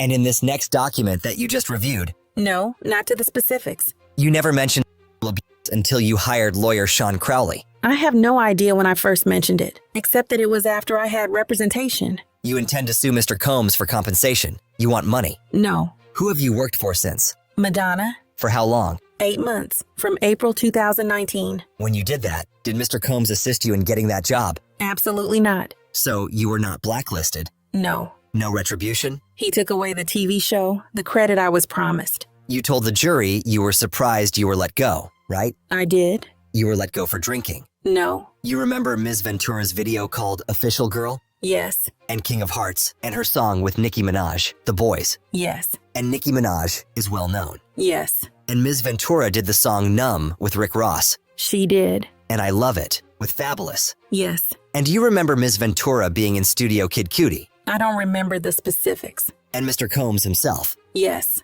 The TV show you mentioned, what was it to be about? My experience. How a person from a small town dealt with a person such as Mr. Combs. A comedic version. What other films do you work on? Dope, Lawless, Undefeated. You enjoyed the projects. Yes. And you called the people a second family. We all called it that. You thought Mr. Combs was a genius. At the time. You wanted to continue to work with Mr. Combs, right? I wanted to continue following my dream. Do you, if Mr. Combs' company put more money into promoting Ms. Ventura than any other of its artists? I didn't absorb everything. Who is Jason Wiley? He worked for the record label. In budgeting, right? Do you recall being given the opportunity to have your therapist notes be seen by the parties? At this moment, the prosecution objected, and there was a sidebar. Then they continued. You never called law enforcement, right? I did not. You said when you were stopped while speeding in LA, Mr. Combs got you out of it. You remember? I do. Did you ever think of calling anonymously? No. When you say Mr. Combs hurt your arm, did you seek medical help? No, I would not have been allowed. Did you take photos? No. Did you scream? No, I was in shock. Before the 5 days you say you were awake, did you ever stay awake that long? Absolutely not. You testified you would give up all of the money if there had not been sexual abuse. Any discussion that you will make money by testifying? No, that's not even a thing. Your Honor, can I set up those other matters? At this moment, the judge said yes and then said, we'll reconvene. Then they continued. Nothing further? Mia, was posting to social media part of your job? Yes. As part of that, did you post on your personal Instagram account? Yes. What did Mr. Combs do if he thought you were not doing your job? I'd be yelled at and humiliated. Did other employees also post for Mr. Combs' birthday? Yes. The birthday video, was it for Club Diddy? Yes. Did Mr. Combs co-own the water you were drinking? And did you say Revolt, the project you worked on, at the end? Yes. You posted about the good not bad times? Yes. Why did you want to make the person who abused you happy? When he was happy, I was safe. Were you worried about your physical safety? Yes. I'd been abused by Puff before. I knew his wrath. Did you engage a pro bono lawyer? Yes. Why did you meet with the government so much? So my story could be understood. Why were you terrified? Of Puff and the repercussions. Did the government tell you what to say? No, only to tell the truth. How do you feel about public speaking? Terrified. Can you explain that, given that you've been in comedy? I had Puff's permission for that. Any comparison to testifying about Mr. Combs? This you here? None. Why are you here today? If not, I couldn't look my goddaughters in the eye and ever advise them what to do in this situation. At this moment, the judge asked if there was a recross examination, and the defense said no. So that was the end of Mia's testimony, which in that video we showed you is who she was, known as Sarah, we believe. The government calls Sylvia Oken. Where do you work? The Beverly Hills Hotel for 17 years. I'm the director of sales and marketing. How do reservations work? A system called Opera. Does Opera link a customer's alias to their real name? Yes. And this one, who is it, really? Sean Combs. Can a guest change his or her alias? Yes. How is this paid for? It's to Tia Fletcher at Bad Boy, paid by Amex of Sean Combs. What's this? The folio or bill for room 259. What's his? A $500 charge for oil damage. No further questions. The accompanying guest was Cassie Ventura. Yes. Nothing more. And that was it for the day in the Diddy trial. The government calls Eddie Garcia. Where did you work on the day in question? The Intercontinental Hotel. I was told there was an incident involving Sean Combs. Do you see him here? Let me show you your sign-in sheet for that day. Yes, I signed that. Week ending March 10th, 2016. Could you monitor all the cameras? Not all, but more than one at a time. Would you be required to check the monitors? Yes. Did you initially recognize the individual involved in this incident? Not at first, but when I looked closer, yes, it was Mr. Sean Combs. And did you learn who the second individual was? Yes, Ms. Cassie Ventura. Why was law enforcement not called? Ms. Ventura did not request it. Did you review the incident report? Yes, there was an attachment that I didn't open on the computer, a video file. Did you receive a call? Yes. From who? Christina Corum with a New York area code. She asked if I had the video. What did she ask for? The video. She said Mr. Combs had been intoxicated and didn't remember exactly. At this moment, the defense objected, and it was sustained. Then they had a sidebar, then continued. What did you tell Miss Corum? That she would have to talk to management. Did she reach out again? Yes, I got a call from the lobby that she was there looking for me. What did she ask for? The video. How did you respond? That she had to talk to management or file a subpoena. Did you tell her what you saw in the video? Yes, I told her. Off the record, it's bad. Did you get another call? Yes, from an NY area code. It was Ms. Corum. She put someone else on the phone. Who? Mr. Combs, he asked, "Do you know who I am?" What did you say? I said yes. He asked for the video, said he had been intoxicated. I told him, I can't give the video. How did he sound? He was talking fast and stuttering. He sounded nervous. Did you email management? Yes. Bring up GX7R149. What is it? The email I sent? At this moment, the defense objected, and it was overruled. Did you get more calls from Ms. Corum? Yes, on my personal number. How did you react? Nervous. Ms. Corum passed the phone to Mr. Combs again. What did he say? That I sounded like a good guy, that he could help. That something like this could ruin him. He wanted the video. He said if it got out, it would ruin his career. I said I didn't have access to the server. He told me he believed I could make it happen. He would take care of me. What did you think he meant? Money for the video. What did you do? Reached out to my supervisor about it. Who was your supervisor? Bill Medrano. He told me he would do it for $50. What did you think that meant? He'd give the video for $50,000. What did you do? Called Christina, who put Mr. Combs on. He called me Eddie my angel. Mr. Combs told me I knew you could do it. Let's do it right away. I told Bill Medrano. What did he do? He went into the server room. Then he handed me a black USB and said, done. The video was in the USB. What did you do? Told Mr. Combs. Where did Mr. Combs want to meet? West LA. He said, let's get it done. He wanted the video as soon as possible. I told Bill Medrano. He told me to tell the others I was on an errand for him. GX8A104. What hours did you list? 1800. Where was the meeting point? A big high-rise building. I called the number and someone came, said he was Mr. Combs' bodyguard. How did he look? Older African-American, heavy-set, 6 feet 3 inches to 6 feet 5 inches. What did he say? that he kind of came up with Mr. Combs, that he was a good guy and I was doing a good thing. Upstairs? Mr. Combs was smiling, called me Eddie my angel. My voice was cracking, so I said I was coming down with something. Mr. Combs told Christina to go get me some of the tea that he liked. Then he asked, "Do you have it?" I said yes and handed it to him. What'd he do? He left, came back. He asked if it was the only copy. And you said? I believe so. Mr. Combs said it had to be the only copy, nothing in the cloud. I called Mr. Medrano, and he said it was the only copy. He took it off the server. What else did you say? That if Cassie filed a complaint, I could get in trouble. Mr. Combs said don't worry. Cassie wanted it gone too. He called her on FaceTime and showed me. She was in a hoodie, but I recognized her. What did Ms. Ventura say? That she had a movie coming out and wanted this to not come out. He wanted my ID and that of Mr. Medrano and the responding officer, Mr. Flores. But he is a very straight guy and probably wouldn't do it. I told Bill Medrano. What did Mr. Medrano say? We'd get Henry Elias, the other responding officer. When Mr. Combs saw the IDs, he looked at Henry's and said, yeah, that's him. Then he brought out the NDAs that I wouldn't speak about it. GXC-106. Do you recognize this? It states I have provided the only copy of the video. Did you read it? No, I was nervous. Were you given a copy? No. And the NDA? What were the liquidated damages? $1 million. How much were you making? $10.50 an hour. Then what? Mr. Combs put cash through the money counter. There were stacks of $10,000 at a time. The machine displayed at the end $100,000. Why the additional $50,000? For me and what he thought was Israel Flores. How did Mr. Combs give you the $100,000? In a brown paper bag. Was the bodyguard there? Yes. And Ms. Coram, was she present? I would say at some point, yes, I stood up. Signifying? That I'd be leaving. Mr. Combs escorted me to my car. He asked how I'd be spending it. He said not to make any big purchases. At this moment, the defense objected, and the judge told the jury to disregard that last answer. What did you do? Called Bill Medrano and gave him $50,000. How much to Mr. Elias? $20,000. What did you do with your $30,000?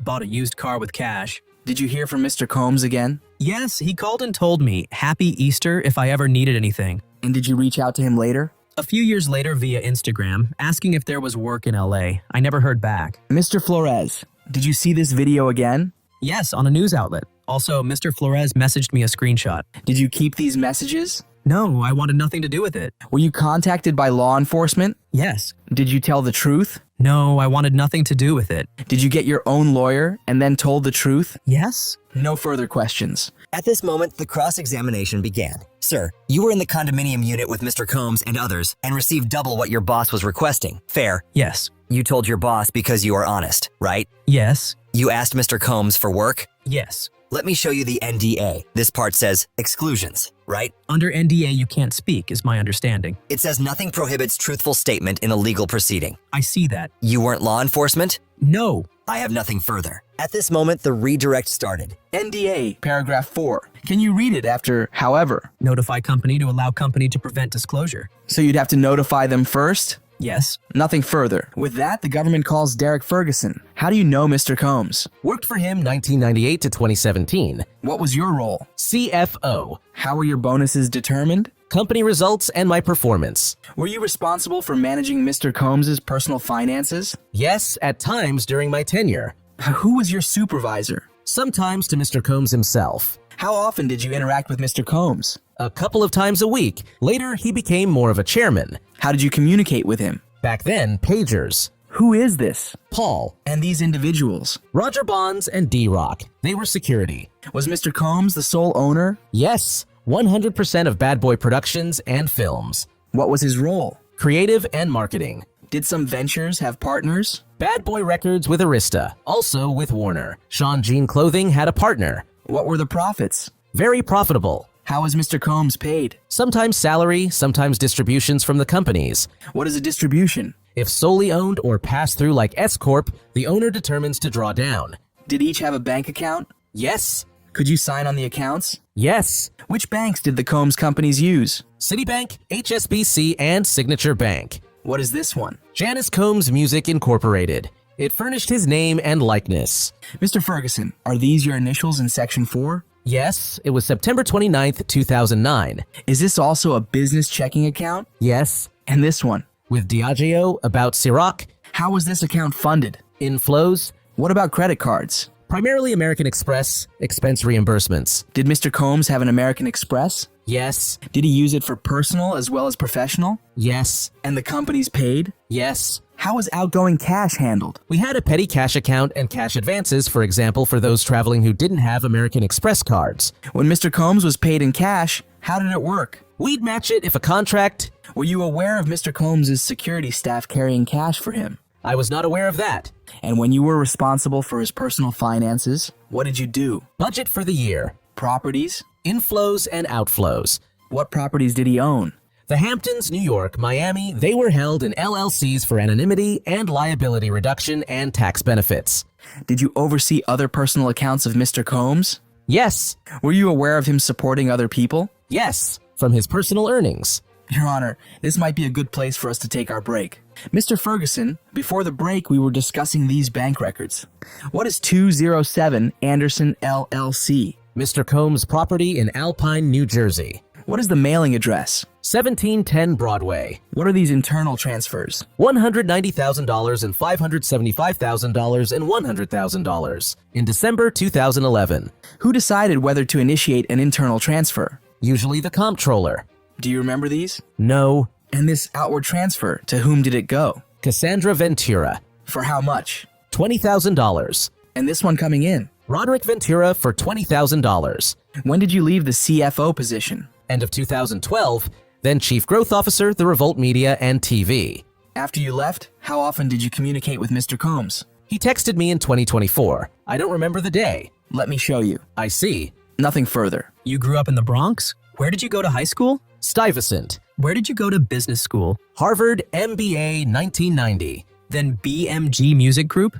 Yes, they own over 100 music labels worldwide. They own Arista, 50% of Bad Boy Records at a certain period of time. Could Mr. Combs then do whatever he wanted? No, there were Arista agreements. Coming from the Bronx, I thought he needed more companies that would hire people from the community. I saw that in Sean Combs. I thought it was a chance to have an impact. What was the onboarding? Interview, met some at Arista. So you didn't just meet Mr. Combs and get the job? No. How did Bad Boy change from 1999 to 2012? It added other businesses, records were getting competitive. Do you remember Notorious LLC? It was a magazine called Notorious. Bad Boy Records was established in 1993? I think it was in 1996. Did Bad Boy have connections to Interscope? Yes, and UMG, Rhino. Who is Andre Harrell? He founded Uptown Records, went to Motown, then back to Bad Boy. What was the spirits business called? Eventually it was called Combs Wines and Spirits. I was involved in the start with Diageo. What issues arose with Diageo? At this moment, the prosecution objected,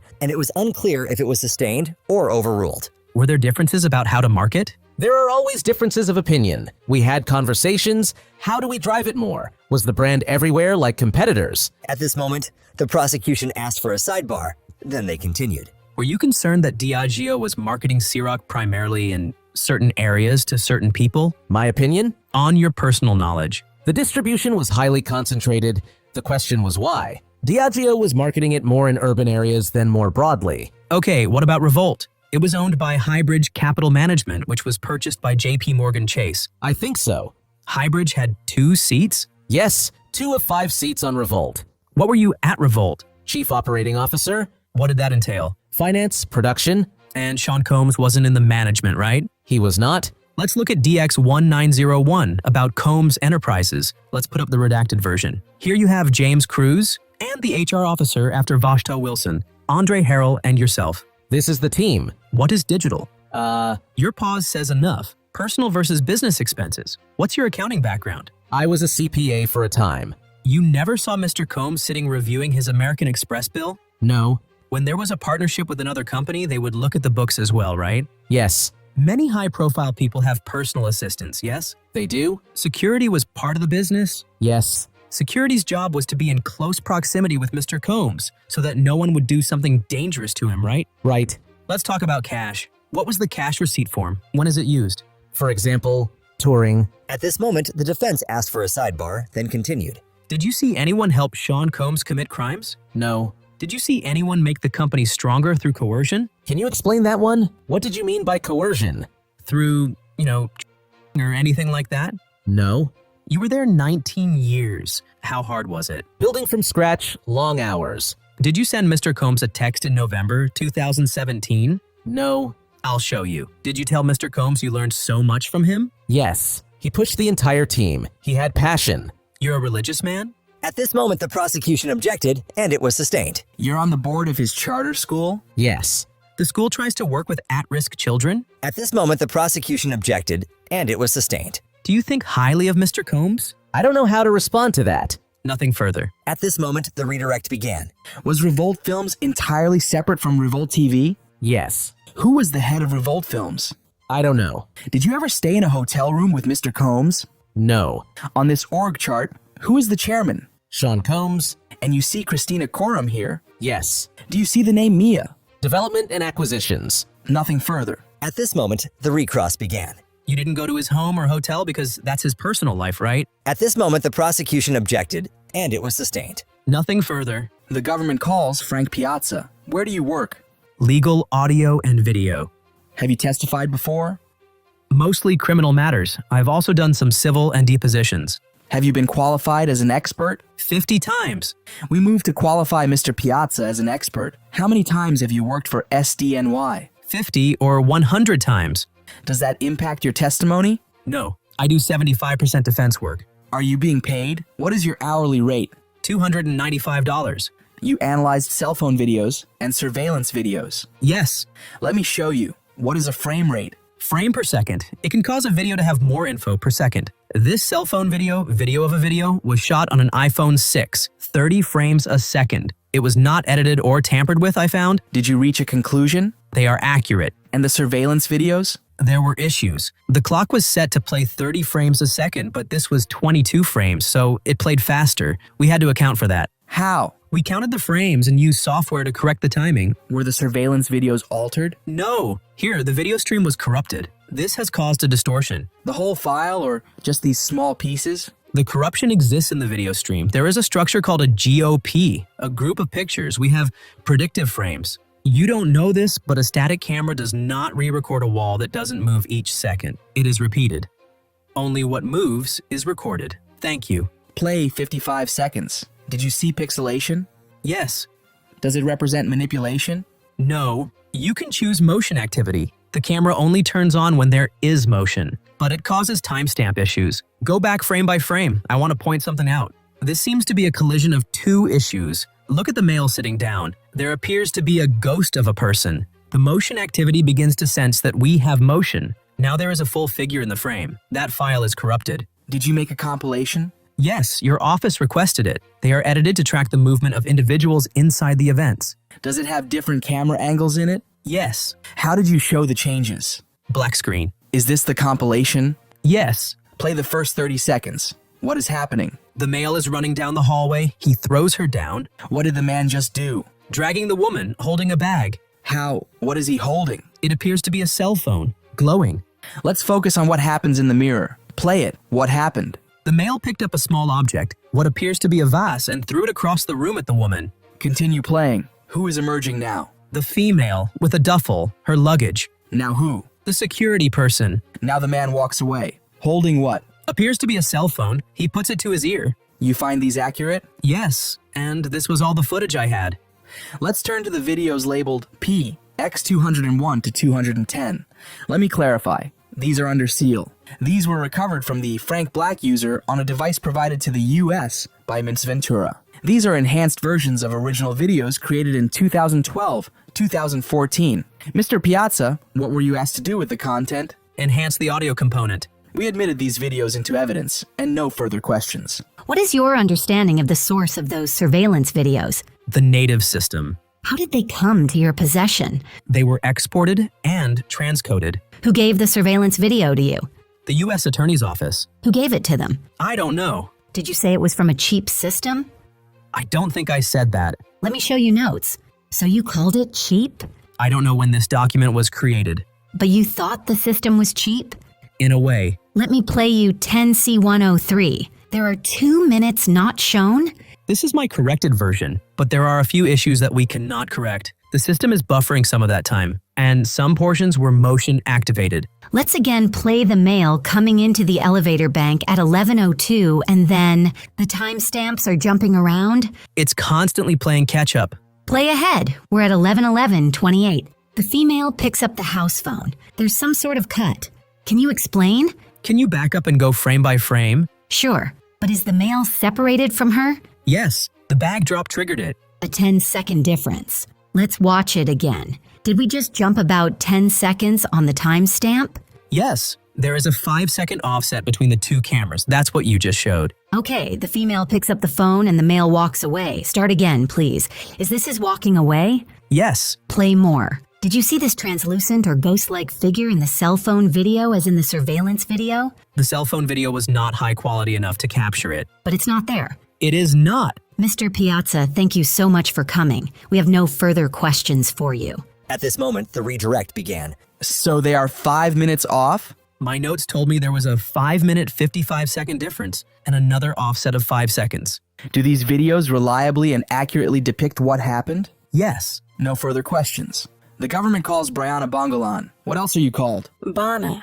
What do you work in? Fashion design. What did Mr. Combs do to you? Held me over a 17th-story balcony. Any after effects? Night terrors. I wake up in my sleep. Who is this? It's Cassandra Ventura, Cassie, my friend. I met her in 2013 at Young and Reckless, the streetwear company. Then at Diamond Designs. How would you describe Cassie's relationship with Mr. Combs? Volatile. I did not want to meet him right away. I had seen a black eye. She begged me to meet him. Did you do design work for Mr. Combs? A little. Where did Mr. Combs live? I think in like Beverly Hills. At this moment, the defense objected on grounds of speculation, and the judge sustained it. Do you know the name of the street? Mapleton, 200 South Mapleton. What did you do with Cassie? And we go shopping. We'd hang out with Deonte and others. Is this a photo of you and Cassie shopping? Yes. In April 2016, Puff texted Cassie, asked where she was, sent a list where we'd been. Had you or Cassie told Mr. Combs where you were? No. How did it make you feel? At this moment, the defense objected, but was overruled. Like, oh my God, he knows where we've been. Where would you sleep at Cassie's? Couch or balcony. Did Mr. Combs come over? Yes. He banged on the door and came in. Do you know how? I don't know. He was upset. He threw a knife in her direction, and she threw it back. He left swiftly. Were you doing drugs? I don't remember. Did you call the police? No. Why not? I was scared. Did you see injuries on Cassie? She showed me on FaceTime before makeup for the perfect match. What did she say? She was quiet. We were at a party at the Blind Dragon, a karaoke bar in West Hollywood. Then we went to Cassie's house to help her pack. Deonte was there. Puff came. Are you under subpoena? Yes. I won't get in trouble if I am truthful. Did Mr. Combs provide you drugs? Yes. One was called G. I am not an avid user. Ketamine, marijuana, cocaine. How often did you get drugs for Cassie? Often. Those oxy pills. Did she pay you? Yes. Did you get drugs from Mr. Combs? Yes, once. Cocaine. Did you sell drugs to others? Yes, sometimes. Did you try with Cassie to stop?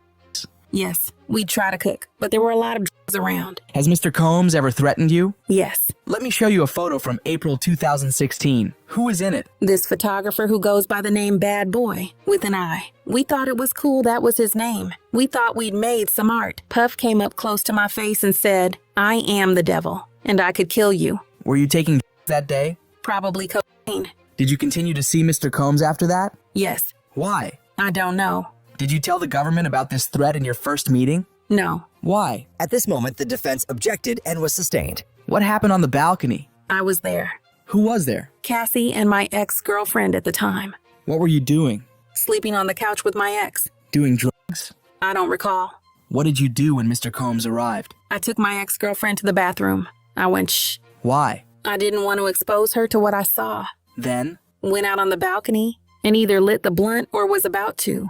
Mr. Combs came up behind me on the balcony. He lifted me up and put me on the railing. Can you show us how he held you? To myself. Show us. How much did you weigh? I can't say because of the drugs, but about 115 pounds. What did Mr. Combs scream at you? He yelled, "You know what the fuck you did?" I said back, "I don't know what the fuck I did."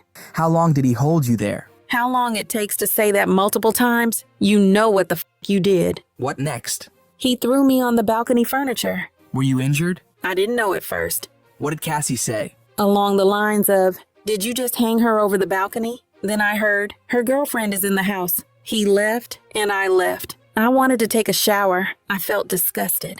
I saw a huge bruise on my leg, with like a piercing in the middle, and back and neck pain. Is this photo a fair and accurate representation of your leg? Yes, I called one of my managers, and they said, "If you're scared of anything else, just go to a chiropractor." Did you tell the chiropractor who done it to you? No, they asked, but I just paid and took the neck brace. Is the neck brace in this photo of you? Yes. Did you ever talk with Mr. Combs about this? I said, "I don't want any problems with you." He didn't say anything. When did you last see them? January 2nd, 2018. How do you remember? I tattooed the date on myself. Why? It's the day I decided to get sober. It was a New Year's thing in Miami at the one hotel. Puff, Cassie and I did 8 hours of ketamine together. Are you aware Cassie included the balcony incident in her complaint? Yes, I told her she had facts wrong. It wasn't in a hotel, and Tiffany. Have you talked with Cassie about your testimony or hers? No, I have nightmares. I scream. When the last time you had nightmares? The other day. Have you hired a lawyer about the balcony incident? Yes, my first lawyer. Hired in January 2024. Did you mention everything in your first meeting with us? No. Did your first lawyer send demand letters to Mr. Combs? Multiple. And the demand was high. He picked it. Did you approve the letters? No, they were incorrect. I let him go. Who? Tyrone Blackburn. Did people reach out to you? Tiffany, Cassie, the producer Rob Holliday. Was he friends with Mr. Combs? Yes. At this moment, the defense asked for a sidebar. Then they continued. Who did Mr. Holliday say he was calling for? Puff. What offer was he authorized to offer? At this moment, the defense objected and it was sustained. How did you feel during the call? I declined the offer. At this moment, the defense said non-responsive. Then the judge said, sustained. Move on unless you are prepared to ask some of the foundational questions we discussed at sidebar. Did you talk with him again? No. At this moment, the defense asked for a sidebar, and there was an objection, which was sustained. Your lawsuit, did you write it? No. How much is being requested? $10 million. Nothing further. At this moment, the cross-examination began. I need to ask you some questions. You have immunity as long as what you say today is true, right? Yes. Who decides if you're lying? The prosecutors. Ms. Bongolan, you were a graphic designer? Yes. You and Cassie would work on designs, including at her house, true? Yes. All right. You were focused on a t-shirt design. There were a lot of things. She asked you to come over? Yes. You suggested Cassie do a photo shoot in the pool in just a t-shirt? That wasn't the first idea, but yeah. You began to feel comfortable with her? Sounds around it. You spent the night? Yes. You went to parties with Cassie? Not going to parties. We partied. Okay. You did a lot of drugs with Cassie? Yes. How did marijuana make you feel? Sometimes hungry. How does ecstasy make you feel? Uplifted. How about G? Like the negative parts of alcohol. Perk? I threw up. Cocoa Puff? Blunt with weed and cocaine. You would agree with me that you and Cassie had a serious drug problem. Yes. You sold drugs to Cassie a lot. Yes. You got her hundreds of pills. Yes. They were hers. Name the drug dealers. I don't know if I can. Let's refresh. In this job, your clothing line did not work out due to the skater mentality at Diamond Supply Company. I believe they saw the vision, but whatever. You believed you were one of Cassie's best friends? Yes. But you didn't meet Mr. Combs for a year. You met in 2016, first time at a dinner at his house? Yes. He was standoffish with you. Yes. Did you talk with Deonte Nash after his testimony? Yes. But not about his testimony, right? We know what's going on. You don't need to talk because you know. At this moment, the prosecution objected, and it was sustained. You hired Tyrone Blackburn to sue Mr. Combs? It was to seek justice. Your definition of justice is to sue Mr. Combs. Can you rephrase that? Suing for money? Yes. November 2023? You are aware Cassie filed a lawsuit. You were working together then. Yes. At this moment, the prosecution asked for a sidebar, and then they continued. Cassie included the balcony incident in her lawsuit? True. Cassie said, this happened at a hotel, true? She didn't say it like that. You said, your apartment, it has a balcony. I didn't say it like that. Cassie told you she never saw you over a balcony? No, ma'am. I don't remember. All right, right here. Read this page, then look up. You had these conversations? I don't know. About this alleged balcony incident, you and Ms. Ventura talked about the date, the place, who was there. True. In 2015 and 2016, you didn't see any signs of violence, true? I don't know the exact year. The birthday party. What were you doing? I don't remember.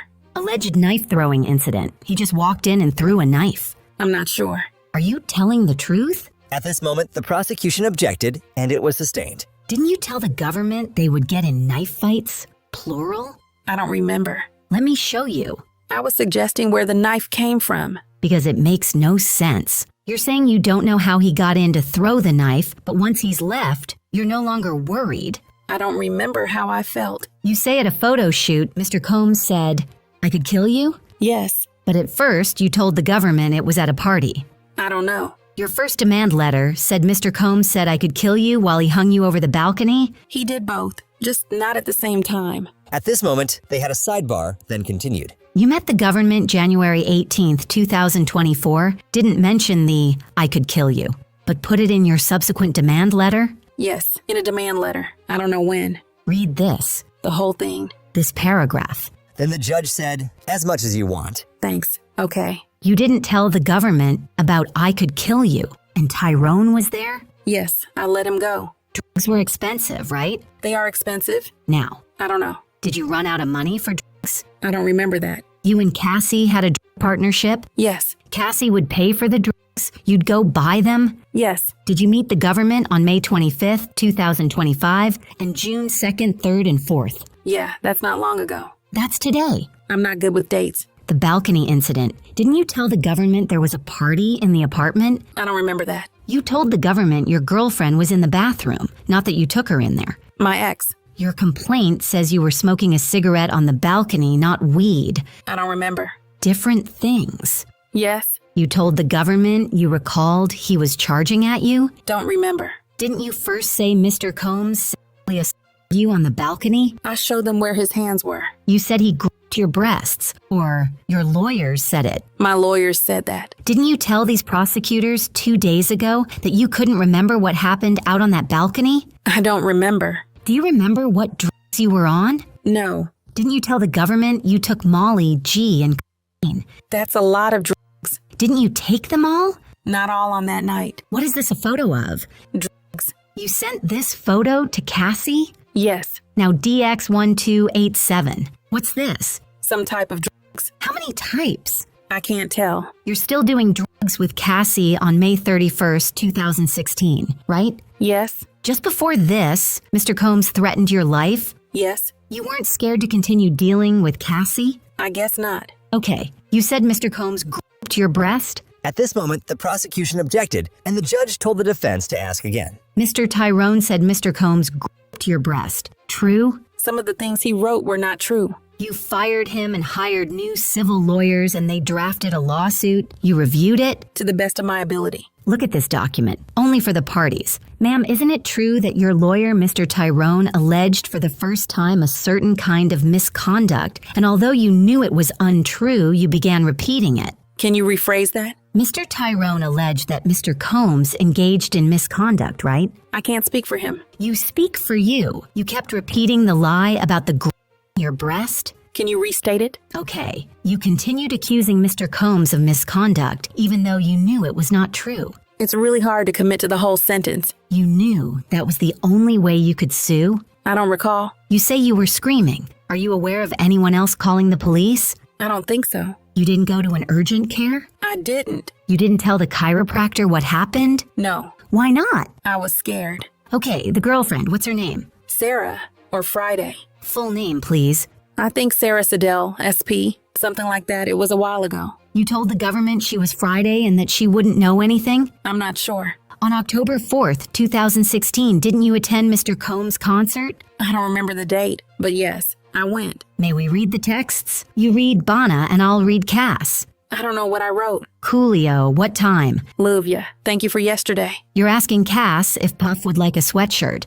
2 weeks after you allege he held you over a balcony? We were trying to be cool. Repeat that. We had the FaceTime call, and we were trying to be cool. Isn't it true that you continued to see Mr. Combs and Ms. Ventura because Mr. Combs did not cause you those injuries? Part of that statement is true, and part I can't agree with. You see your phone number on this? Yes. This text is from October 15th, 2016, from Mr. Combs to you. Yes. Mr. Combs wrote, if you're going to do K with her, at least have her back. Do you remember receiving this? Yes. You remember the Bad Boy reunion tour. You started on it but didn't complete it. Maybe 1 or 2. September 25th, 2016. The tour was at the Prudential Center in Newark, New Jersey. True. I'm not aware. Not so sure on dates. He was on stage with Lil' Kim. I don't know. And at the Harlem Salute to Achievement? At this moment, the prosecution objected, and then they had a sidebar. Is this Trump International Hotel stay of Frank Black include September 26th, 2016, in-room breakfast for $231? You see? Yes. You agree. One person can't be in 2 places at the same time? Hard to say. You told the jurors Mr. Combs injured you in L.A. on September 26th, 2016, correct? At this moment, the prosecution asked for a sidebar, then they continued. Mr. Combs did not cause you the injuries in the photo you provided with metadata saying September 26th, 2016? I can't agree with that. A person can't be in L.A. and N.Y. at the same time? My answer is the same. No further questions. At this moment, the redirect began. Did you ever review the notes taken at your interviews? No. Did you give Cassie permission to put your name in her complaint? No. After she filed, I hit her up to tell her of mistakes. Tiffany wasn't there. When you filed your lawsuit, was its report of the balcony the same or different from Cassie's? Different. Is what you said today your best recollection? Yes. The demand letters of your first lawyer, did you write them? No. The demand letter that said Mr. Combs squeezed your breast so hard you had bruises, had you said that? No, ma'am. Do you demonstrate with hand motions? Please do. He started at my armpit. Were they on your breast? Yes. Do you yourself know the exact date of the balcony incident? No. Why not? It was a while ago. Any doubt Mr. Combs held you off the balcony? No doubt. Nothing further. At this moment, the recross began. In a follow-up interview with the government, you gave them pictures of your leg injury with metadata. True? I gave them pictures. When you sued Mr. Combs, you weren't rich. I was not. You saw this as a chance to make $10 million. True? The judge would review. It means a lot to you to become a millionaire and soon, right? No, I am here for justice. Meaning money, nothing further. Here is the conversation in between, getting the next witness on the stand. Thank you, Ms. Bongolan. Is there an exhibit? Publish it. We object under Rule 106. So, after the break, jurors, there'll be food for you in there. All rise. So, about these text message chains, these are screenshots of messages between Ms. Ventura and Christina Coram. It first involved Ms. Ventura saying her phone was thrown off the balcony. Then, about Ms. Bongolan. The defense wants more in. They want in Ms. Coram's message that he says that didn't happen. But that's self-serving hearsay with no exception. The allegedly completing statements are not admissible. Mr. Agnifilo, your client was looking at jurors and nodding vigorously. This can't continue, or I will give a limiting instruction you won't like, or other measures, including barring your client from the courtroom. Do you understand? Yes. At this moment, the next witness took the stand. I have worked at the SDNY prosecutor's office for 17 years. I've done 3,000 cell phone extractions. These 3 iPhones, whose were they? Cassandra Ventura, one had a changed IMEI number. It had been repaired. If a user takes a screenshot, what is the metadata? Creation date, modified data, where it is stored. This exhibit, is this another extraction? Yes. No further questions. Some deleted messages remain? Yes. The September 30th is the capture date of the screenshot, correct? Yes. Thank you. First, some sealed exhibits under the pseudonym order and because explicit. 1,503. At this time, we call Jane. Where did you grow up? California. Your level of college? Junior college, then modeling. With whom did you have a relationship 2021 to 2024? Sean Combs. What did you call him? Sean, baby, Ernie. Why Ernie? We did that. I was Bert. When did you meet him? On a girl's trip to Miami in 2020. He was dating my friend. He was really funny and nice. We went on a yacht, partying. He gave me his cell phone number. Did you see drugs? Yes, that first night. One of my friends said she wanted I guess. I don't want you to guess. Where did you go? The studio in 2-Star. A man pulled out pink powder. My girlfriend was upset. She thought I was getting with Sean. So we left abruptly. The next day? Drinks by the pool. Then movie night in the theater in his residence. He texted me, "I'd like to take you out." I replied that I felt complicated. Where were you living then? The East Coast. Did Mr. Combs contact you? Yes, he was flirtatious. He invited me to Miami. Read these texts. What does he say? He says, Call me Ernie. Who was pursuing who? He was pursuing me, but I was being considerate of my girlfriend. But she got engaged and moved overseas, so I felt I could do this Sean thing. Had she been seeing Sean and her fiancé at the same time? Yes, I went to Miami in January 2021. He got me a hotel room. Where did you have your first date? The hotel balcony. How long did your first date last? 5 days. What did you tell him about your past? I dated someone he knew. Also, my child's father didn't get along with Sean. He said he didn't mind. How many children do you have? 1. What did Sean say about his relationships? Only my friend. He said it wasn't a real relationship. What did you do? We made a lot of love. We walked on the beach. Later, we went on a proper first date. Dressed up, a restaurant. I was head over heels. How did you stay in contact? Texts. Did you travel with him? Turks and Caicos. I was excited. I'd never been to Turks. Who else went in February 2021? Christina Coram, the chef, the butler, at one point a barber. How long did you stay? 9 days in Turks, 6 days in the Bahamas. We're going to play a video. I took the video. What do we see? The villa, the vibe. What did you tell Sean? That I was a single mother. On social media, I called myself a content creator. What was your work? Advertising brands on my social media. What did he give you? A love bracelet. He said he'd give me money because he'd taken me many days away. I really appreciated that. How much? $10,000. What drugs had you used before? Ecstasy, twice. 2014 and 2015. You used it in Turks. Who suggested it? Sean, like 10 times. In the pool, he gave me a pill. Said it would be more fun. I was walking down the beach with him and I fell. I think I was screaming too. They put me in the shower. KK did. Did you take another ecstasy pill? Yes, but a smaller dose. It made me feel relaxed, euphoric. It enhanced touch and sense. It made me feel more loving and flirtatious. What about coming down from ecstasy? It was like your mind was kind of readjusting, coming down from a high. You're just tired. In the Bahamas, did you continue taking drugs? Yes, ecstasy. Sean gave it to me. How much did he wire you? $10,000. We started using the L word. He told me he was seeing multiple women. I was okay with it. Why? I liked him. Did you have the sense you had the option of a monogamous relationship? No. Until when did you continue dating Sean? Until his arrest. Any breaks? 2. The 2nd in October, 2023, for 4 months. When did you get back together? February 2024. How public were you? It was private. Did you post about your relationship with Sean on your social media? Only once. Where did you move? From the East Coast to LA. He gave me $6,000 for a moving trip. In 2021, February to May, how often did you see him? Every other week. What did he give you? He was sweet. He would give me money here and there. Cash? Wires? Both. How often did you use drugs? Every time I saw Sean. Ecstasy, Molly, cocaine, K, or caffeine. Molly enhanced like ecstasy. Sexual. Horny. Cocaine. It made me feel alert. I didn't like K. The walls were closing in.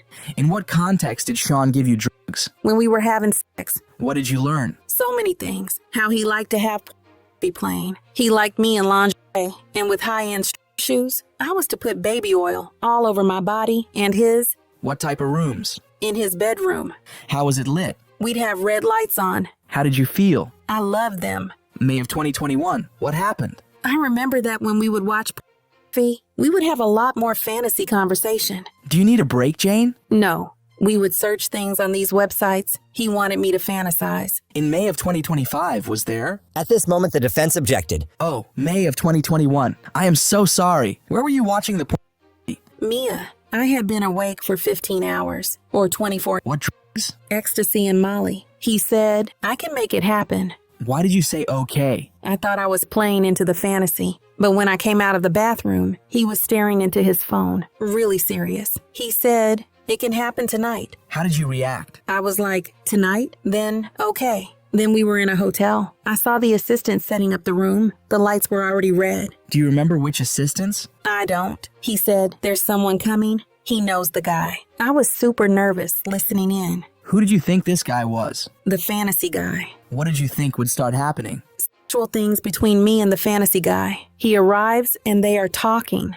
It was a regular hotel room or a suite? A suite. What did you do? I said hello to everyone. I saw Don. Who is Don? One of the entertainers. Publish the photo to the jury. What next? I was on the couch with my robe on. My legs were crossed. I was nervous. What happened next? Sean said to stand up. I did and started to dance to get my nerve up. What was Don wearing? His underwear. What was Sean doing? Touching himself. Was he masturbating? Yes. Was he talking? What was he saying? Being encouraging and sweet. I was ready to speed things up a bit. What do you mean? Get it done. What did you ask for? A condom. What did Sean say? That these guys get tested at the time. Later, did Don leave? Yes. Then Sean and I made love. The next day I went home. Any boat trip? A nice yacht day. How did you feel? I felt exhilarated. It was taboo. I had a good time with my partner. Did you think you'd do it again? No. Or maybe a few times. Something taboo. How did things change? It opened a Pandora's box. There was so much of it afterwards. Too much of it. How often? All the time.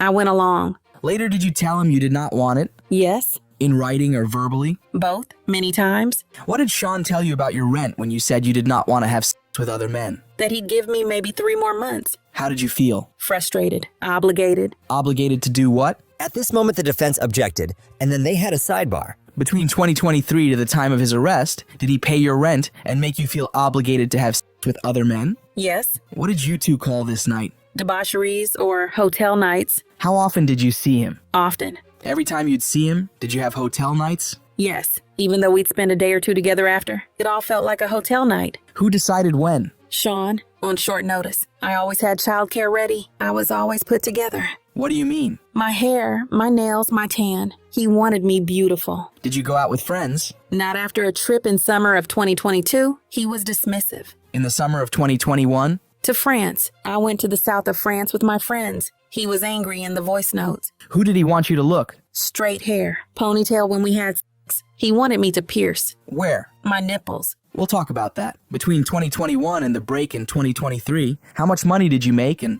how? Social media posts, but that went down because my presence went down. I was focused on Sean. He would give me money here and there. How much at one time? $20,000. Did you tell him you wanted to make your own money? When OnlyFans got big, I told him I wanted to do it like one of my model friends. He gave me this hesitant energy like, no. What is OnlyFans? Subscribe to models. I do.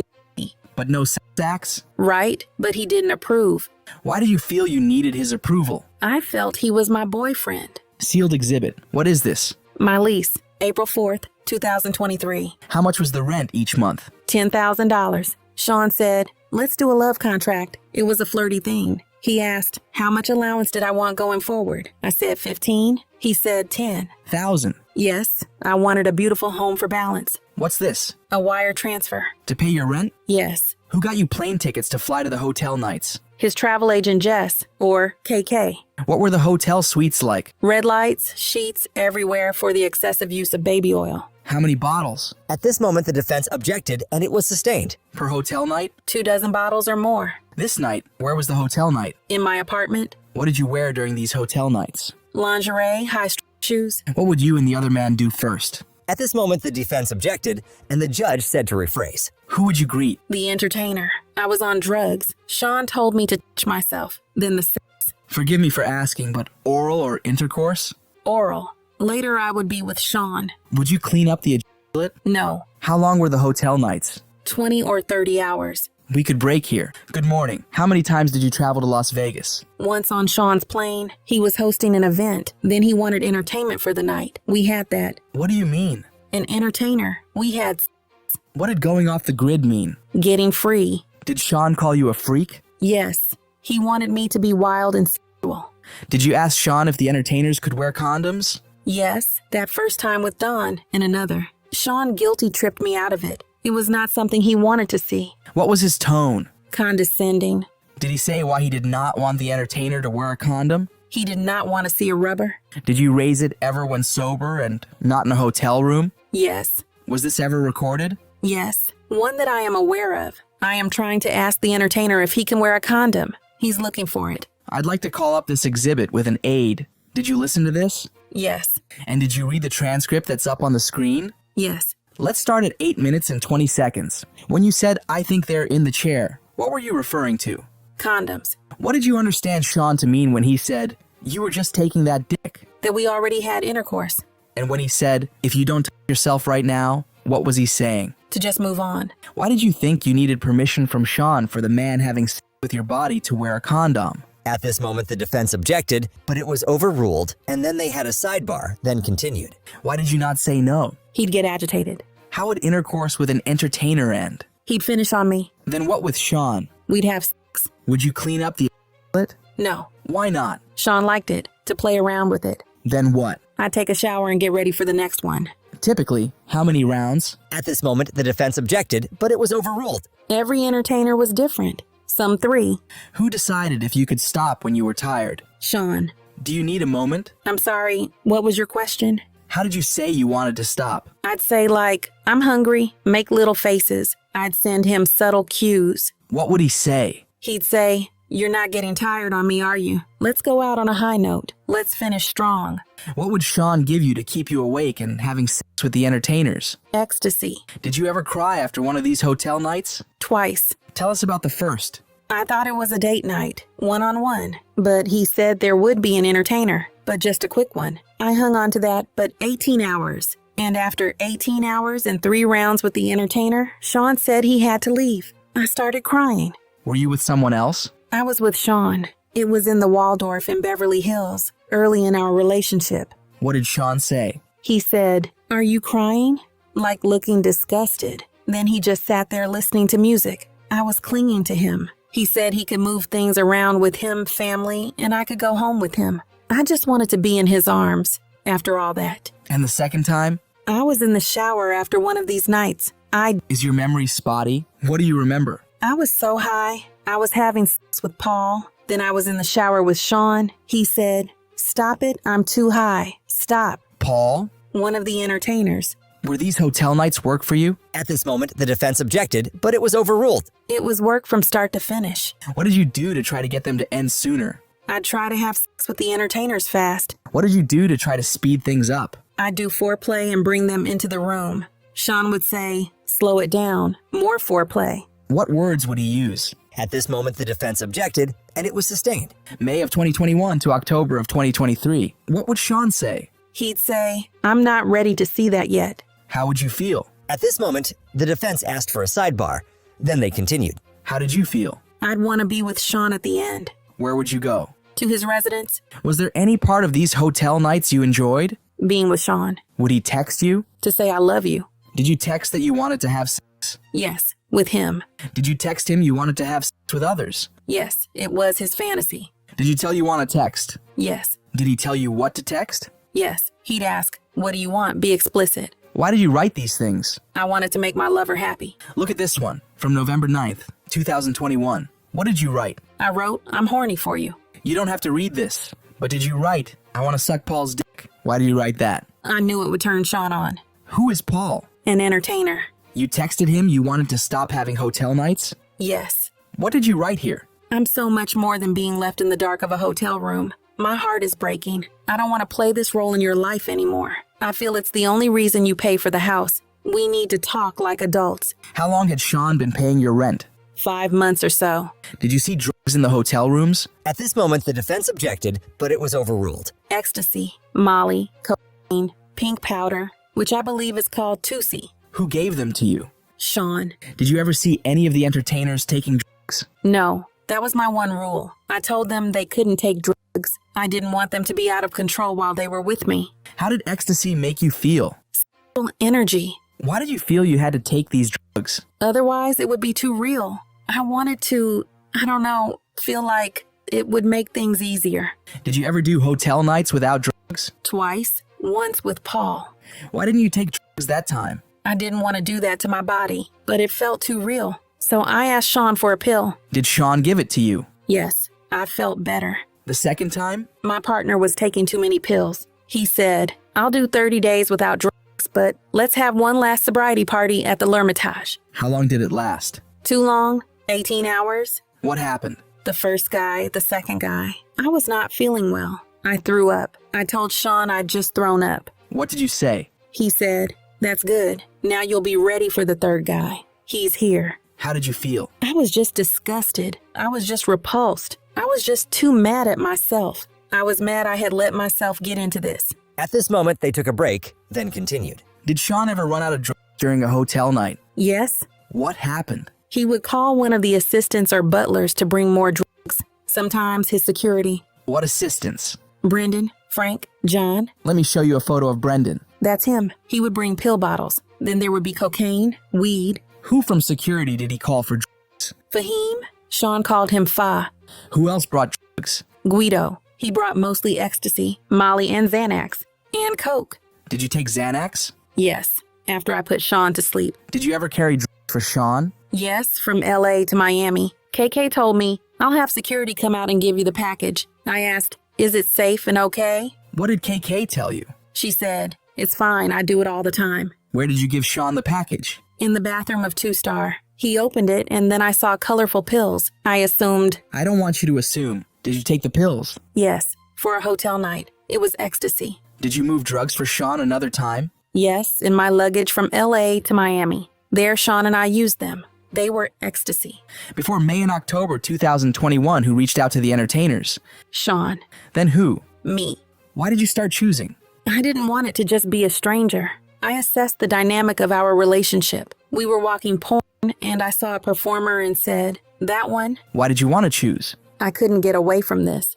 Who did you choose? Sly Williams. I called him Chef. He had a passion for cooking. What were you and Sean doing? Having sex on ecstasy. We started talking about Sly's size. Sean was acting all flirtatious about it. I sent Sly a message over Instagram. Did he respond? Yes. I told him I was a fan of his work. Maybe we should meet up one day. We did a FaceTime. Sean was there. What happened? It got hot and steamy. I asked him to show me himself. He showed you his genitals? Yes, and I was casting from my phone to Sean's television. How did you get Sly from Atlanta to LA? I told Sean I would arrange his flight. I booked it online, on Expedia. Sean paid me back. What happened? He was cute and sweet. He was nervous too. It was my first time. First time what? Contacting an adult film star. I had told him it was me and my partner. He said fine.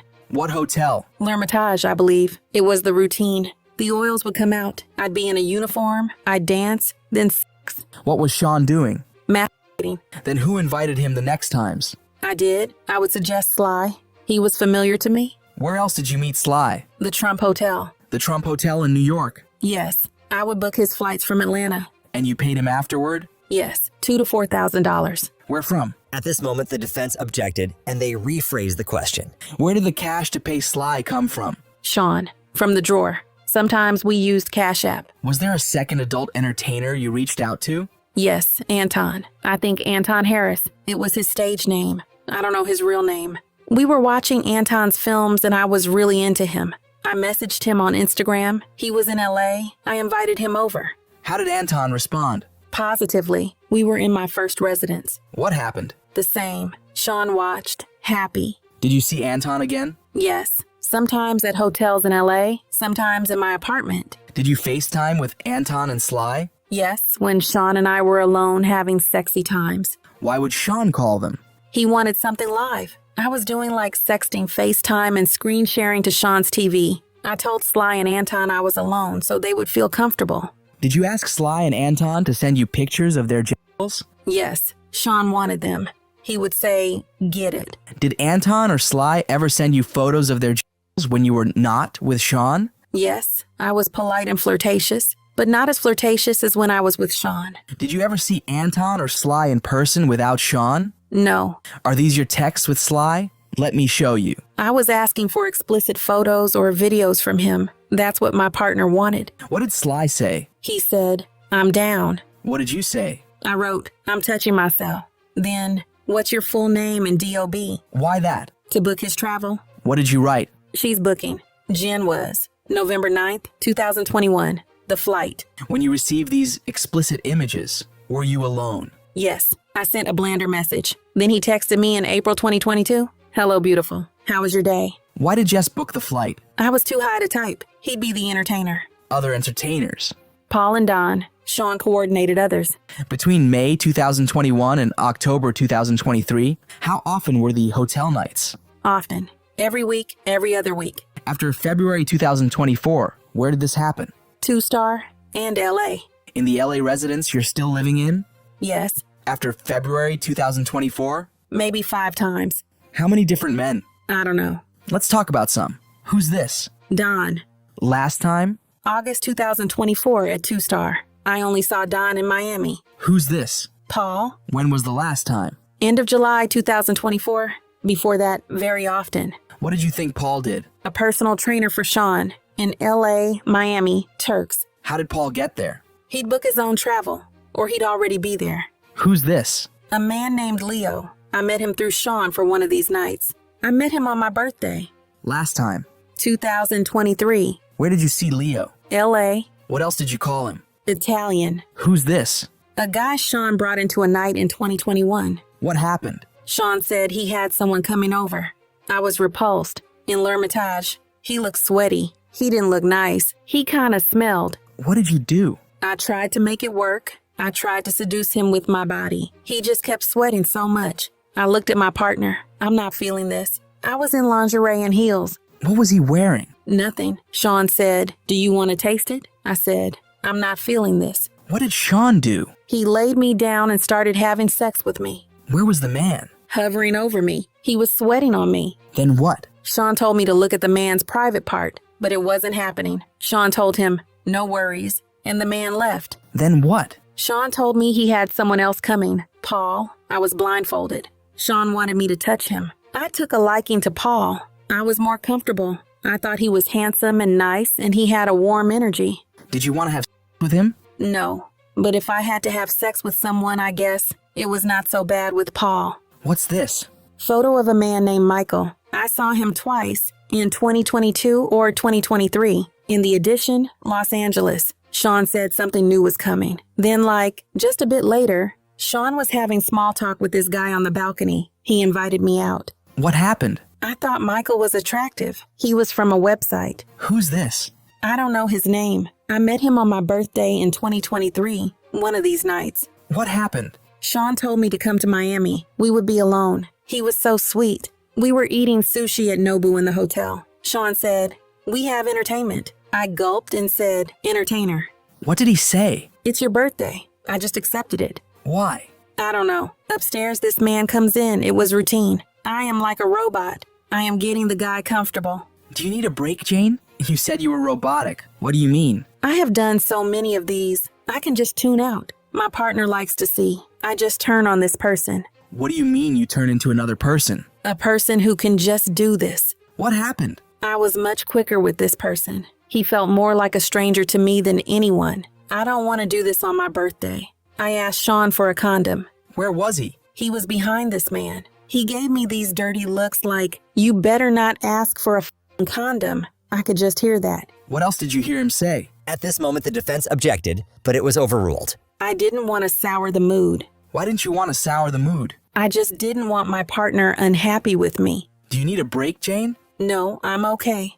What happened next? If you're ready to tell us. Sean gave him a condom, but then walked away. He was so disappointed. The guy finished. I can't remember where. What next? The man left. We switched rooms to a bigger suite. What then? Sean was more loving. He was celebratory. He had cake there and balloons. Then Sly comes. Any talk? No, it was just hours and hours of that. Pleasing this guy. Doing so much. Just doing all of it. Foreplay. Things I know my partner wants to see. Going back and forth. It was morning. What did Sean say? That Don was coming. What did you say? Nothing. Like that it was fine. Why? I love my partner. What did you do with Don? Sex. Let's break for lunch. Have you seen this man? Sean brought him to our hotel room in LA. I was in a robe and lingerie. The whole wardrobe I usually had. What happened in the living room of the suite? I knew this was something I could not fake. What do you mean? I was repulsed by him. I tried for 30 minutes. Then I told Sean, "Can I talk to you in the bedroom?" There, I told him, "I can't." I tried again, but no. I told Sean, "I am sorry." How did Sean respond? Agitated. Then another man came. Did Sean talk to you first? No. Who's this? A man I met in New York. I told him I didn't want to go to New York if it was just to set me up with a man. He said, "No, one-on-one." So I went. Did you get Wi-Fi on the plane? Yes. Sean sent me a text. "Do you want entertainment tonight?" How did you feel? Disappointed. My thought of seeing my lover was shot down. Where did you go in New York? The Trump Hotel. I saw the assistant setting up the room with red lights for a hotel night. I took this photograph. What happened next? I told Sean I don't want to do this. He was just like super defensive. On the way back to the room, Sean gave me a pill. What was it? Ecstasy. I took it. The man was in the room. We had small talk. I let the man touch my leg a little bit. I took Sean to the bedroom and told him, I can't do this. How did Sean react? Agitated. I called another performer. Why? That's a hard question.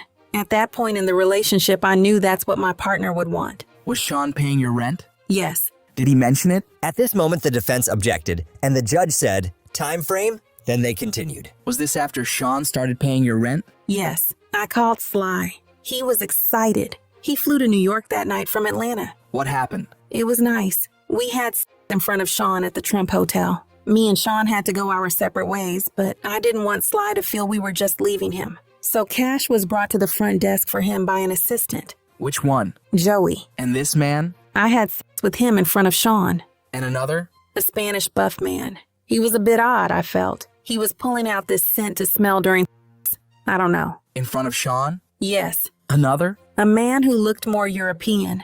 At L'Hermitage, we had sex twice. Which entertainers did you see most often? Paul, Sly. Which ones did you reach out to? Them, Anton, Don. Did you ever arrange hotel nights as a surprise for Sean? Yes, twice. Like Valentine's Day or the return from a trip. You saw cash during these hotel nights. Where? Drawer, nightstand. When Sean ran out of cash, what did he do? He made a phone call to his security or assistants. KK, cash would appear. How much? A good amount. To whom did Sean hand cash? Paul, Don. He'd pay at the end.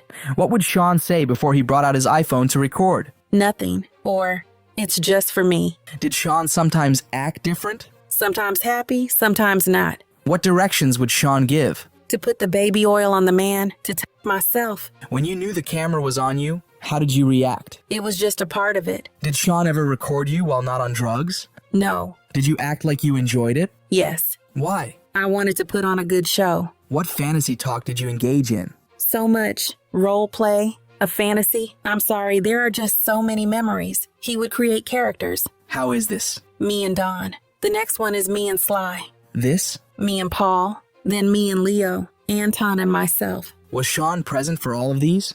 Yes, I wore the stripper shoes on the whole time. What would happen with the baby oil? It would drip down in the shoes. I would try to keep my balance. Did Sean ask you to get your nipples pierced? Yes, I said it would turn him on. Who set up your piercing appointment? KK. Then? They got caught on my lingerie and my nipples got infected. I took them off. What did Sean say? He said, "Where are my piercings? This is the last time I see you without them." Did your back hurt? Yes, from bending over so much. Where else did you get sore? My vagina. Did you tell Sean? No. Why not? I just didn't want to indicate any negativity. Why did you keep going? I'm not sure. At this moment, they had a sidebar, then continued. Do you have an estimate of how many times you told Sean you didn't want to keep having these hotel nights? I don't have an estimate. Did you write? Yes, and sometimes I'd have the courage to text it to Sean. What did you see in your text messages? That I had been texting it since 2021, how I felt. What's this? November 2021, I felt jealous. I saw he was doing things with another woman on their Instagram stories. Why did you feel jealous if you knew he was dating other women? I came to do hotel nights with Don and Sly. Then he gives quality time to another woman. This next text? I wrote, "I need a breather and a break from you." Play this exhibit, a voice note. At this moment, they played a clip of Sean Combs' voice, and it said the following. She asks me to work out. This is the time you gonna be curse at me. I don't have a bunch of guy friends. Don't matter if I just f***ed her. Be sad, go crazy. I don't deserve being honest with someone. How often did Sean call you crazy? Often. It made me feel confused. What did you say? That she didn't just come to the gym. I don't even care who you are laying up with. I wanted that time with him. I said, "You just want the hotel shit." What happened here? I had sex with Leo. I was high. It made my partner happy. I was okay with it. How many phones did Sean use then? 2. Sean started dating another woman. He did a big birthday for her. How'd you see it? IG. What did you say? I see what you are going for her. Why do you play me? Say she's just a business partner. Then you say she's spending money on you. How would you feel if I said a man was spending money on me? You wrote, I feel cheap. After your first hotel night in May 2021 with Don, what did you do next? Out on a yacht. And later? We would just sleep after hotel nights. What did you write in this note? I wrote, Why am I just for your freaky desires? Did you send this to Sean? No, I did not have the courage. And this note. I wrote, you were partying with another girl? You just want me for debauchery. I'm done being used by you. You're trashing my house with dirty debauchery. I'm done. And what was this? Right after I spent my birthday having sex with these men in the hotel room, Sean went on a vacation with another girl he was dating. How did he respond to your text? He wrote, I didn't tell her about your birthday. What did he write to you next? That it looked like I had a nice birthday dinner with my girlfriends. Who paid for that dinner? Sean. But was he there? No. And here when you said you were tired? After 3 men. What did he write to you here? He wrote, I'm tired of you throwing sex in my face. Let's just be friends. What did you think he meant? Anytime I brought up the hotel nights. What did you write? Are you really breaking up with me? You're the only man in my life. You took someone else to the place I have dreamed about. Where? Turks. What did he write? He wrote, I'm tired of these long texts telling me what I'm doing wrong. I wrote, what am I doing wrong? Please pull up this exhibit. What is this? A note on my notes. Were you writing what you were feeling at the time? Yes. I wrote, you lied straight to my face to use me for a hotel night before your trip. When you took a break from Sean, where did you travel? France. Sean started texting me again and again. Paris, Paris, Paris. How did it make you feel? That he cared, but I knew I had to stay strong. I went away for 5 days. He was adamant we should see each other. I missed him too. Why? Because I love him. Soon we were planning to go to Turks. I'd go to Miami first. What did Sean write to you? He said, a night of debauchery, then to the beach. I said, no, we have to reconnect. He said, cool. Did that turn out to be true? No. What did you do in Miami? We bickered about Paris. He said his girl can't just up and leave like that. This photo? Our dinner. Then what? He took a pill and we went to a hotel. We were watching and Sean said, do you want Don? What did you say? Yes. Why? I was just used to it. Then we went to Turks. And in Turks? Paul came in. What happened? I'm back in an outfit. I'm going to try to do another round. It was really painful. I couldn't have sex. Why not? I was extremely sore at this point. Sean tried to lube me up. He said, you can't take any more dick. I threw the bracelet and said, you only brought me here to suck dick for you. I was talking, then sat on the steps of a villa. Did Sean talk? Yes. He said, how can you make me look like that in front of Paul? Sean told me to apologize to Paul. I messaged him and said I was sorry how I acted, that I was really glad he'd come out to see me. Who told you to do that? Sean. What did you write to Sly? If he could come to Turks, I told him he'd need a passport and vaccination.